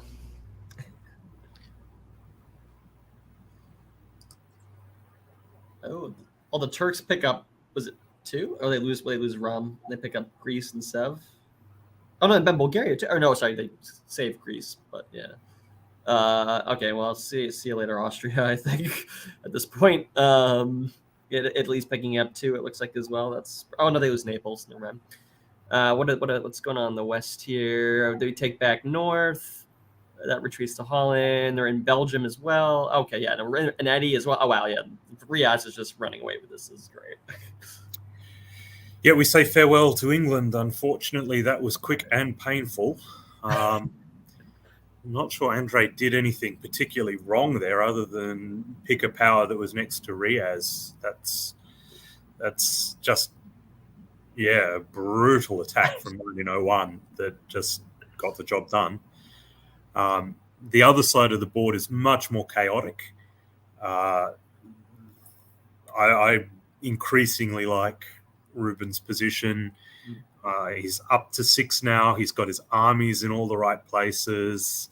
The next step is to build another army and convoy it into Romania, and suddenly that's a really strong Turkish position. I think to anyone out there who's looking how to get out of the box as Turkey, this is a pretty good example game from a player who is first rate at this sort of thing. So, yeah. Winner of 1905, we've got Army Khan from Ruben. I like it. Double armies from Riaz and a fleet in Rome for Christopher Ward. Tommy, what's your take on these adjustments? Anything that you particularly like or do not? Double armies is interesting. If he's supposedly friendly with Germany, like, I guess you don't really need both. I mean, you can build it in Marseille. I mean, but then if you build it in Marseille, then you're moving towards Italy, I guess. I don't know. Maybe I may have just waved something there, maybe. I don't know, potentially. I always like the wave. Army, yeah, Turkey's still making great position, getting the army there, being friendly to, not building the fleets. And Rome is interesting. I would have thought maybe building an army there if he's going full on against Austria, but depends on what the relationship's like. That's all complicated because if you build an army, Naples to Turin to Tunis is problematic. So the Austrian fleet is the most annoying unit on the board, and the aim will be to eliminate Austria this year. And if you don't, well, it's just a headache. But wow, Riaz is just taking no prisoners. Germany is next. Yeah. Catch him if you can. Yep, there we go. Yeah, just supporting himself and just trying to push in there with Ruhr, Picardy. He's even moving his fleets. Mid-Atlantic holding is interesting. I guess just to keep it there because Venice went to, or Rome went to Turanian rather. The Austrians are working with the Turks now into Ionian, but then they take Serbia. That's kind of funny. And yep, well, that's basically almost done with the Austrians shouldn't have helped the Aegean in. That's kind of probably a bad idea. And we're playing Dipsy Doodle with Sev and Rum, it looks like. Yep. So that's interesting. And then Germany is just hanging out in Warsaw. We get a beautiful rare 2 units retreating to the same place. They didn't even have to go to the same place. So obviously, let's just blow each other up for giggles, I guess, was the decision there. Ruben will be loving that. You wouldn't be worried at all about losing Sevastopol if you can put armies in Romania, Serbia, Bulgaria, and Greece, and a fleet in the Ionian Sea as Turkey. You're a real chance, and this game will go long enough for him to be competitive. The problem is, look at France's position. Oh my goodness. This is the sort of thing you dream about when you draw France, is you've got all of England, you're already in Ruhr, there's not really any opposition to you from anywhere, Italy is hamstrung. I love Ruben's position, but it might not be enough. Yeah, I think it's going to be how long do these players want to play? The longer this goes at this rate, I think advantage Turkey. But there's so much gas in Riaz's tank right now that it could just be a case of getting so far ahead that no one else can catch him. Oh my God. Oh, he's even guessing right. This is just savage. Jesus. Munich, Belgium, convoy to Holland. Why not? And then Denmark's falling now, so now he's gonna. He's in Berg. Oh, he's just gonna steamroll Germany now. Jesus. And then Italy, or sorry, the Turkey's in Tunis, Serbia. I'm getting into. Turkey's still getting right position too, so there's a lot there. I mean, it's so cruel on Rupen. This is one of the best top board style games you'll see a Turkey play. This in any other circumstance, you're going, wow, he's growing. He's got great position. And now France is on 11, and has no real enemies because Germany is collapsing. The problem for Ruben is France could pretty easily get to 17 here, and it's hard to get more centers when someone else is already on 17. Oh, man. So I'm going to pitch this to both of you. I think it's an interesting point. Chad Peter says, I dislike the amount of conflict between Germany and Russia. They could have profited from England's destruction while holding back France if they chose differently. Tommy, what are your thoughts on that? Yeah, no, I agree. I would just feel like everyone is just letting Riaz run rampant in general. But I mean, they definitely, they could have profited off of working with each other because of England was kind of falling apart. But yeah, I definitely agree with that. Yeah, that's a great comment. I wonder how much of it comes from that Fleet South Coast build at the end of 1901. Again, I'd be fascinated to hear from Steve on that. If that was meant to be North Coast, it changes the whole complexion of the game. Yeah. Whereas if the intent was South Coast to go after Germany, wow, he's putting a lot of faith that Riaz is on his side. Yeah. So sideline, I think, is kind of interesting here.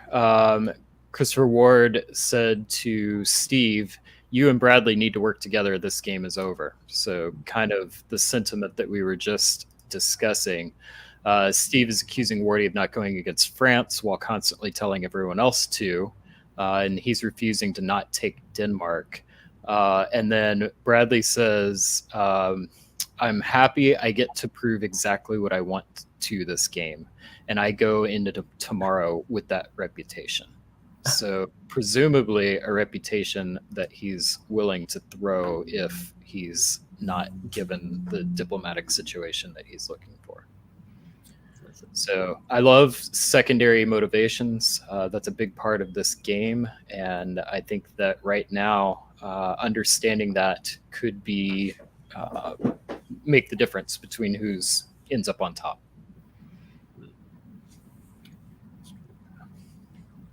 All right, winter of 06. Boom, boom. We got a German making it easy for France. France's dream continues. Double fleets. Got double fleets from Turkey. Army in St. Pete. I think the question I have for you, Andrew, is it solo watch time? I have two thoughts. The first one is, yes, it's time to be concerned about a solo here. France's position, no one is attacking at all. And if the rest of the board doesn't sort out their differences, then this is going to be a brilliancy by Riaz, something that you can put in the scrapbook. Again, I'm not even sure Andre or Bradley need to be taking blame for this. I think this is just exactly why I said Riaz scares me. This is superb play.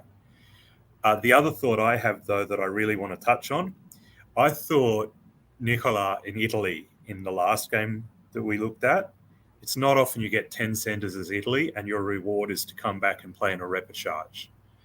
But Ruben is in a similar situation here. This is also a tremendous Turkey, but he might finish up with absolutely nothing as a result of it, which is incredibly harsh.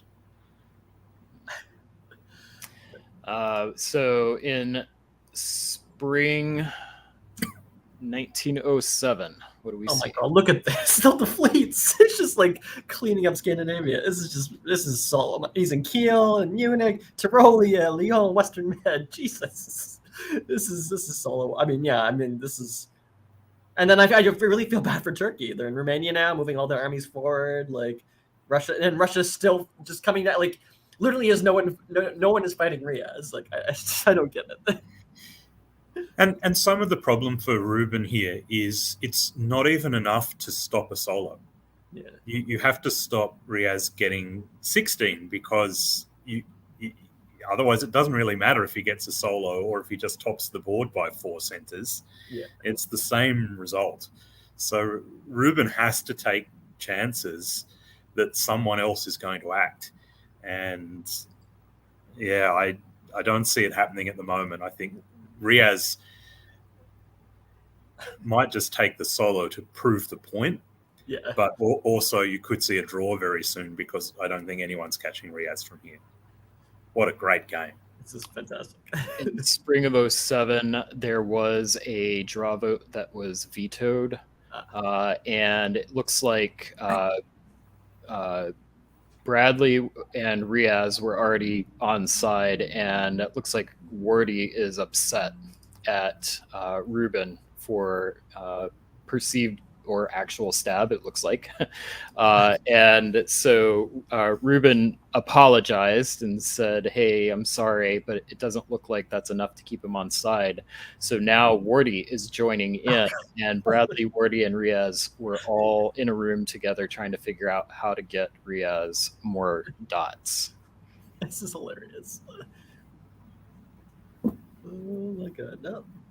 Denmark, Norway, Kiel, Turanian. Oh my god. But Russia did bounce in Berlin, so that's something. Yeah. That's true, yeah. What a show is being put on here. What a show. In fall of 07, there was another failed draw vote, and fingers are pointed at Ruben, but he did not publicly veto. Wardy and Bradley are now discussing throwing a solo. Steve's talking about working with Riaz, so it's looking very good. Riaz is winning the game tactically, diplomatically, strategically. It's just pure domination. If I can play the devil's advocate, if I'm Russia or Turkey in this circumstance, I'm probably not taking the draw vote just yet. I think in this format, why wouldn't you see if you can somehow stop Riaz and take your chances? Because again, you really lose nothing if Riaz does get to 18. You might as well make them prove it. So again, what a great game by Ruben that's going to get absolutely overshadowed. All right, winner of 07, get richer. Moving on to 1908. Oh my god, no red arrows again. This isn't on solo watch now. This is a guaranteed tactical solo if he wants to take it. So that's incredible play. Riaz is just an incredibly dangerous player who, if you aren't respecting him out of the gate, I mean, we have a little graph here that the last two games, there were ups and downs and ins and outs and everything was difficult. This is just a domination. What an incredible game. It's like effortless. It's not even trying. Underneath the water, I'm sure the ducks are paddling, but it just looks easy when it works like this, doesn't it? I love it. So spring of 1908, there was another failed draw vote. And Riaz said at the table, if you don't take the next draw, I'm vetoing until I solo. So fall of 1908. Well, he has it right here, doesn't he? Or 1, 2, 3, 4. No? He has a lock. He's on. Yeah. Even if he doesn't get it this year, he gets an 18. No, there it is. That is an 18. Well done. Bravo. Yeah. Riaz Varani with one of the most dominating games that I have ever seen on a board with some of the world's best. I feel very good about my choice to pick Riaz as the champion of this season. We'll see if the rest of the board if that comes back to bite him. But this is the same kind of play that I've observed from him all year. Damn. And you've got to feel sorry for some of the other players here. That I'm really not sure anyone did anything terribly wrong. It's just that Riaz took his chance straight out of the gate with that bold opening and just optimized every step of the way. And when you're in a game and you feel like you're allied to someone first it was Germany and then it was Russia. It's really, really hard to step back and see other threats. Poor Ruben. Yeah. Yeah. Turkey always gets eliminated in top boards, and otherwise they top the board, which is why you eliminate them. And here he is on 11 centers as Turkey, poised to grow a bit more. Going great, but unfortunately the game is over. So it's bad luck to Ruben, but wow, what a virtuoso performance from Riaz. Truly one of the greats of the game. Well, let's hear from Riaz now. All right, we're right off the back of another game finishing, and we've got our latest championship game qualifier here, Riaz Virani. Welcome. Thank you, Marcus. And congratulations, you just waltzed to a solo in a semi-final round. How does that feel? It feels good. The game went. It was like a whole bunch of things just ended up all working out in my favor. And as France, when everything's working out in your favor, I mean, we know what happens, right? Where it ends up. Yeah. So, how confident were you going into this game, and how did that confidence change as you went through the game? I was fairly confident because I'd played with a lot of the players before and had really good relationships with a lot of them in terms of, through playing games together, developing a lot of respect for each other, and at the same time, just joking around and discussing other games. And so there was a board that I really had a lot of good relationships with, and so I was feeling very good about that going in. But you never know how it ends up, right? Yep. And I mean, you came out with a solo. Were you in any way expecting a solo going in? Were you going to try and push for one, or just for the top? No chance. There was no expectation of a solo. The expectation was of a board top. But what ended up happening was I think a couple of people weren't aware of the full rules that were posted and thought that they would get points for second place. And so they kept vetoing draws. So I got to 11 and then they vetoed, and then I got to 14 and they vetoed again, thinking that they could get some points. And then all of a sudden the smaller powers all said, well, what's the point here? Just take 18. It doesn't make a difference to us. And so I said, okay, I'll take 18. Makes sense. I mean, so you've mentioned there what contributed most towards your win in the late game was probably those towards the actual solo, was those powers saying you could go ahead and take it after all the vetoes. What do you think contributed most towards setting you up for going for that run, putting you in the lead going into the late game? I think part of it was I had a really good relationship with everybody on the board, whereas my German ally, before I stabbed, he had developed a really sour relationship with Russia. So at the time of the stab, I actually checked in with Russia and I said, hey, Russia, what are you going to do here? You want me to turn on Germany. I know you're busy enough in the south. Am I going to see a whole bunch of stuff up north and a Stop France campaign? And he said, no, I'm just going to keep going at Germany. I'm going to take my home centers back from Germany, from Turkey, and focus in the south. And then at that point, I just said, okay, well, what have I got? I've got nothing to lose. There's no resolution anywhere else on the board. And I'd have a big difference between myself and Germany. Yeah, it's a solid way to play. So going forward, most of your opponents, I think maybe all of your opponents actually, I can't remember what the exact seeding is, but they're going to have another chance in the second chance rounds. Of all of the people you played against in that game, who do you think is most likely to make it to that championship board with you? Okay. Politically speaking, they're all really good players, so it's not fair to ask. Because I think they all have a really great chance, but at the same time, I'm really impressed with how Bradley plays with face to face, and I have a feeling that Bradley will have really a fantastic shot at pulling it out and joining on that top board. All righty. Well, thanks for not just giving the political answer on that one. So a quick follow-up to that, of everyone on the field, not just the people on your board, who would you be the most scared of making it to that championship game? Who would I be the most scared of? Probably Ruben. And the reason why is he wasn't happy that I decided to take a solo at the end. And again, we have a really good relationship. We get along great, but you never know, something like that can carry over, or somebody could be upset about something. And so that would be the one that I would be probably most concerned about. All right, but I mean, out of the solo, you probably have that first pick. We don't know for sure yet, obviously, but hopefully it will be worth it. Have you got any strategy in mind for that championship game now that you don't have to worry about the second chance round?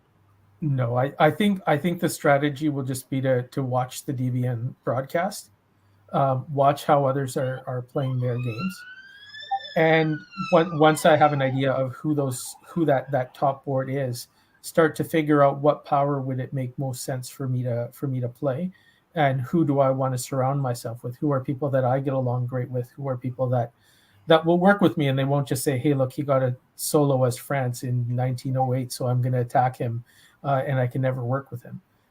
Just try to avoid that, and try to avoid that mentality from people, and avoid people who feel that way. All right. Well, thank you so much for the insights there. Massive congratulations again, and we look forward to seeing you in that championship game. For sure, and thank you, Marcus. Thank you for all your work. Thanks.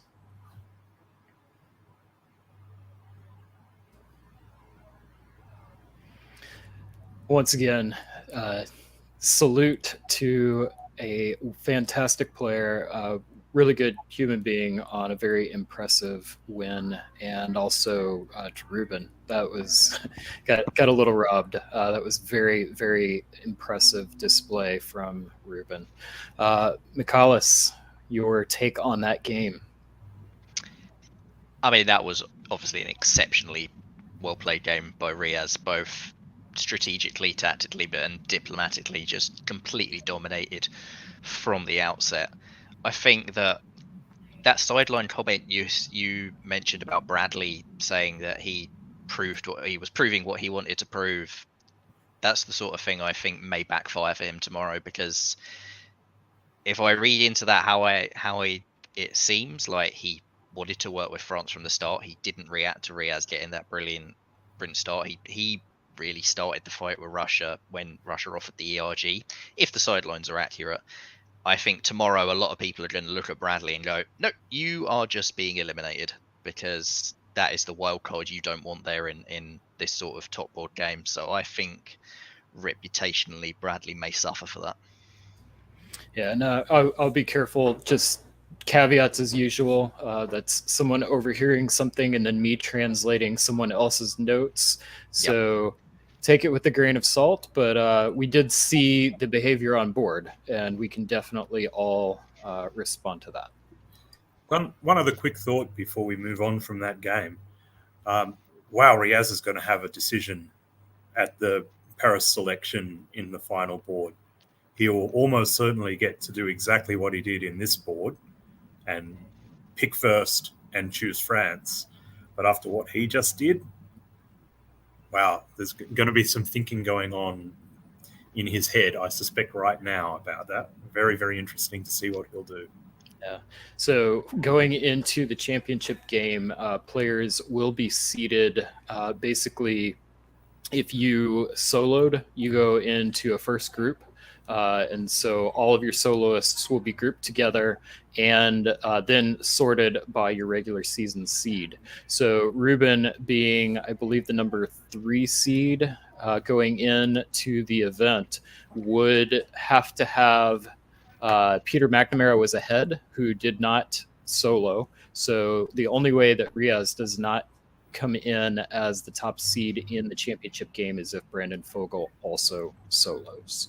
After that, everyone that wins the second or the semifinal games are in a class, and they are sorted by seed, and then the winners of the second chance boards. I don't think I could handle the excitement if Brandon also solos today. That would be too much. Well, we are about to go to that game. Since I did screw things up earlier, we had the little technical issues. Those have been resolved. Thank you to Kevin, Marcus, and Brandon actually wrapped up his game and got a code change in time to fix it. So we've got that up and working. We're going to go ahead and play that selection again. So those of you that have already seen it, you're welcome to take a break. And for everyone else, this will help get everyone back into the mindset for this game. Welcome, everybody, to Diplomacy Broadcast Network Invitational Game 3, Paris Method Power Selection. We have Brandon Fogel, Robert Schupa, Ed Sullivan, Liam Stokes, Greg Matthews, and Nicolas Taillet ready to select their powers for this first round game. Coming onto the screen is the Paris Selection module, and we will go in reverse order of seed to place the names on the list, starting with you, Liam Stokes. Where would you hope and dream to be? I want to pick first, Zach. Seems likely. Greg? I would also like to pick first. Robert? I would also like to go first. Nicolas? Same for me. Christoph? Yes, I want to go first. And Ed Sullivan? I'd like to go ahead of Christoph. Brandon? I am going to drop to pick after Christoph. Brandon drops, and so Ed Sullivan, you will pick first. Vive la France. Christoph?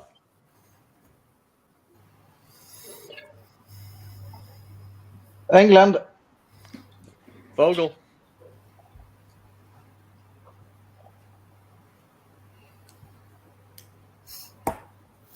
I'll take Italy. Nicolas? That's interesting. I'm going to take Austria. There's a fine line between courage and stupidity. You may have crossed it. Robert?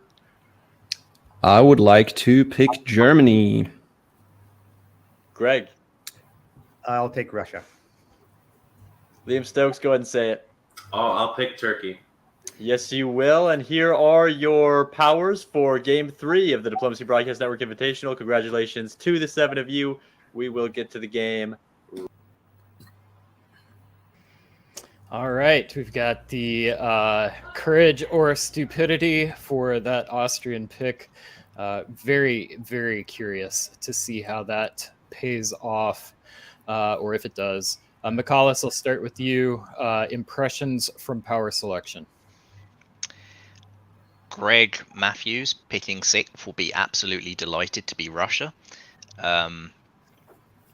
I know Greg is Ewok and Village Idiot in Extended Deadline. He is one of the best Extended Deadline players that there is. He's not played that much virtual, but it's good to see him involved, and I'm looking forward to seeing him playing Russia, and I think he'll be really happy with that. And the other thing is, I've spoken a lot to Brandon. We've been on a couple of top boards together, and I know he really likes playing countries that can influence the whole board. Russia, I think he said, is his favourite, and Italy is his second favourite. And I imagine he chose Italy here because he's worried everyone remembers the VDL top board last month where he dominated as Russia from the start. Andrew? The second watch through of that, maybe that little pause from Brandon was just gamesmanship, saying, "Oh, I really didn't want to pick Italy, but I'll pick Italy." I am surprised to hear Greg going for Russia, largely because I know him as an extended deadline player, and often making that sort of change over to 15-minute deadlines. You'd prefer to not have to talk to everyone on the board the whole time. That being said, I have seen some of his extended deadline Russia games, and they're pretty impressive. So, yeah, and he's been playing virtual and face-to-face a little bit more. I actually got the opportunity to play with him at Cascadia a couple weekends ago. So it's not like he's coming into this completely unprepared for what he's signing up for, but I do agree, if that's not something that you are comfortable with when the stakes are this high. That could just be an added challenge. But if your choice is Russia in 5th place, I'd probably make that same choice. In any case, fascinating board, this one. Anyone could win it. Really interesting one. Yep. So for those asking, no, we didn't see this game yet. We had a technical issue whenever we tried to bring it up last time. So we switched to the other game and we just replayed the power selection to help kind of reset the storylines for everyone. So with that, we're going to get started on our final game of the semifinal rounds. This is named after Mark Nelson. Mark, find his notes, is a British hobbyist who, along with his brother James, dominated hobby letter columns in the 1980s. Mark also published a zine called The Mouth of Sauron, served both as an international editor and email editor of Diplomacy World at various times, and served in other hobby service positions. His primary contribution was, though, in writing diplomacy articles for Diplomacy World and other publications. He wrote prolifically about strategy tactics, GM ethics, tournament experiences, and probably most importantly, about other hobbyists and their projects. For a while, he published a zine called The Mark Nelson Experience, in which he reviewed and critiqued other people's zines. So thank you to Mark and to David Hood, hobby legend in his own right, and historian, for helping bring these players to our attention and providing notes for us. Once again, we are here on the shoulders of giants that have come before us, and we're honored to be able to acknowledge their contributions in this event. All right, so let's find out who our audience thought will win board 3. Brandon Fogel, 63%, Nicola Taillet, and then a few votes each for Ed, Robert, and Christophe Borgia. Stacked board. This is yet another stack board. I am so excited. This, I think, is the board I have been most intrigued by. I had a really hard time making a prediction for who would win this one. So let's get to it now. Once again, Austria, Nicola, England, Christophe Borgia, France, Ed Sullivan, Germany, Robert Schupa, Italy, Brandon Fogel, Russia, Greg Matthews, Turkey, Liam Stokes, and Andrew. Why don't you take us away? 1901 doesn't usually result in lots of action, but this is in particularly action-free. The only non-standard opening on the whole board is Marseille holds, but that just saves you from writing Spain holds in 4. So very, very standard stuff across the board here. For those watching wondering about Smyrna to Ankara, it's just because it's marginally better than Smyrna holds. So really standard stuff, but off to a solid start, I would say. I'd say that the Paris to Picardy is a very standard opening for France, but it's also one that hasn't been common lately in many games I've seen. It's the standard French opening has been forcing Burgundy almost every time, so it's a little unusual to see that Paris to Picardy. I know Ed's not played a lot of virtual lately. Maybe it's because of that, or maybe this is a clear signal that he wants to be friends with Germany. I think it's a signal. I think that Ed is keeping his options open, but I think he's trying to tell Robert, hey, if you want to FG, let's go for it.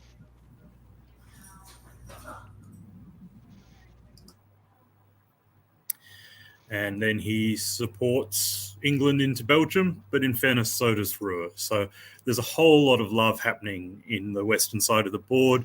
Denmark even supports Gulf of Bothnia to Sweden. What a supportive player Robert is proving to be. There's, I still think, not a lot to see in the West. It's very standard sort of position that we're looking at there. Over in the East, I know it's the meta of the moment to just keep bouncing in Galicia to forever and ever and ever, but I still don't like it. And I think it slows down the East, which gives benefit to England and France. Other than that, again, it's all very, very standard stuff. The convoy to Tunis, standard stuff. Supporting to Greece, none of this is controversial. Maybe you can say Ankara to Constantinople is a signal that maybe Turkey wants to attack Italy, but at the same time, you can also say this is just Russia, Austria, and Italy teaming up to kill Turkey. It looks pretty standard stuff to me. Yeah, I think Bulgaria didn't even find anything to do. I mean, as you say, the West, everyone's just supporting. I guess the one thing you can read into it is that Robert was quite confident he wasn't going to get the aggressive EF with the Holland bounce, because he's chosen to support England into Belgium rather than make sure he supports himself to Holland.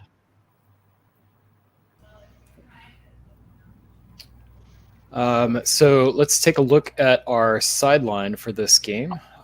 So in spring of 1901, looks like Brandon and Nicola went to a room immediately together. They've got some history playing together, not all of it positive. They get along well. I think they play well together, but when they've competed together, it's not always gone well. Brandon said, if there's ever a time for us to work together, this is it. And Brandon's trying to set up what a good board draw this is for Ed Sullivan. He also said that he and Christoph work well together. Nicola says that he wants to open Hedgehog, says there's been too many run-ins on Austria. Brandon's not off put, but he says it slows down an attack on Turkey. So it seems like that's his pitch to Austria. Nicola told Liam the same thing about opening the Hedgehog. They talked seriously about an AT. Nicola said his biggest worry on the board was Russia. And then Brandon and Greg said, I think Nicola's going to give me a lot of breathing room. That should create some opportunities for you. Greg said he likes wintergreens, and Brandon should keep it in mind. And then in the West, Robert Schupa's negotiation voice is the same as his DBN voice. He has a long opening talk with Christoph, and Ed and Brandon argue about who has it better. In the fall, Nicola and Brandon talk right away. Nicola immediately said he felt comfortable opening standard because Brandon was greedy with his negotiation in spring of 01. He says he's actually opened a loaning Trieste, but prefers to do it in 02. Brandon and Nicola are already talking about acting to prop up Germany if the West turns into an EF. Christoph offers Ed Belgium, and then suggests passing on Spain and moving to Burgundy. Ed proposes a convoy to Holland to try and bounce Germany, but Christoph prefers convoying Belgium with Ed's support. Nicola pitches a rat. Liam has some reservations, but indicates openness. And Nicola now pitches rat to Greg. Greg also has some reservations, doesn't really understand how that necessarily benefits him in the long run. And that's where we're at. The best thing about games like this, where a superficial read of it says all of this is pretty standard, is that when it kicks off, when the action begins to happen, either in the end of 1902 or 1903, these games get absolutely wild. So I don't necessarily expect anything in 1902, but coming up soon, there's going to be fireworks. This tension build means when things happen, they tend to be explosive. I'll say I believe I've been in every game that Brandon and Nicola have played together, because I believe it's just the two VDL top boards that we play in consecutive years. And yeah, the start of that game last time out, I was England, Nicola was France, and Brandon was Russia. And Brandon's attitude to Nicola was that in 1901, he, as Russia, came to me and demanded I EG. You don't get that very often from a Russia, so that's Brandon's level of respect for Nicola, and that's going to be a really interesting relationship. All right, well, in winter of 1901, Christoph Borgia, double fleets, strong signal typically. I would read that as anti-French. Ed Sullivan, not reading things the same necessarily, built Fleet Marseille. Certainly not a bad place to be. It's not a whole lot more moves to get to mid-Atlantic from Marseille. But it is going to make things awkward. There's not enough fleets to really stop Christoph if he wants it. We've got a double army build from Greg in Russia, giving maximum flexibility, and everything else pretty typical. Liam building a southern fleet typically could be viewed as anti-Italian, but it's not necessarily going to commit it. Michalis, anything that you want to comment on these adjustments? I mean, Christoph, yeah, it's a very clear signal of where he's going. Robert doesn't have to commit yet, so we shall see which direction he wants to go in, but I'd imagine it's this.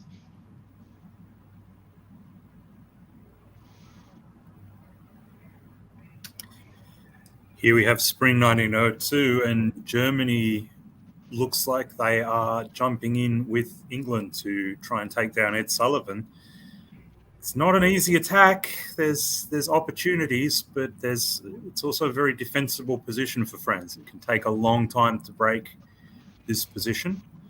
It's bad news for Russia as well. It looks like England and Germany are coordinating in the north too. That gives Turkey a chance, as does the fact that Italy is just chilling. Brandon slow playing it a little bit, convoying the army back, making his position flexible, does give Turkey a little bit of breathing space. And then you have some really untrustworthy moves from Austria. We're bouncing in Galicia again, which is slowing things down.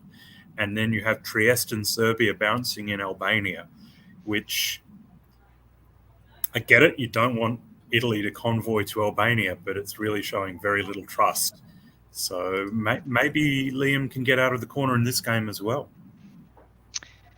Yeah, I'd say this board is setting up really nicely for an IT where someone takes Greece right now. I think Nicola is playing, I mean, if he was seriously proposing a rat as Austria in 01, that's about as anti-Italian as you can get, but he clearly doesn't have the trust to actually launch the proper attack, go to Rollia Venice. So he's in a bit of trouble, I'd say here. I don't read this as going great for Nicola. Yeah, one of the risks of playing Austria is you choose to trust no one, and then no one trusts you. So on this turn, he's not trusted Italy and Albania, Turkey and Bulgaria, Russia and Galicia and Romania. Well, you've got to work with someone. You might as well pick someone. Yeah, Nicola's tap dancing. The sideline report, they said he's just trying to find anybody that will triple with him, pitching a rat again. Then he said, hey, I'm willing to do an air if you prefer. Greg doesn't believe it's feasible to attack both Italy and Germany at the same time, but Greg finally says if you can get Liam to agree with it, I'll agree to it. So let's keep our eyes on whether a rat starts to appear. Must admit, Brian, that doesn't look like a rat to me. I'm not sure what it does look like. Maybe an Italy-Austria-Turkey alliance, but even then it looks like a very slow one. Impressive by Austria to get a build here. I did not see that coming, so well played. I'm not sure why we're picking on Russia in this circumstance when there's an England-Germany alliance, and there's certainly no evidence now to suggest that it's anything other than a strong England-Germany alliance. England is supporting Germany.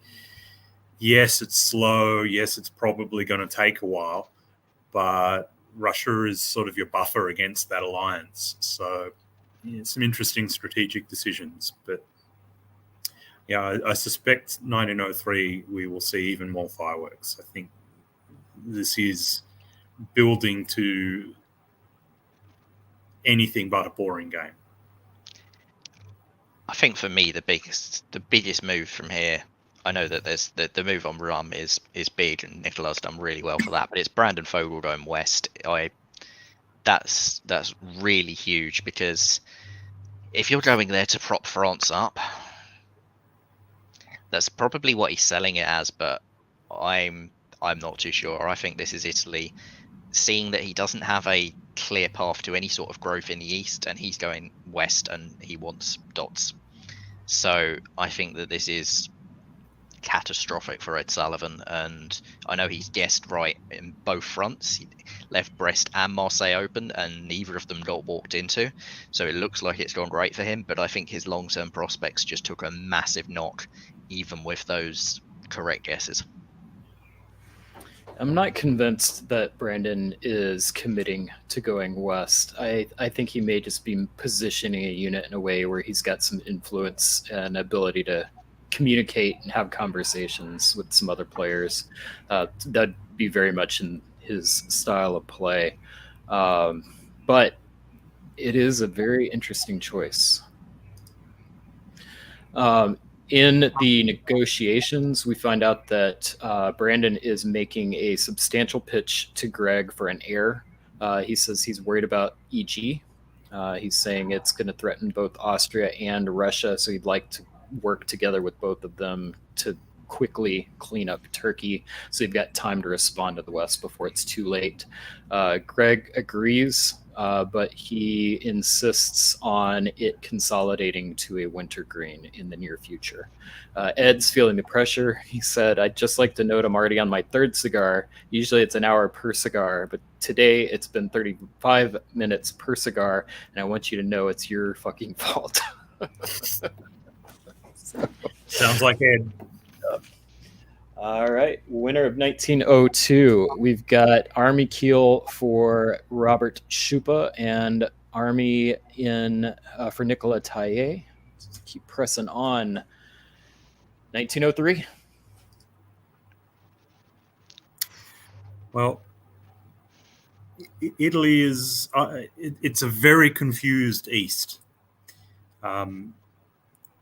That doesn't really match with the negotiations we're hearing from the board, because Austria is absolutely working with Turkey now, Turkey supporting Austria to Sevastopol. The position is complicated by Italy moving into Trieste, but also Piedmont supported Trieste to Tyrolia. So that's all very confusing. I think you're absolutely spot on Brandon. I think he wants to influence as many people as possible. When and if he ever moves Tyrrhenian Sea to Western Med, that's going to be a defining moment in this game, I think. In the West, guess who has guessed right again? And as is often the case with England-Germany alliances that don't get those early bits of progress, Germany has taken Belgium and blown up the English army, which is, I believe, traditionally Belgium is where English armies go to die, and we see that again here. Really bad turn for England, losing the North Sea as well. So that's a well-executed stab, and Ed might have just hung on long enough, and I hate to say it, but 1903 is when games like this explode, and I think we're seeing that here as well. Yeah, I mean, what a turn for Germany. Is blowing the English army up is obviously nice, but just walking straight into North Sea, absolutely delightful. I mean, yes, England can cover London and Edinburgh, but the loss of momentum, especially as there's now a sort of late forming Germany-Russia, Denmark can easily be covered by Germany, so that's not necessarily a problem, but England's got huge problems. It's going to be quite something to come back from this. And yeah, as you say, maybe Ed Sullivan's hung in there long enough. Maybe the real alliance is some sort of Russia, Germany, Italy thing. It's looking bad for Russia in the east, but you have to assume that Venice to Trieste was arranged. And so now you're going to see, with Austria making progress at this rate, do they actually need Italy? Or are they just going to kick them straight back out? Yeah, Venice to Trieste was arranged, and the agreement was in exchange for support into Tyrolia so they could get a jump on Germany, which we can see in the orders, but we don't see anybody moving into Tyrolia, so not sure what that means. And Michalis has opened his crystal ball and predicted exactly what's going to happen in Trieste. It just gets kicked straight back out. And to add further injury to injury, Greece also supports Aegean to Ionian. So Brandon's position looks increasingly like a 4-center Italy that will be there on 4 centers until infinity. Let's see if he can find some magic to improve that. Worth pointing out that Turkey gets Sevastopol. So maybe Liam is just beginning to grow nicely from the corner, and I start to like his position more by the moment when you have Austria just giving up Sevastopol. Like, you'd have to assume that's by agreement. So it's a good position for Turkey. On the other side, Christoph, I think, is trying to make friends with Ed. I kind of think that might be a little bit of a misread, just because I think Ed in this kind of circumstance is likely to absolutely stick with Germany here. So I think Christoph is now on a hiding to nothing, but I'm not sure pulling back Irish to Wales and things like that is going to help him survive for the longer term. Yeah, I'd agree. I mean, I guess the riposte to that is, what else could he do from this scenario? The German gaining in position by taking North Sea, it was such a devastating blow to England that it's so difficult to recover from. And yeah, he's lost Norway, he's lost Belgium, he's got 3 fleets that are going to be in not great position to defend his island. He's not going to have much ability to block convoys when they come for him. It just looks really, really tough for Christoph from here. I think, as you say, in the east, the fact Nicola walked out of Sevastopol is usually in an AT. If you want to be safe as Austria, you have to be a couple of centres ahead of Turkey, and Austria is not really in that comfort zone. It's now Liam Stokes has all the options on what he wants to do. And does he drop a fleet and go after Brandon? Does he drop an army, push into Russia? Does he do either of them and instead stab Nicola? For what it's worth, what I usually do as England in this circumstance is go to the bar, cry for half an hour until someone else arrives, and then tell them how good I was a decade ago. Well, in our last game, or a couple games ago, we said there's high correlation between Italian and German success. One that has an even higher correlation is Germany and Turkey. So I've got my eye on Turkey at the moment. Let's see what happens. Yep.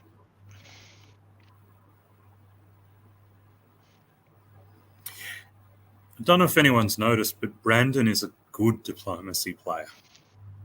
Has anyone else noticed that? Is that insight that you were looking for in this coverage? He's turned it around here. I must admit, I didn't think it would happen so quickly. It's pretty good for Liam, even though they've lost Sevastopol. The Turks' position is now, there go those armies pushing into Austria, which is where all the centres are. But at the same time, Brandon lost Trieste last turn, and he seems to be taking no prisoners. And I must admit, I really like his play here. It's not directly leading to him gaining centres, but my goodness, it sets him up as a potential ally. Really, really impressive stuff. In the West, what we saw last game was lots and lots of French arrows that never got bounced. And here we see the same thing for Germany.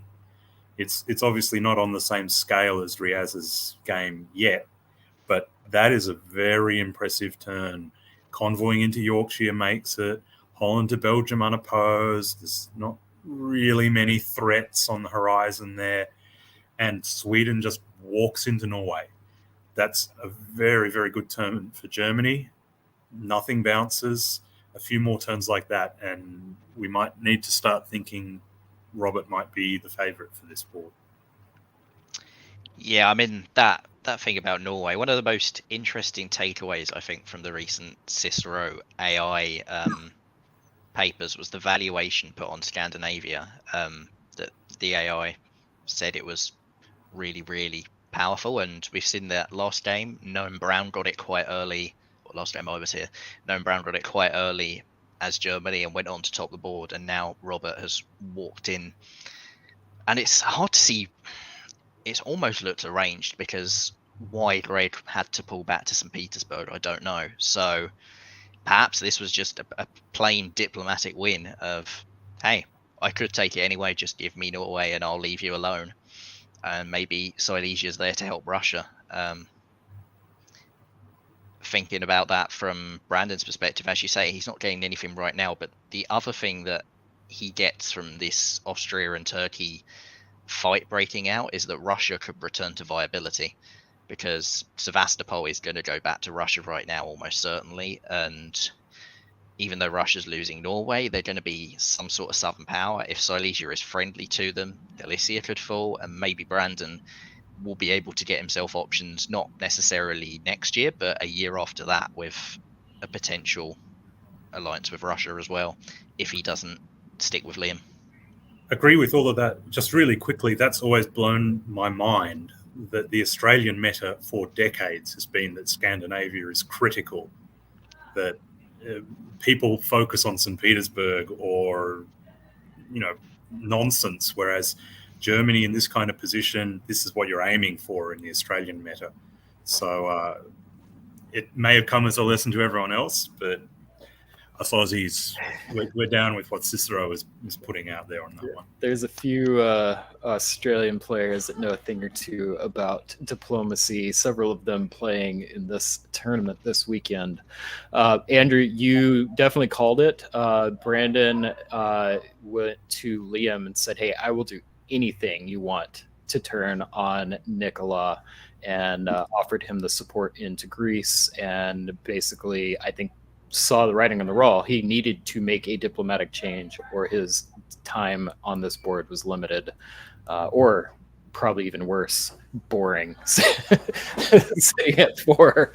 So made the offer. It looks like Liam took him up on it. So we'll see whether or not that pays off.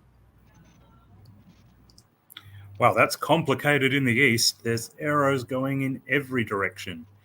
Liam won't be unhappy with this turn, but he won't be so thrilled either, because now Brandon has got support from Austria into Greece.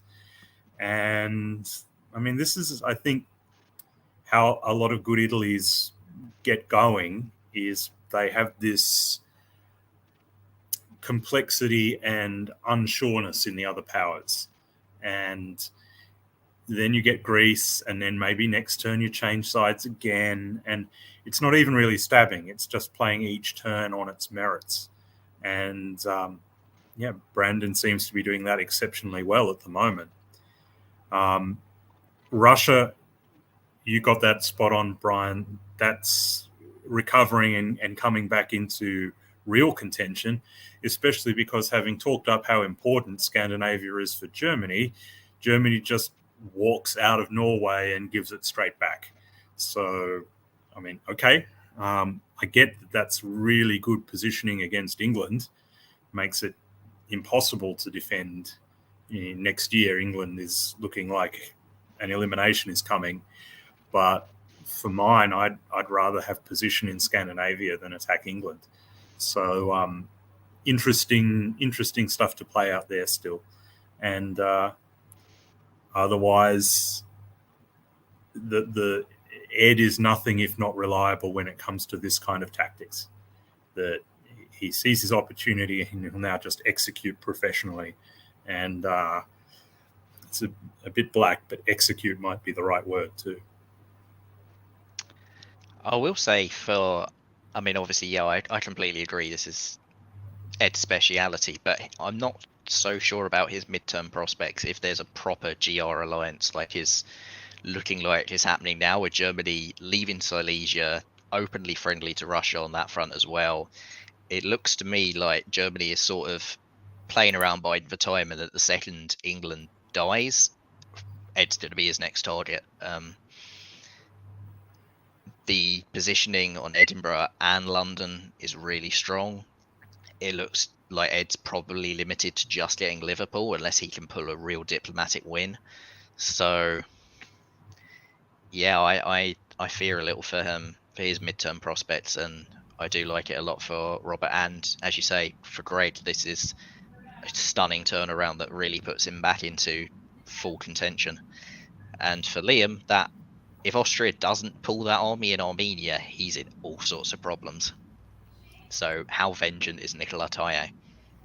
So the nugget out of the fall negotiations, Brandon said, let's disband Greece and get you a rebuild. So I'm not 100% sure, but it's possible that the taking of Greece was intentional. This could still be an IT.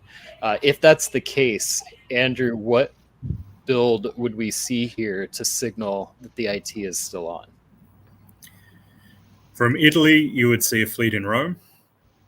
From Turkey, you would see an army. That army in Armenia, though, makes it really complicated where you build that army.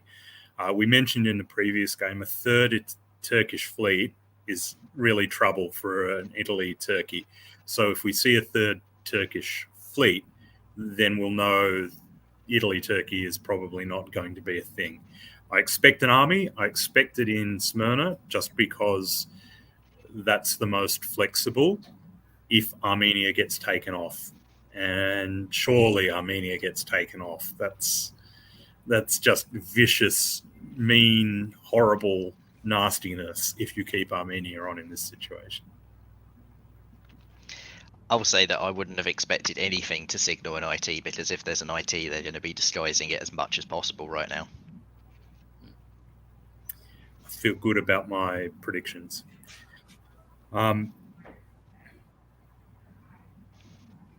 Spring 1905, we do see the Turkish army convoyed back to Greece. So that negotiation over the table, everyone's being honest there. That's very impressive. I like Russia's moves here, just quietly advancing. They have to be nervous with the prospect of an Italy-Turkey, but the way to break up Italy-Turkey is to be useful to one of them against the other, and they're positioning well to do that here. A little bit of encouragement as well that Romania has supported Warsaw to Galicia. So, yeah, Brandon thrives in this environment, but he'd still be very nervous about this position. Very nervous. In the West, Ed takes London instead of Liverpool, which suggests he's going to get both of those centres, although Irish can support Edinburgh to Liverpool. I don't think that's the most likely outcome there. All in all, that's a fairly passive turn from Germany. They could probably have pushed for more, but you also have to notice that they're on 7 centres. Everyone else is on 5 at the most. So maybe they're also just playing that situation and not sort of drawing too much attention to themselves by going up to 9 so early in the game. I think for me, I agree, Germany, you don't want to go too big too fast and collapse everyone in on you, because it's really hard to recover again afterwards. But I'm looking at Bohemia and the fact that it didn't really do anything, and that seems interesting to me, because if you're really playing for influence in the East, maybe you force Tyrolia. Signals that he's probably not fully trusting of Ed. I mean, Burgundy, I'd imagine, is perfectly arranged, but at the same time, there is now a threat on Munich between potential Ed and Brandon cooperation. Yeah, I'm a little surprised that Bohemia wasn't either actively supporting Russia forward or actively defending Austria or just actively doing something, because if you're in that position for influence, use that influence. Oh, So it's very unlike our previous game where we saw one player rocket their way to victory, this is a very different style of game. We've got a bunch of powers that are very close, and none of them have a fantastic position from my take on it. Ed Sullivan, name we haven't said in a while, moving into London gives him a little spark of life, perhaps. We were a little late doing it, so we'll do it right now. Michalis, you have to pick a player on this board. You're going to fill their place. You're going to win the game. Who do you want to be? This is a tough one. I think you can make credible cases for pretty much everyone that isn't Nicola or Christoph. I'm going to go slightly outside the box and pick Greg Matthews. Andrew. It's a good Russia position. I think you can even make a case for Nicholas. I think the position is still dynamic, that he could quickly recover. For example, you could see in fall, maybe Italy doesn't want to lose Greece. In which case, what happens from here?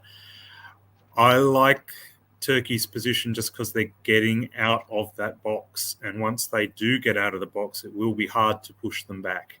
So I think if you give another year and Turkey is on 7 centres, then I'm all in on Turkey. At the moment, though, I think maybe Germany just is ahead.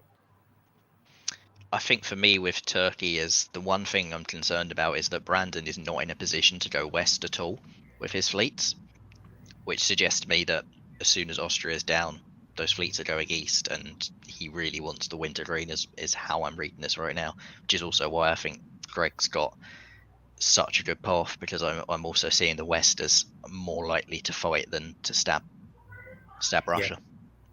Yeah, I made the same read, Michalis, and I did not pick Brandon to win this board, but I think if I had to come into a position, that's the one I would want to be in right now. I think that there's a little bit of risk playing with fire in allowing Liam to get out of the box here. I'm very curious to see what happens with Greece. But I think that even if he were to stick with this alliance while Austria is taken down, I think we've already seen from the negotiations Greg prefers to work with Brandon. And so I think that would give Brandon an edge out of the east. And I don't think, I don't like that Greg doesn't have a northern fleet. And so I like Robert's chances over Greg in the north. So for me, I think it's Brandon or Robert. So complicated, though. You really could make a case for almost anyone. Yeah. That's one way to solve the problem of Italy and Turkey not working together and Italy not getting builds, is to walk Greece straight out into Serbia. Aegean pulls back to Constantinople, so Turkey is all in on the IT, the Sprite Alliance, as we apparently are calling it. Italy also picks up Trieste, which is, I must admit, I did not expect that to work, but here we are. Really good cut support in Vienna. And Germany tries their best to defend Trieste for Austria, but it doesn't work. And that solves the other problem. Italy can now build a couple of fleets and head west. Unfortunately for Ed, he's also given a perfect excuse to do that by moving Irish back to mid-Atlantic Ocean. So now not only can Brandon build those fleets and go west, but he can also blame it on Ed, which is good diplomatic coverage for the rest of the board. I like Brandon's game here. He's playing a very good game. Having said that, Russia gets Romania, blows up a Turkish army. Nothing wrong with that at all. So there's still so much to play in this game. It's just a very, very interesting game at the moment. Yeah, and it's so interlinked as well, because who gets the upper hand in the East right now is almost dependent on what happens in the West. Because if Germany goes into Russia, and Russia's suddenly on the back foot there, then combined with the Turkish attack, Russia can collapse very, very quickly. But if Germany goes the other way and Russia's given some room to grow, and Germany and Russia have been friendly pretty much throughout, so it's quite plausible, then Russia's pretty much sitting in that as a king-making position of just waiting around until Brandon has the opportunity to stab Liam. So, yeah, what happens in the West right now is going to have such an effect on the other side of the board.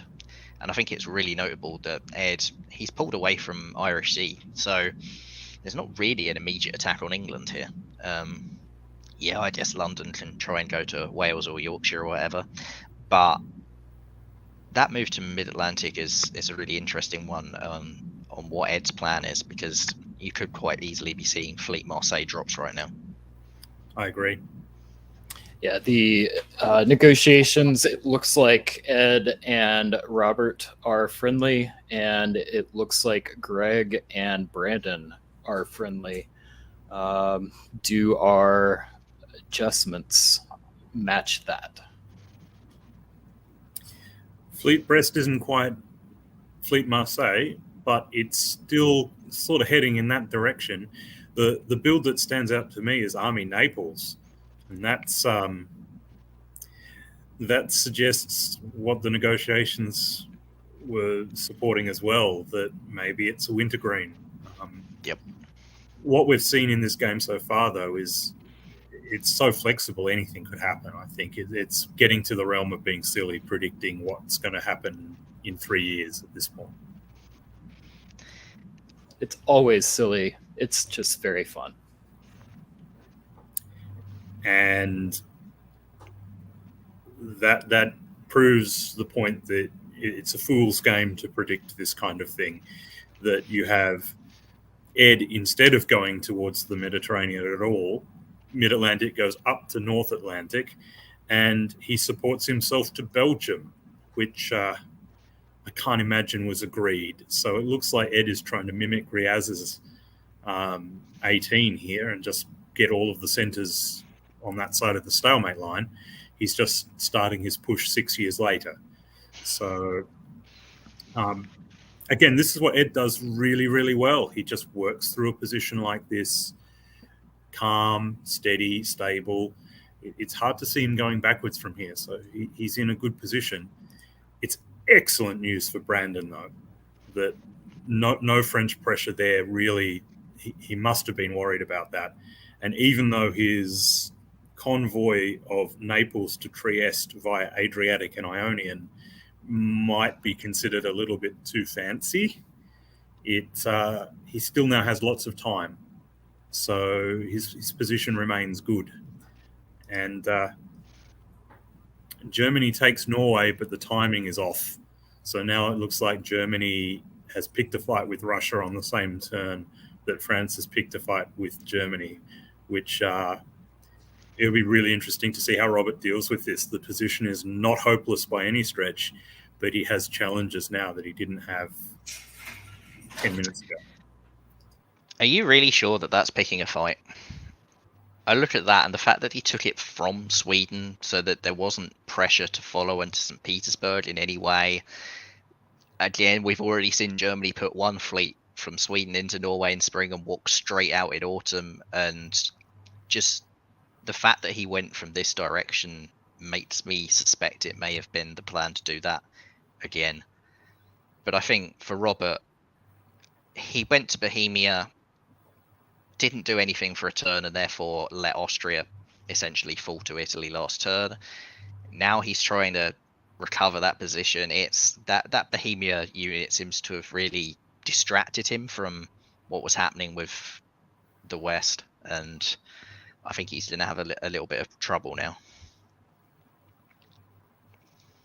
I think that's a good take. He tries to get out of Norway in the fall, but fails. He doesn't really try because Norwegian also went to the North Sea. So it's certainly whether he's picking a fight with Russia or not, France is picking a fight with him. And that's who wins that fight probably goes a long way to deciding how this game plays out, not just in which one of them does best will win, but in the fact that it affects the rest of the board so much. Again, I really, really like Russia's turn here. Even though they've lost Norway, Turkey has convoyed the army over to Bulgaria and taken Greece.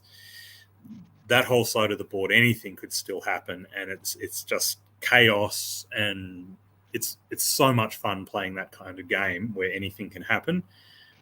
You sort of put your money on Brandon just because this is his element. He's so good at this. So very, very interesting to see how it plays out, though. I think that I don't know how Ed has sold him on Liverpool after the moves to Belgium and what seemed so openly hostile in spring. But that is a big mistake, letting France get another build here. Like, Edinburgh could have just support held Liverpool and nothing changes pretty much. Now England's off the board and there's going to be a lot of trouble defending Edinburgh going forward if France puts another fleet next to it. So Edinburgh's now stranded there. You might need another unit to defend it. I think that was a big miscalculation by Robert, and to Ed's benefit. Perhaps, but also Belgium is now swinging the other way. So it's anything but a lost position, I think. It's just going to be a very interesting fight. I'd want to be in Ed's position, I agree with you, but there's a lot of action to come there. Fleet Brest, Army Marseille, Fleet Smyrna disband in Naples and Ukraine. So moving on to spring of 2007. And everything remains complicated. Here comes the Turkish fleet out to annoy the Italian. Liam's position is fairly good here whilst Austria does nothing. The second that Austria decides to support Italy and get Trieste back, for example, things could get very, very dicey. So that's another fascinating fight in the East. In the West, Germany does indeed guarantee Belgium. Ed moves all of his units in directions, but you wouldn't immediately say that that's the best move that France has had in this game. Doesn't really make any progress. We've made the point that when you see lots of moves succeeding, that's good. The inverse is also true. When you see lots of red arrows, that's usually a sign things aren't going so well, and you see that for France this turn. Yeah, it was a really nice recovery by Robert to get Belgium back, as you say, and he seems to have outguessed Ed on every single move, which is well done, Robert. That's big feather in the cap for that. The East, yeah, it looks like there's a wintergreen, as you say. It's up to what Nicolas Taillet does next that may well kingmake the outcome in the East. That is the delicious portion of this game. I know I said it earlier, but those small powers, when you don't have victory as your motivation, what do? How do you get them on side? Who is Nicola most upset at? We're going to find out.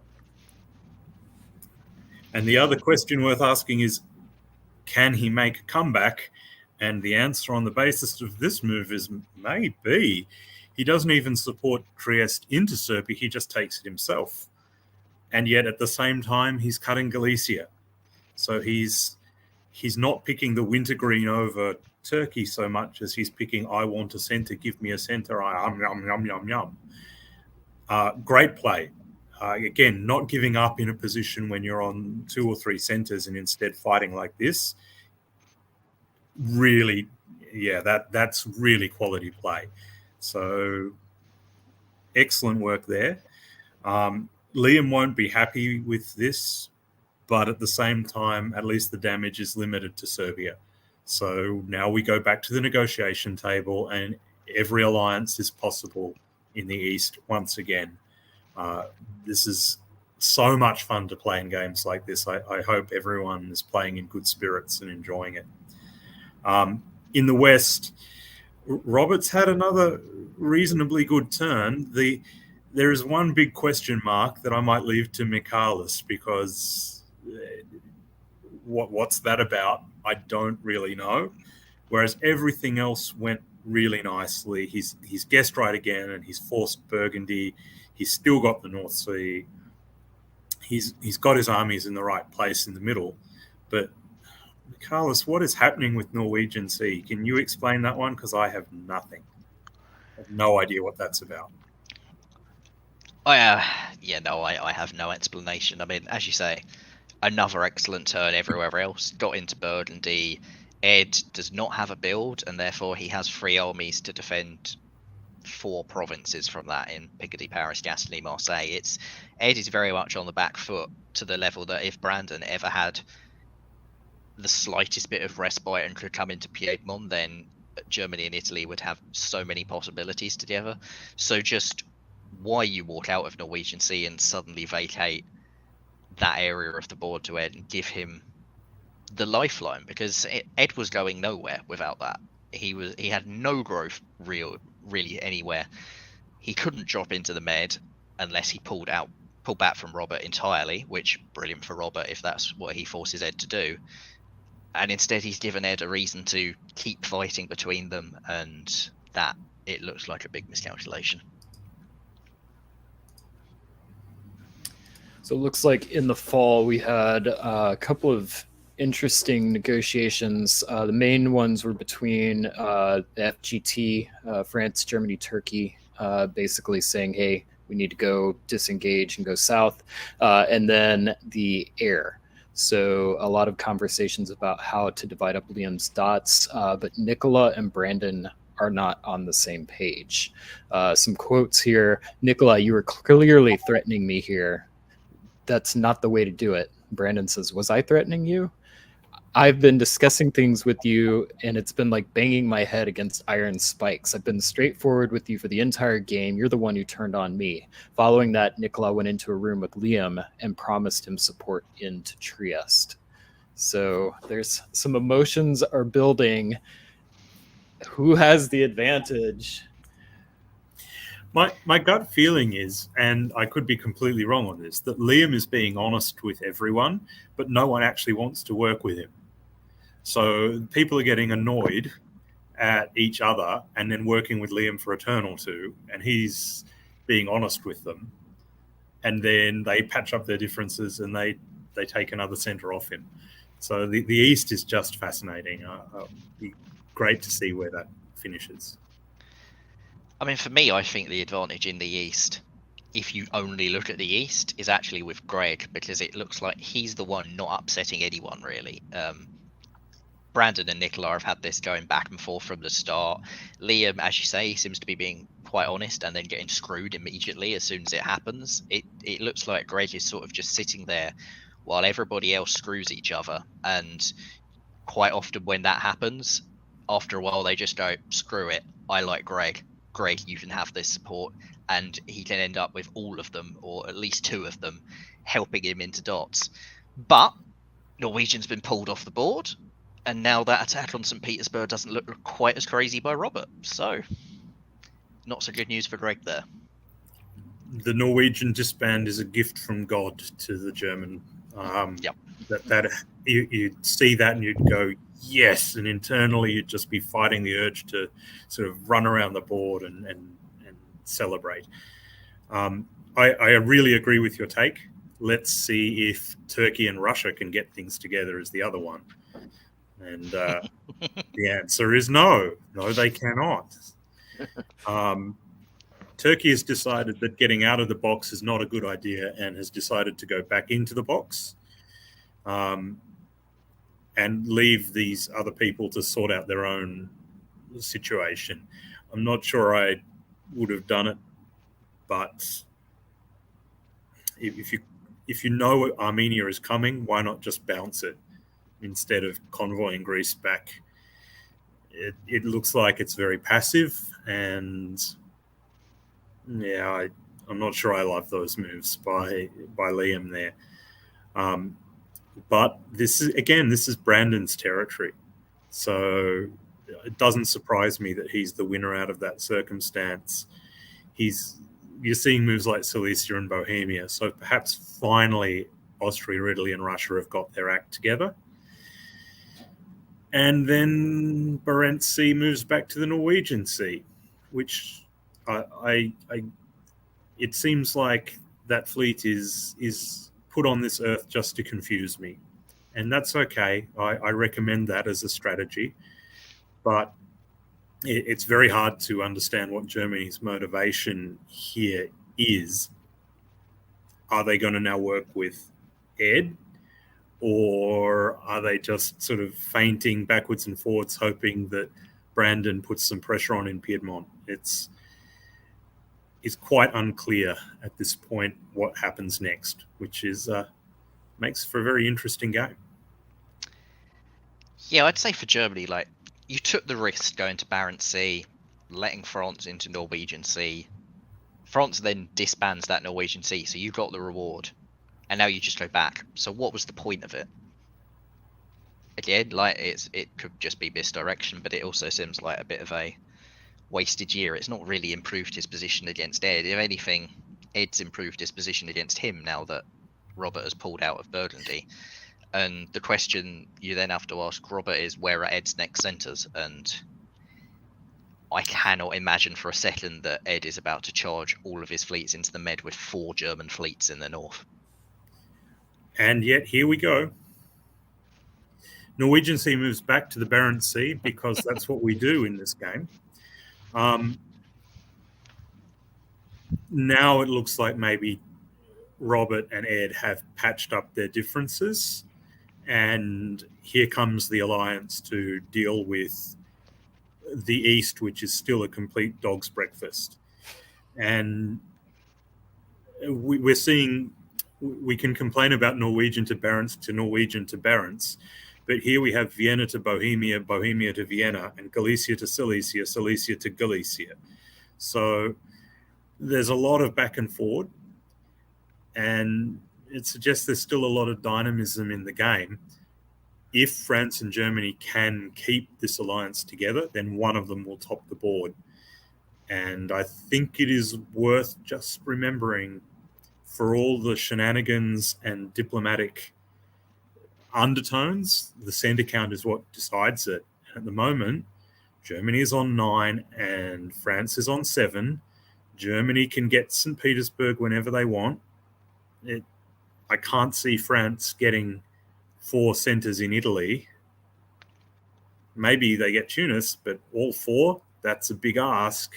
So there has to be still some tension between France and Germany. Yeah, I think... sorry, Brian. No, go ahead. I think, going back to spring for a second, when Austria and Russia moved to Bohemia and Silesia, the thing about an air attack on Germany is that an air attack on Germany requires an air attack on Germany, not an AR attack on Germany. And Italy did not go to Tyrolia. And maybe that was supposed to happen, and maybe that's why they've now pulled back. I think for Germany, this turn, I actually understand. He's gone back to Barents and moved up to Bothnia because Russia's moved to Silesia. So this actually makes perfect sense for the first time. And for Ed, maybe Robert was able to say, look, there's an AIR. We need to go and deal with that. Will Ed keep up this push into the Med now that there isn't an AIR threat coming in across the board?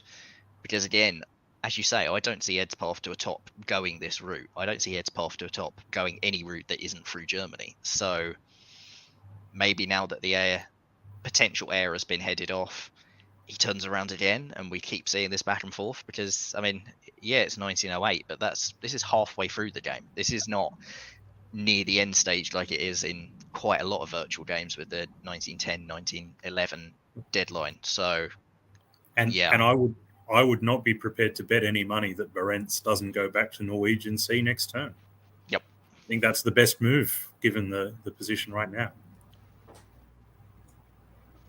We get a fleet in Rome from Italy and a disband in Smyrna. So that does seem, at least from the adjustments, to signify playing along with the air. But it's still pretty flexible. But it makes sense with the French position for sure.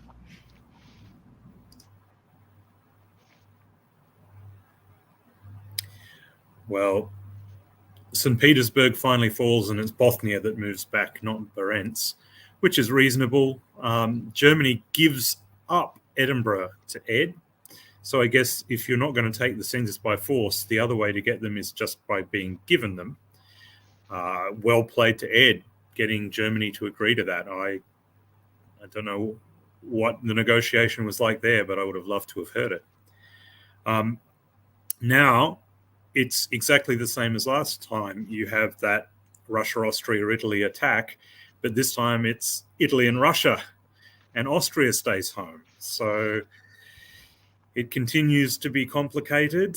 That position for Italy is pretty good, though I don't see Ed making any progress there at all. So Brandon probably picks up another one in Turkey from here. Austria is up to 4 centres. Gee, it would be brilliant if Austria tops the board from here. That would be epic. I mean, it's actually plausible because they're up to 4 centres in Bulgaria, but they've got a very good chance of being up to 5 at the end of this year and being able to build both. Because Vienna to Trieste could work, or you could force Greece, also quite plausibly gives you room to grow. I mean, even Romania could potentially be, you cut a deal with Turkey. So Austria is almost the one with all the options in the East right now.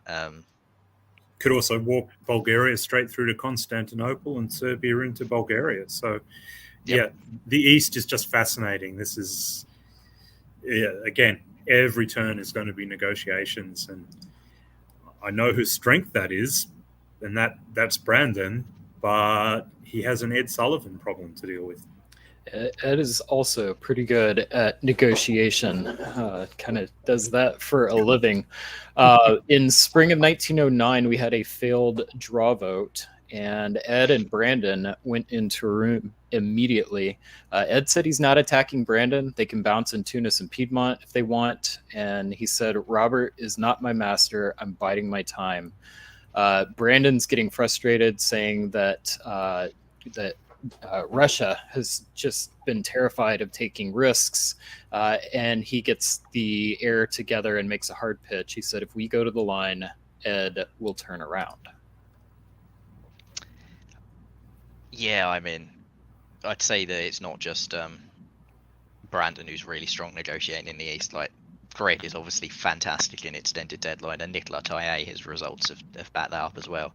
And Liam's a great player as well. So there's, even though it's Brandon's strength, it's sort of all of their strengths. Yeah. Well, Brandon might have been beaten at his own game here by pushing a little too hard. He's got Austria has taken Greece. Russia has walked in behind to Bulgaria. Vienna has taken Trieste. So it's a very tactical turn. And finally, we might have some resolution. Hats off to Nicola, getting 2 builds up to 5 centres. What great play to come back from a position that really looked to be in all sorts of trouble. Whether he tops the board or not from here, that is just exceptional play. Ed kind of is true to his word about bouncing everywhere, but then Mid-Atlantic Ocean goes to Spain, which isn't exactly bouncing everywhere. That doesn't quite meet that definition. I really like Germany now. I think it's hard to see how Germany gets stopped if the Russia, Austria, Italy doesn't come at them, and they did not.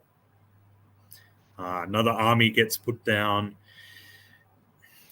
I think I'd take Robert's position over anyone's now. So we'll see if that holds up. But he's got the centre lead. He's got lots of units in the middle to defend everything.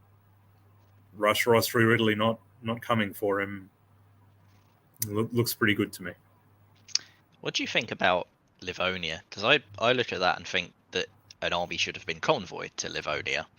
and instead there is a fleet beached in Livonia, wishing it wasn't a fleet.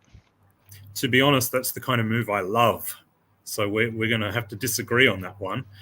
Moving to Livonia defends St. Petersburg against Russia coming back to attack it, but it also tells the Russian, I really, really don't want to attack your centers. I've moved a fleet to Livonia, so now I can't even convoy a second army into Livonia. So you have the space to go and do your thing in the south. You don't need to worry about me taking your centers. I'm not here to do that. I'm just defending my current position. So I actually really like Baltic to Livonia. I don't know if that was what Robert was thinking. Maybe he was hoping it would bounce as the other possibility. But it's the kind of move I like making because it defends you beautifully. Russia can't attack you now, but you're also not requiring the Russian to put 3 armies up against your kind of chaotic attack on Moscow, which is never going to work anyhow.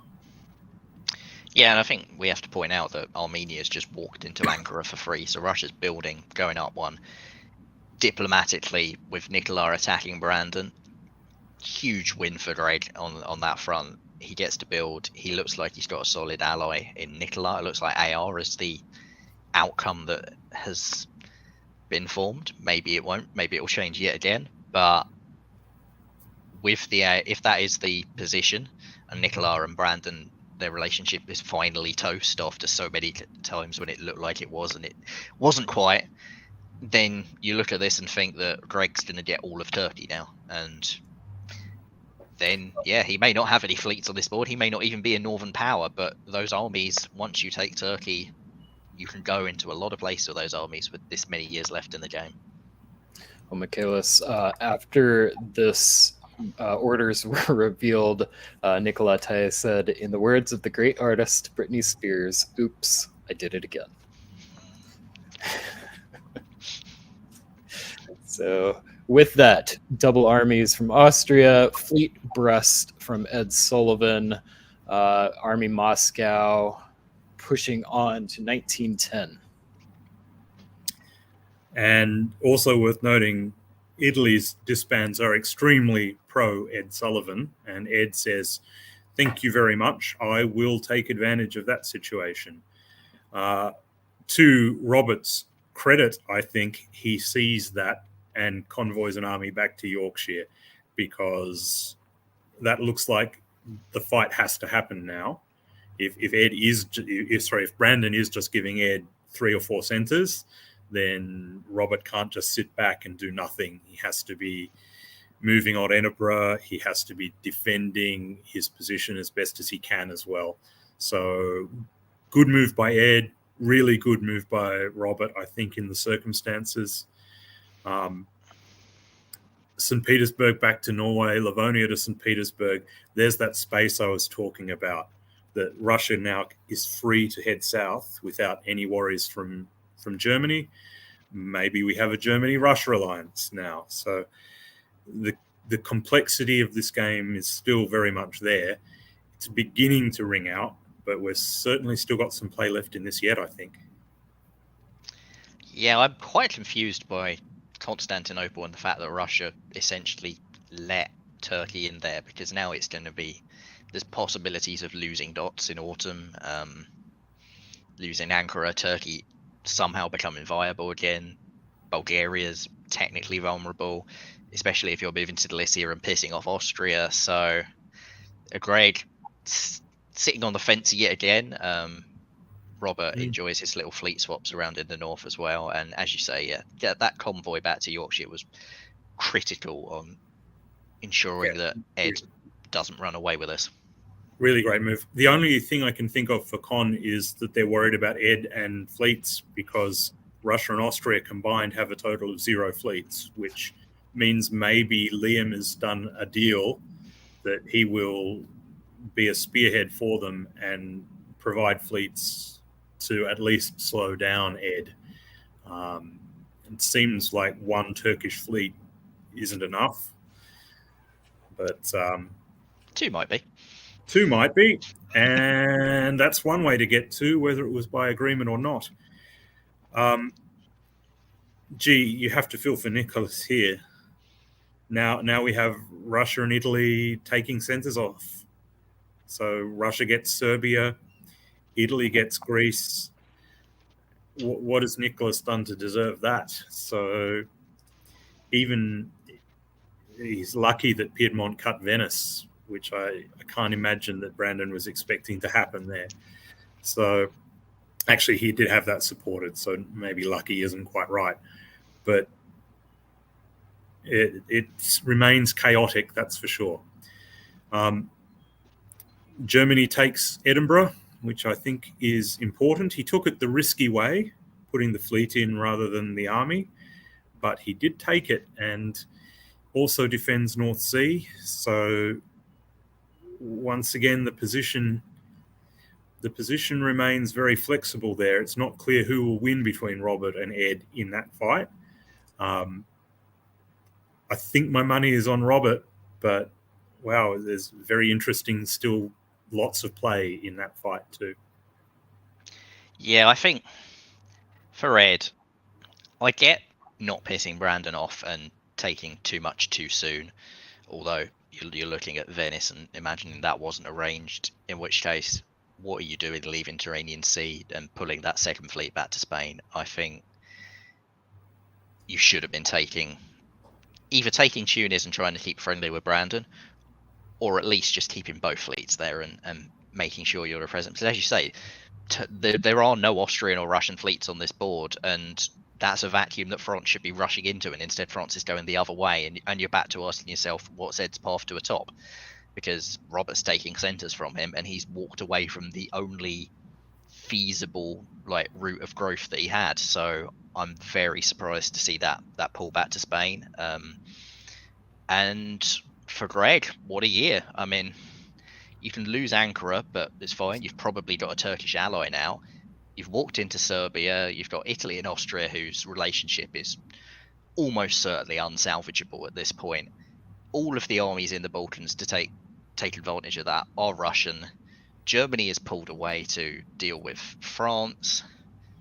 This couldn't really have gone any better for Greg. I mean, he could have, maybe kept Ankara, but I think having Turkey putting down fleets to contest the Med is probably more valuable than keeping that centre. I agree, and I think it's telling that Ankara was disbanded rather than retreated to Armenia as well. So I think it was probably by agreement. And as soon as I say that, Brian politely puts the builds down, and we have an army in Smyrna instead of a fleet. So, yeah, again, I should just stop guessing and look at what happens in the game as it happens rather than predicting. You have to like that if you're Robert. That army build in Smyrna is really good news for you. I still agree with you. Greg's position is now looking much better, and particularly if Brandon now continues to attack Austria. Austria could be eliminated this year, and that's really good news for Greg, who can focus on Robert and trying to get a board top. And wow, it's even faster than this year. Except we have a little curiosity, don't we?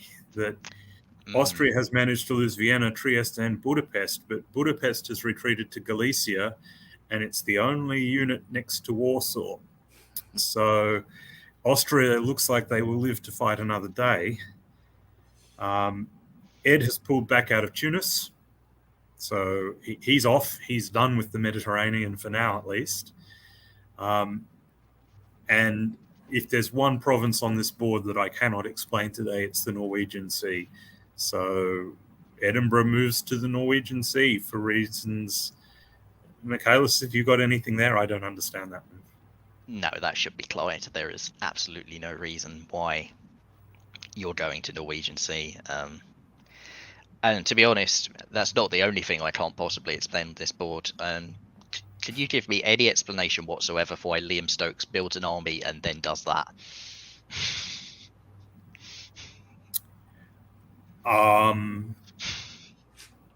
Well, Constantinople to Aegean makes sense.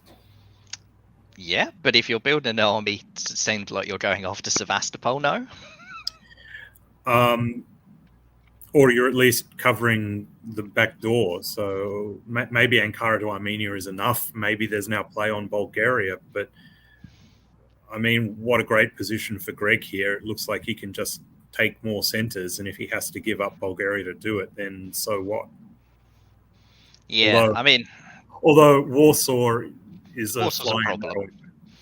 I feel Most to Sev was probably just a mistake, because if Turkey was coming full force at Sev, that wasn't going to be enough to defend it anyway, so why leave Moscow? Maybe it was some sort of deal with Germany and Germany demanded it, but so what? What if Germany puts Bosnia back in St. Petersburg? What do you care? I think you should have stayed in Moscow.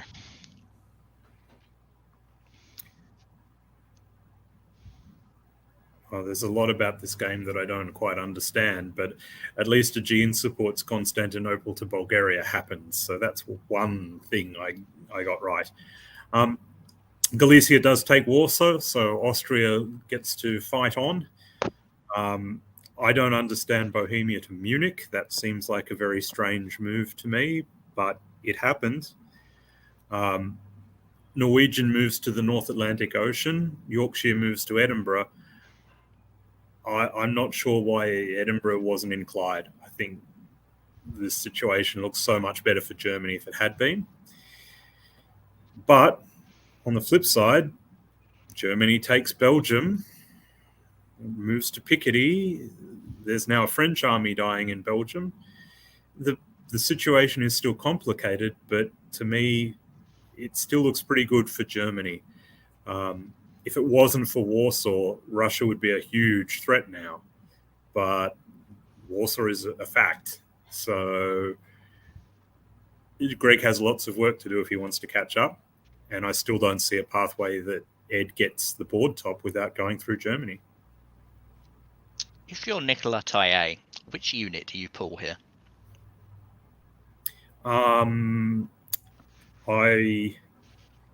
I keep Warsaw on the board because that's the comedy value unit. I would do the opposite. I would keep Piedmont, because I think you can sell it to Ed that you're just really pissed at Brandon, and you're going to go down and just screw around in Tuscany and mess with Brandon that way. But if you can get into Marseille, with the way Ed's fleets are positioned, that's a fleet in Gascony. It's going to be really hard to ever kick you back out of Marseille. So from that perspective, I think I keep Piedmont. And if that happens, what a turn this turns out to be for Greg Matthews as well. But it hasn't happened, sadly. For entertainment's sake, you could have even, the only thing stopping that was what we saw. And that is Ed has a build. So he builds Marseille and blocks that anyhow. Elsewhere, no real surprises.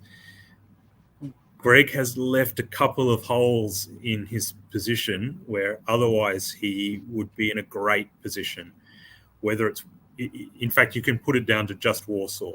If he doesn't lose Warsaw, he can cover Sevastopol, and everything is pretty peachy for Greg, and you probably bet on him to get to the board top. But now he has problems to deal with, and I'm prepared to say how well he deals with those problems. This is now all on him who wins this board. If he hits it out of the park, he'll win. If he does really, really badly, maybe Ed is a chance. And if he does somewhere in the middle, I think Robert is very well placed to top the board. So and do you give Brandon no shot at all? Because I'm looking at walking into Tunis, I'm looking at Turkey only having one fleet, and I'm looking at a Russia that needs to pull back armies to deal with Sevastopol and Warsaw. I mean, I'd never rule Brandon out, but I think if he cripples Russia a little bit, then Germany probably tops the board. Yeah, you can make a case plus Tunis, plus Smyrna, maybe plus Marseille. It's a hard road, but if anyone can do it, then Brandon is a contender for it. So I feel like over the past 2 years, the board has reset slightly. So we definitely got a different balance of power. Advantage right now, Robert Schupa. We've got 4 years left. Can anyone catch Robert? And then the second question, will anyone catch Robert? I mean, yes, I think any of them, except for Nicola and Liam. And who knows with Turkey, you've seen weirder things, but you probably rule Liam out. If he had another fleet right now and could have gone after 7 a lot more force, maybe not. But I think any of those 4, Brandon's chances are a lot slimmer than the other 3, but I wouldn't rule Brandon out, not just because he's Brandon, but because this position, he has growth options. Greg has growth options. Yeah, Robert, he doesn't actually have many growth options. Liverpool, possibly, if he gets some good outguessing on Ed, but it looks like Robert is going to be at around 10 or 11 centres. And the question is, can anyone beat that?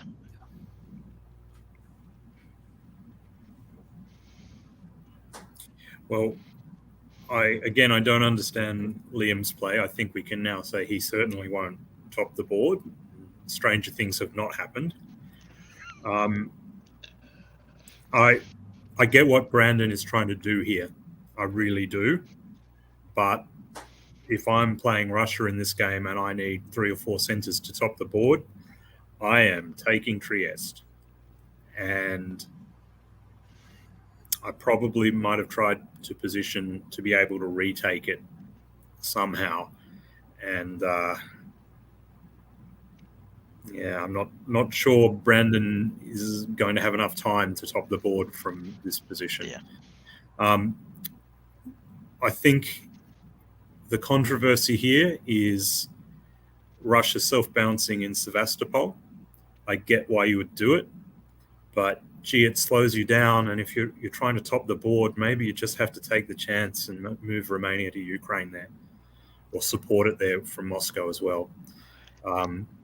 Imagine if Liam was playing dirty tricks and just supported Moscow to Sev there. Oh, what a nightmare. Oh. I think the complexity in England, Germany has gone to Liverpool, France has gone to Edinburgh, France has claimed the North Sea. I'm not sure why you would move Norway to St. Petersburg there rather than defending the North Sea. It looks like it opens the door a little bit for Ed. So let's see what happens in fall. Yeah, I think before Ed had no growth options, and now that he's in North Sea, Ed has a chance. May not be a great chance. He's got a lot of problems with Burgundy, Picardy, with Mid-Atlantic having a gaping hole. But he's got less of a problem over Tunis now that Brandon and Greg have gone to war, because I think that Brandon's opportunity to make that move into Tunis was do it in spring, and then you have a fleet in Ionian to defend Greece. Now you can't take Tunis and defend Greece. So from Ed's perspective, that went really well for him as well. I agree.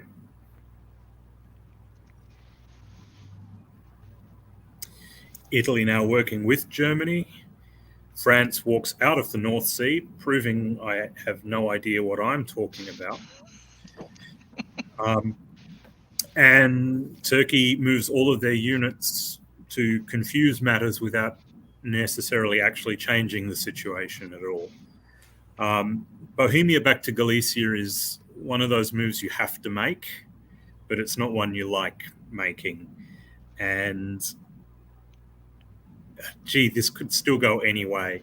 Ed and Robert's position is more confused now than ever. And Greg's position, it still has those weaknesses. There's now 2 Turkish units on Sevastopol. He still has to deal with Warsaw. I still like Robert, but only just, and any of the 3 of them could win for sure.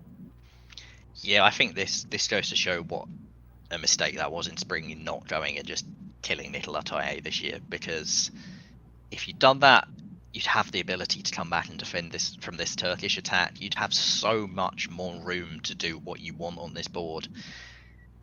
The flip side, of course, is that if Robert commits harder against Ed, with this position looking more and more difficult, I know he's got a rebuild because he's pulled his fleet in Irish Sea, but that means Ed's now got the fleet momentum, and he's got enough years left just about to do something with that.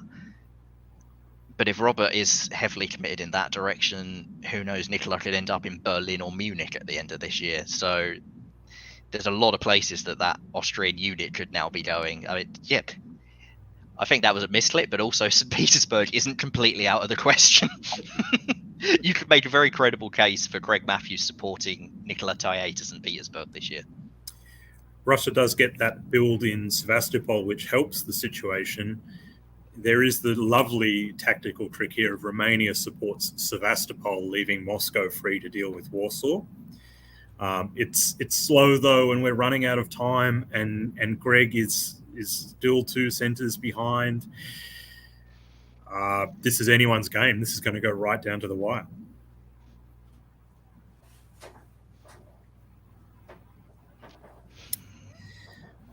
A mega super bounce in Edinburgh, where they both try and take each other's centers. Germany pulls back from Picardy, which relieves the pressure on Ed, who responds in kind, except for one thing. He supports himself to Burgundy, which looks like he will now have a guarantee on Belgium and Liverpool in fall. So well played to Ed. He's coming really into contention right at the end of this game. I outlined one possible tactic for Russia, and that is absolutely not what Russia did. Instead, they have lost Sevastopol, but they have picked up Greece. They've lost Trieste. Very, very complicated situation now with Turkey and Sevastopol, nothing in Bulgaria. Russia has a lot of things to defend. If they guess right, then they could well top the board. And if they guess wrong, they could still finish 4th. They could finish lower than 4th from here, because one of Turkey or Italy could still grow enough to overtake them. It's hard to see them growing enough to get to the magic 10 centres, which looks like it's going to be what wins the game. It's which country has 10 at the end of 1916. But we've still got 3.5 years. There's still a lot of possibilities. Like you say, this is all looking Ed Sullivan right now, and he's got the ability to force North Sea, unless Norwegian goes back to Norway defends it, in which case Norwegian could be free. Like that pulled fleet by Robert last turn completely shifted the dynamic for Ed, because now he has nothing to stop him continually pushing forward, but also Brandon could be growing, and then Tunis is vulnerable. So from Ed's perspective, he may be gaining centres on that front. He may well, he's on 8 right now, go up to 9 with Belgium, 10 with Liverpool, drops back down to 9 when Tunis is probably lost, because I struggle to see a situation where Brandon grows and France keeps Tunis to the end of the game. And also, if Liam puts down another fleet, he could just walk all the way over there and just walk into it with no opposition at all. And almost all of that happens. Ed does take Belgium and Liverpool. It was unstoppable, so fair enough. Germany takes advantage of the situation to retake Burgundy, but I'm not sure how much good that's going to do, because here come the builds for Ed. It's probably Germany's best defense there. He does hold the North Sea, which I think was critical. The challenge for Ed here is what's his next centre, because is 10, maybe 9 enough? It's not obvious at all.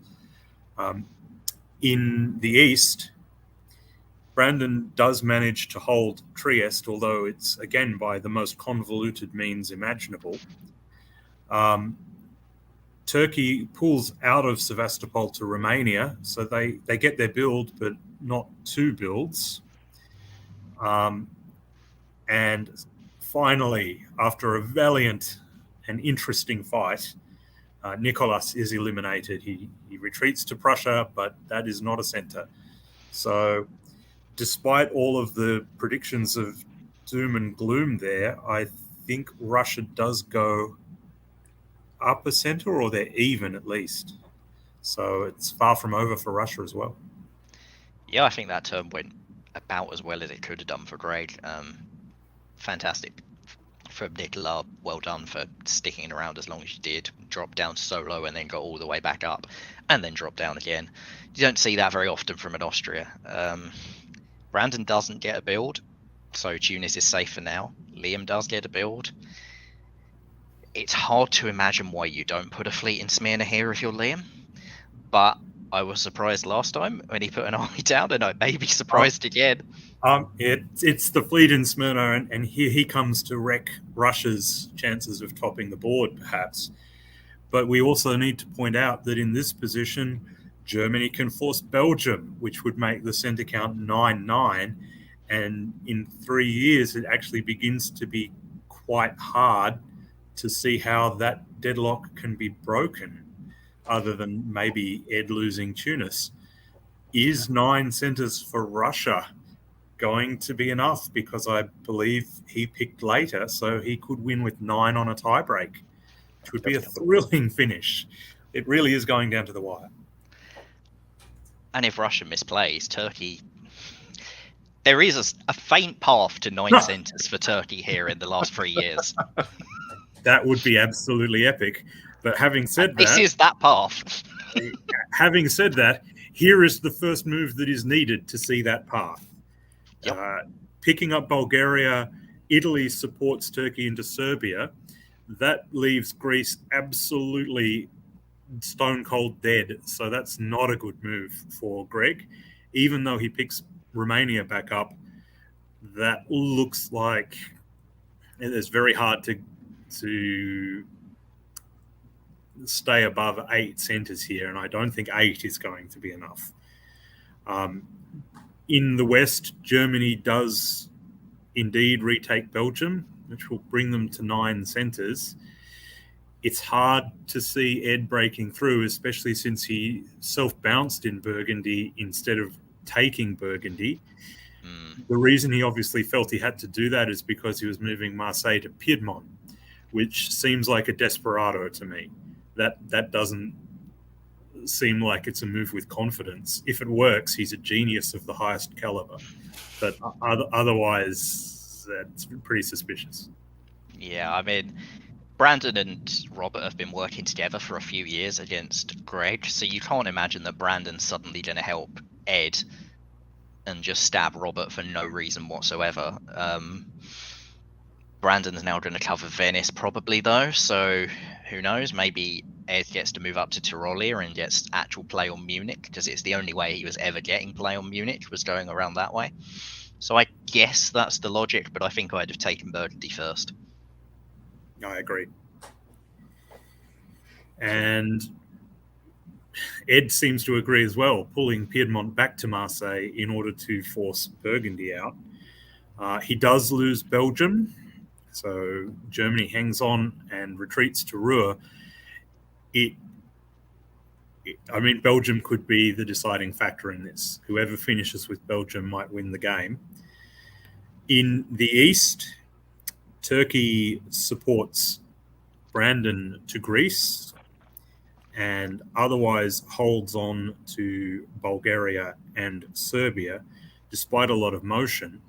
Perhaps the biggest surprise is Italy supporting Bohemia to Vienna and covering Venice with the fleet. That's a bold statement by Brandon that maybe he wants Robert to top the board, I think.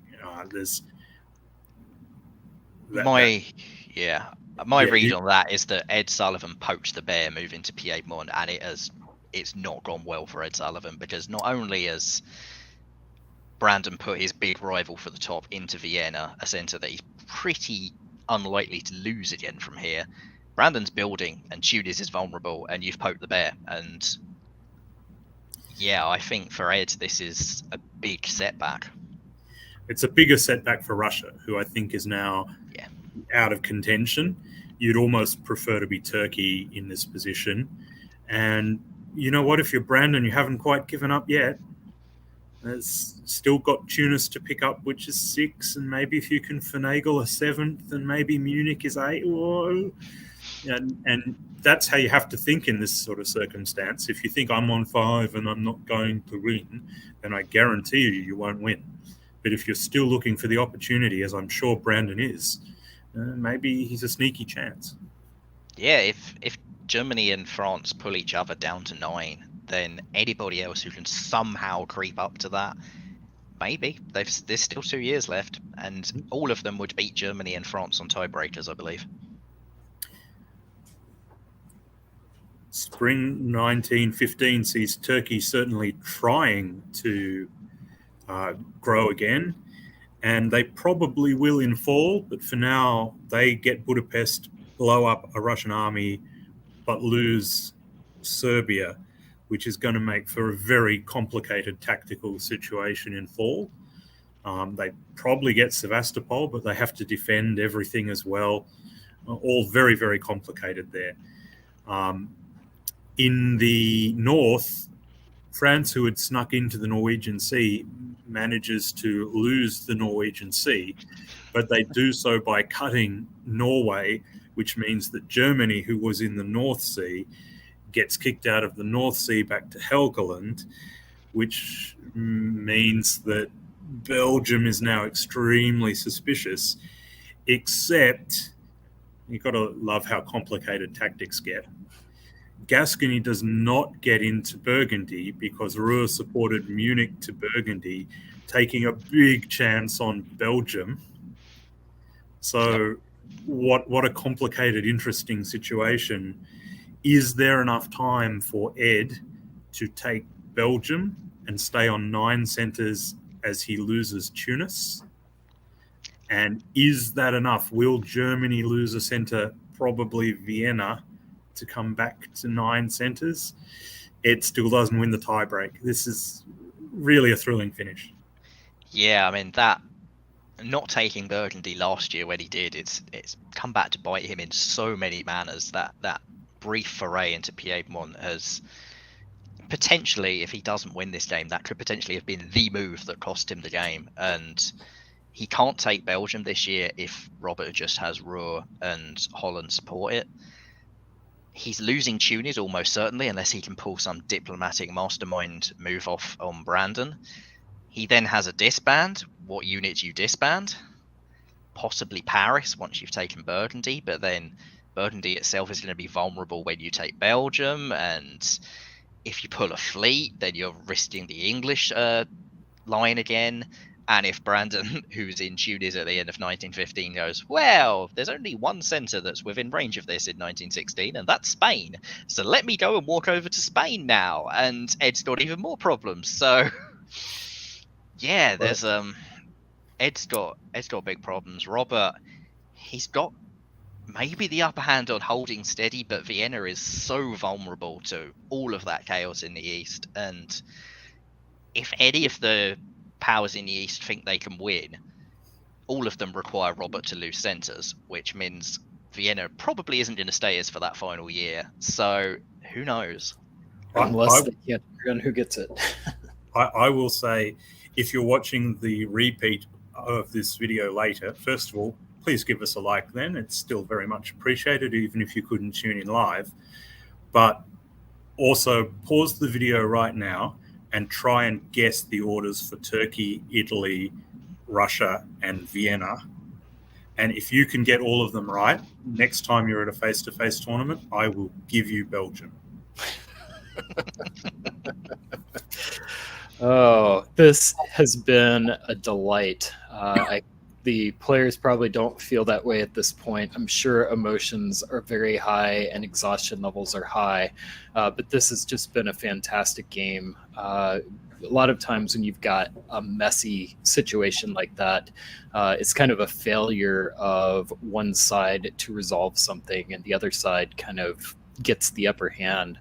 These players have, it's been so dynamic, the shifts that we've seen. Even though there has been chaos in the East, they've been able to maintain balance in the West so that it's always been within striking distance. This is coming down to the wire. It's very, very exciting. Well, let's see what happens in fall 1915.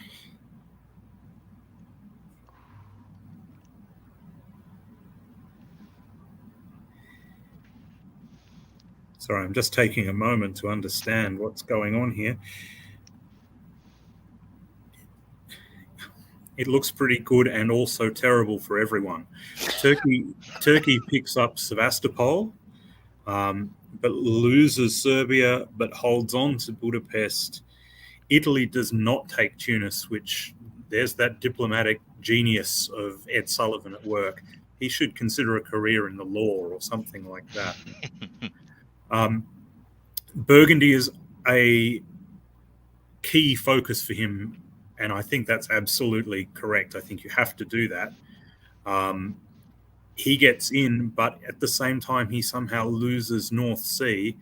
And for the first time this game, I'm going to genuinely criticize Ed. I don't think that was the right retreat at all. I think there was a much better retreat for North Sea there. And I'll leave Michalis to his thoughts on that. But I think that one might also be a contender for what might cost him the board top if indeed he doesn't get it. Yeah, it's Skagerrak. Like, Yorkshire can cover London. Skagerrak just forces Robert into so many more difficult options next year. And Robert not having any units behind his lines, the only centre of Robert's that's at much risk now that North Sea's been lost and Skagerrak is empty is Vienna. And that may still be enough because who knows the situation now that Ed has kept Tunis. If Ed can somehow take one centre from Robert, he will win the game. Assuming Brandon doesn't take Tunis next year. Like, having not taken it this year, it's now hard to see him taking it going forward. For Brandon, that's probably the end of any chance of him sneaking up because he's not getting a build, so he doesn't have the ability to just force a load of Balkan centres through blind luck. Liam, maybe. Liam, on the other hand, what he needs to happen here is get 3 centres and Germany lose one, and he comes up with a miraculous board top. That would be very spectacular if it happens. It is the right build. It certainly is. And he's helping Brandon into Serbia, so that limits his capability. Clever play, though. Giving up Sevastopol because you're pretty sure you can retake it in the fall is, I think, the way that you at least try and get a board top here. It may or may not work, but I think it's the best play. Otherwise, you know what? Brandon is never going to die wondering. He's put himself in a position where he can at least get 3 centres, and that may not be enough, but it's a pretty good shot from the game he's had. It's an excellent shot. I really like Robert's play here. I think he's identified that Belgium is secure so long as he doesn't lose the North Sea this turn. So he's made sure of the North Sea. He's made sure he doesn't accidentally lose Belgium in the meantime. And then he's gone, what can I do that is useful with my other units? And my goodness, Munich to Bohemia is a quality move. It's so tempting just to pile into Burgundy because that looks obvious. But if Bohemia can support Vienna here, that's really powerful stuff. Yeah, and also diplomatically, he's convinced Greg not to go into St. Petersburg, because if Greg had just walked Moscow up to St. Petersburg this turn, Robert, he didn't cover it. He wouldn't have been able to do anything about it. So diplomatically, he's got the win with Greg Matthews, and that may well be enough. I feel a bit sad for Greg. He's played an excellent game here, but in the end, the cards haven't quite fallen his way. Some of it is just bad luck with some guesses tactically, but also just the timing wasn't quite right for him to win today. He was right in the thick of this, and the result he's going to get here isn't going to reflect that fairly at all. He's played a much better game than the result he's heading for here. Well, fall of 1916, this will be the final turn. We'll find out who wins this dynamic, I don't know what to call it, giant ball of chaotic fun that has been this board. Before we end it, take predictions.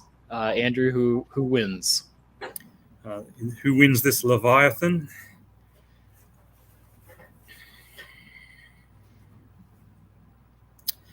Oh, yeah, Robert. Germany just and Turkey coming in hot. Michalis? Yeah, I agree. I think Robert's got it. One more year, Liam could have won this. if he can convince Brandon to do something mental, maybe he still can. But yeah. Well, if the German wins Germany, it would be appropriate. Well, Germany holds on to Vienna, and that's pretty much the game, I think. He also doesn't make some terrible mistake about Belgium, so we'll finish on 10 centres. Losing Norwegian Sea is irrelevant. Having said that, Turkey doesn't quite get anything close to the 9 centres that he would have needed as well. So he's done a great comeback there from an awkward position. But Germany by 1 centre over Ed Sullivan's France. Very good France, but it doesn't get the chocolates today. And you know what? Brandon and Liam both played extremely well to finish on 6 centres here and be at least in the conversation at the end of the game. And I'll reiterate what I said. 3 centres for Greg in Russia is just unfair. He played a much, much better game than that. And he deserved to be right up with Germany and France in the final standings. Yeah, if he just not left Moscow that turn and had defended Warsaw from Nicola as a result, what a different game that could have been for Greg Matthews. Because France and Germany, they stayed at the exact same level that they were at when he was making all those moves and growing up to that size that he did. They never got the advantage on each other. And if he had that position and still kept his force in the Balkans as a result, who knows what could have happened. Yeah. That's a lot of players will have what ifs for that game as well. Harsh result for the Russian in this game. Well, let's hear from our winner, Robert Schupa. Nope, wrong one. We'll hear from our winner,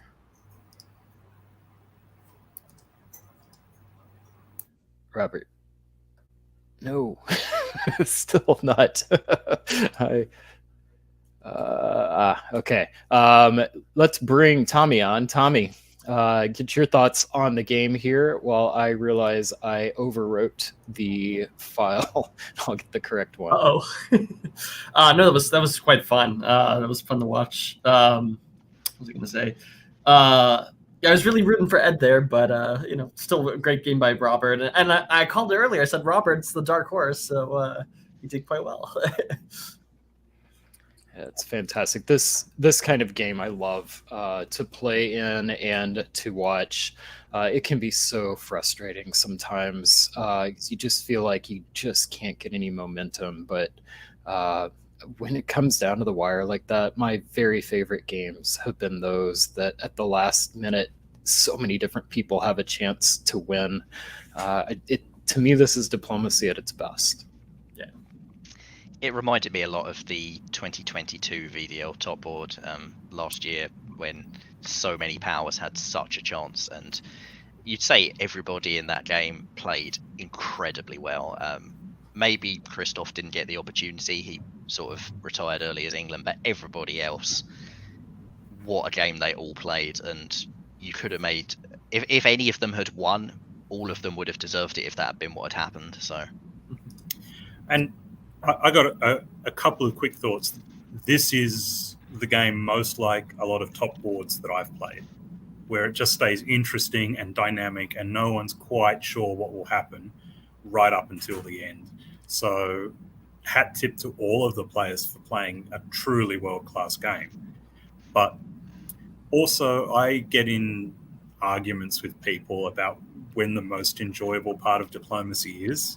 And everyone says it's 1903 or it's 1906. And I say, you're all out of your mind. It's 1915.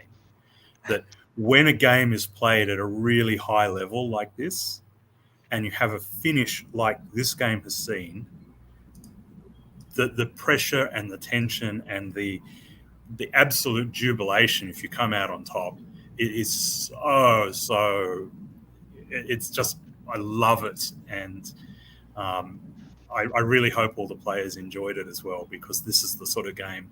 I said earlier, I'm really glad I wasn't on that board. Well, I really, really wish I'd been on that board. That looked brilliant. Well, let's hear from our winner now.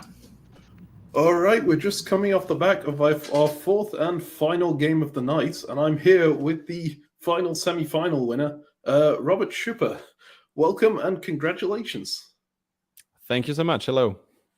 Yeah. So that was a marathon of a game, went all the way to time, and it was close right to the end. How are you feeling on that final year, and how are you feeling coming off that result? Coming off of it, I'm feeling very good, but also pretty tired. It was kind of draining. In the final year, I felt fairly confident that I would win it, but it felt a little bit like I was carrying a raw egg to the finish line, and I was like, okay, I just have to carry it to the finish line, but don't drop it, because I really was afraid. Even though I was kind of confident that it would work, but I was kind of afraid that I would make a stupid mistake, or some of the people who had sort of halfway pledged to help me win this would have second thoughts and then decide, oh no, maybe somebody else should win it. So it was still pretty nerve-wracking, but yeah, I felt kind of good that it would work. Well, congratulations on carrying that egg without dropping it. So you were confident in that final year, or relatively confident at least. How confident were you going into the game in the first place? It was a weird mix. In a way, looking just like on paper at the lineup, I thought that's a hell of a board, and I kind of thought, okay, I'm probably the least experienced player, at least in terms of like top boards, because it's essentially top board what we played in terms of the format, and I had never really done that before, and I think everybody else on the board had.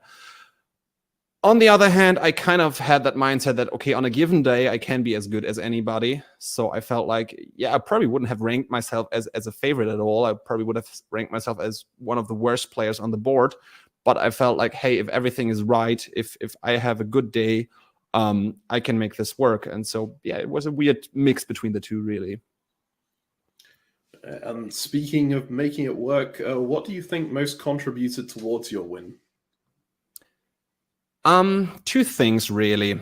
The first thing was making sure that our side of the board, the West, resolved more quickly, or like it resolved it all, to be fair, which Ed Sullivan and I did sort of with a playstyle that might be unusual for that kind of a format. I started out with an EG alliance, but then we swapped to an FG, and that lasted for quite a while with a little hiccup here and there. And I think we played a bit more like up-tempo alliance game than most people would do on a top board, but I think it worked very well because the East didn't really resolve and was quarreling amongst them quite a bit, and we both got in a very strong position.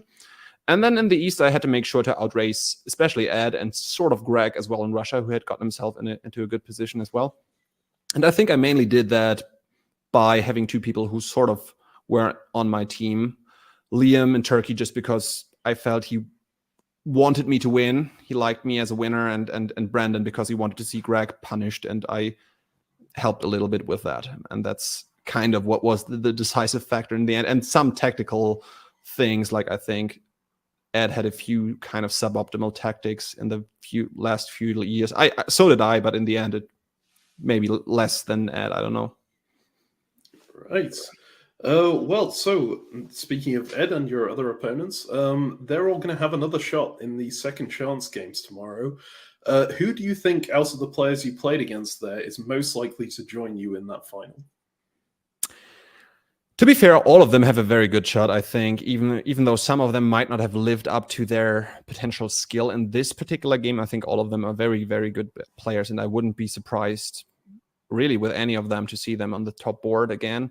However, I think Ed played a really good game as well. He kind of made a few mistakes, as I said, in the last few game years, but there were several, occasions where he really should have been dead, or like at least out of the game, and he somehow smooth talked me into letting him back into the game again. He's really good at that. I played with him for the first time, even though I'd seen him commentate on games quite a bit and see games of his. So I think if I had to pick one, I would say Ed is probably the most likely to make it, but really all of them are super strong. So yeah, looking forward to see. Yeah, well, let's follow up from that. Out of the entire field, so not just the people in your game, anyone, who would you be most afraid of in that final if they make it? I don't know. I'm not really afraid of anybody. I would say I have tremendous amounts of respect for many, many players on the board. No, I can't really say that I'm afraid of anybody. I think if it just comes down to who is strong, there are just too many players to name. But yeah, no, I don't really have somebody I'm afraid of, to be fair. All right, I'll put that in my notes. Afraid of no one. Okay, so speaking of that final game, have you got any strategy in mind for it now that you don't have to worry about the games tomorrow? Not too much. I mean, when I see the full board and who has what seat, I can sort of start thinking about like what I might do in the Paris method and so on, and who might pick what. In the end, it will come down to what I usually do, which is finding a good partner to work with, or maybe even two in the beginning. And then, because there can be only one winner and no like shared board tops or so, or if there's a shared board top, there will be a tiebreaker. You know, in the end, it really comes down to improvising. So I think you can only make a plan for the early game, if at all. So, and that will be, you know, find somebody I feel like I can work with and gain some leverage and grow a bit. And then, you know, from 1905 onwards, it will be just freestyle, I guess. All right, if I make it to 1905. I'm looking forward to seeing the freestyle. Congratulations once again on your win, and we look forward to seeing you at that championship game. Thank you so much, Marcus.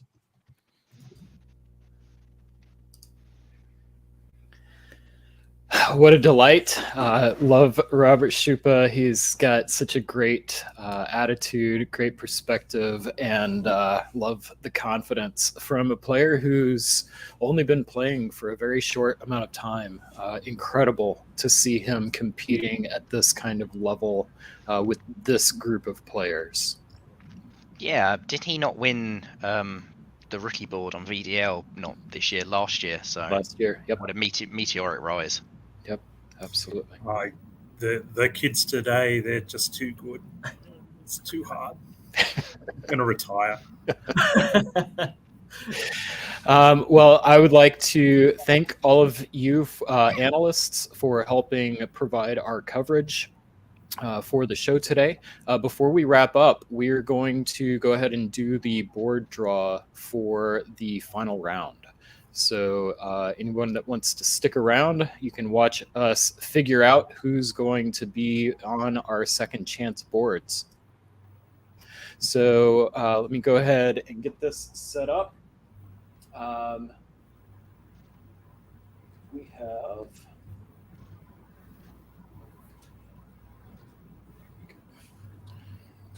so for our second chance board, round 3, based off player preferences, there will only be only one board. So that will consist of Peter McNamara, Tim Crosby, Josh Hennessy, Jason Massbaum, Katie Gray, Karth Koneth, and Farron Jane. And for our other boards, that's a hell of a board. Jesus. Board. All right, for our other boards, we're going to find out. So starting at the beginning, we are going to do some coin flips here. So let me go ahead and pull that up. Anybody is welcome to use this tool at diplobn.com/coinflip. So here is our coin flip. So right now we are flipping for position for looks like Liam Stokes and Loic Borja. So let me flip it. And it looks like Loic Borja is going to board 1. So that puts Liam on board 2. So 1 and 2.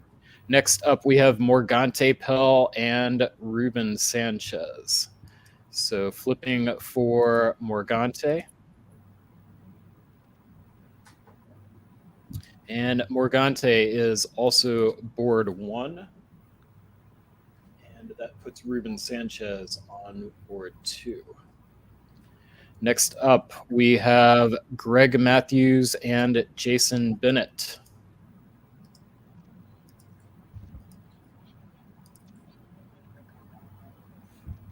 All right, Greg Matthews going to board 2 and Jason Bennett to board 1. Next, we have Christopher Ward and Nicolas Taillet.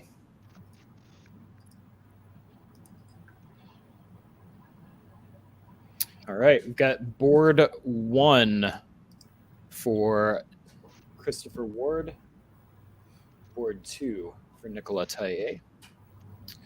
Next, we have Steve Persinini and Nicolas Sahuguet. And that puts Steve Persinini on board 2 and Nicolas Sahuguet on board 1. Christophe Borgia and Bradley Grace.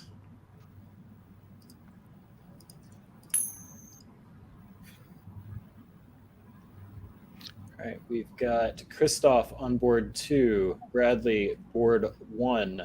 And for our final flip, Ed Sullivan and Brandon Fogel. Flipping for Ed. Going to board 2.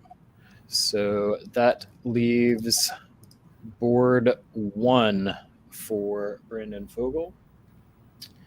So our final boards. Andrew, why don't you read out board 1? Board 1, we have Brandon Fogel, the number 1 seed, will be very, very keen, I suspect, to get through to the final at least. Bradley Grace, the former world champion Nicolas Sahuguet, Christopher Ward, Jason Bennett, Morgante Pell, and Loic Bourget.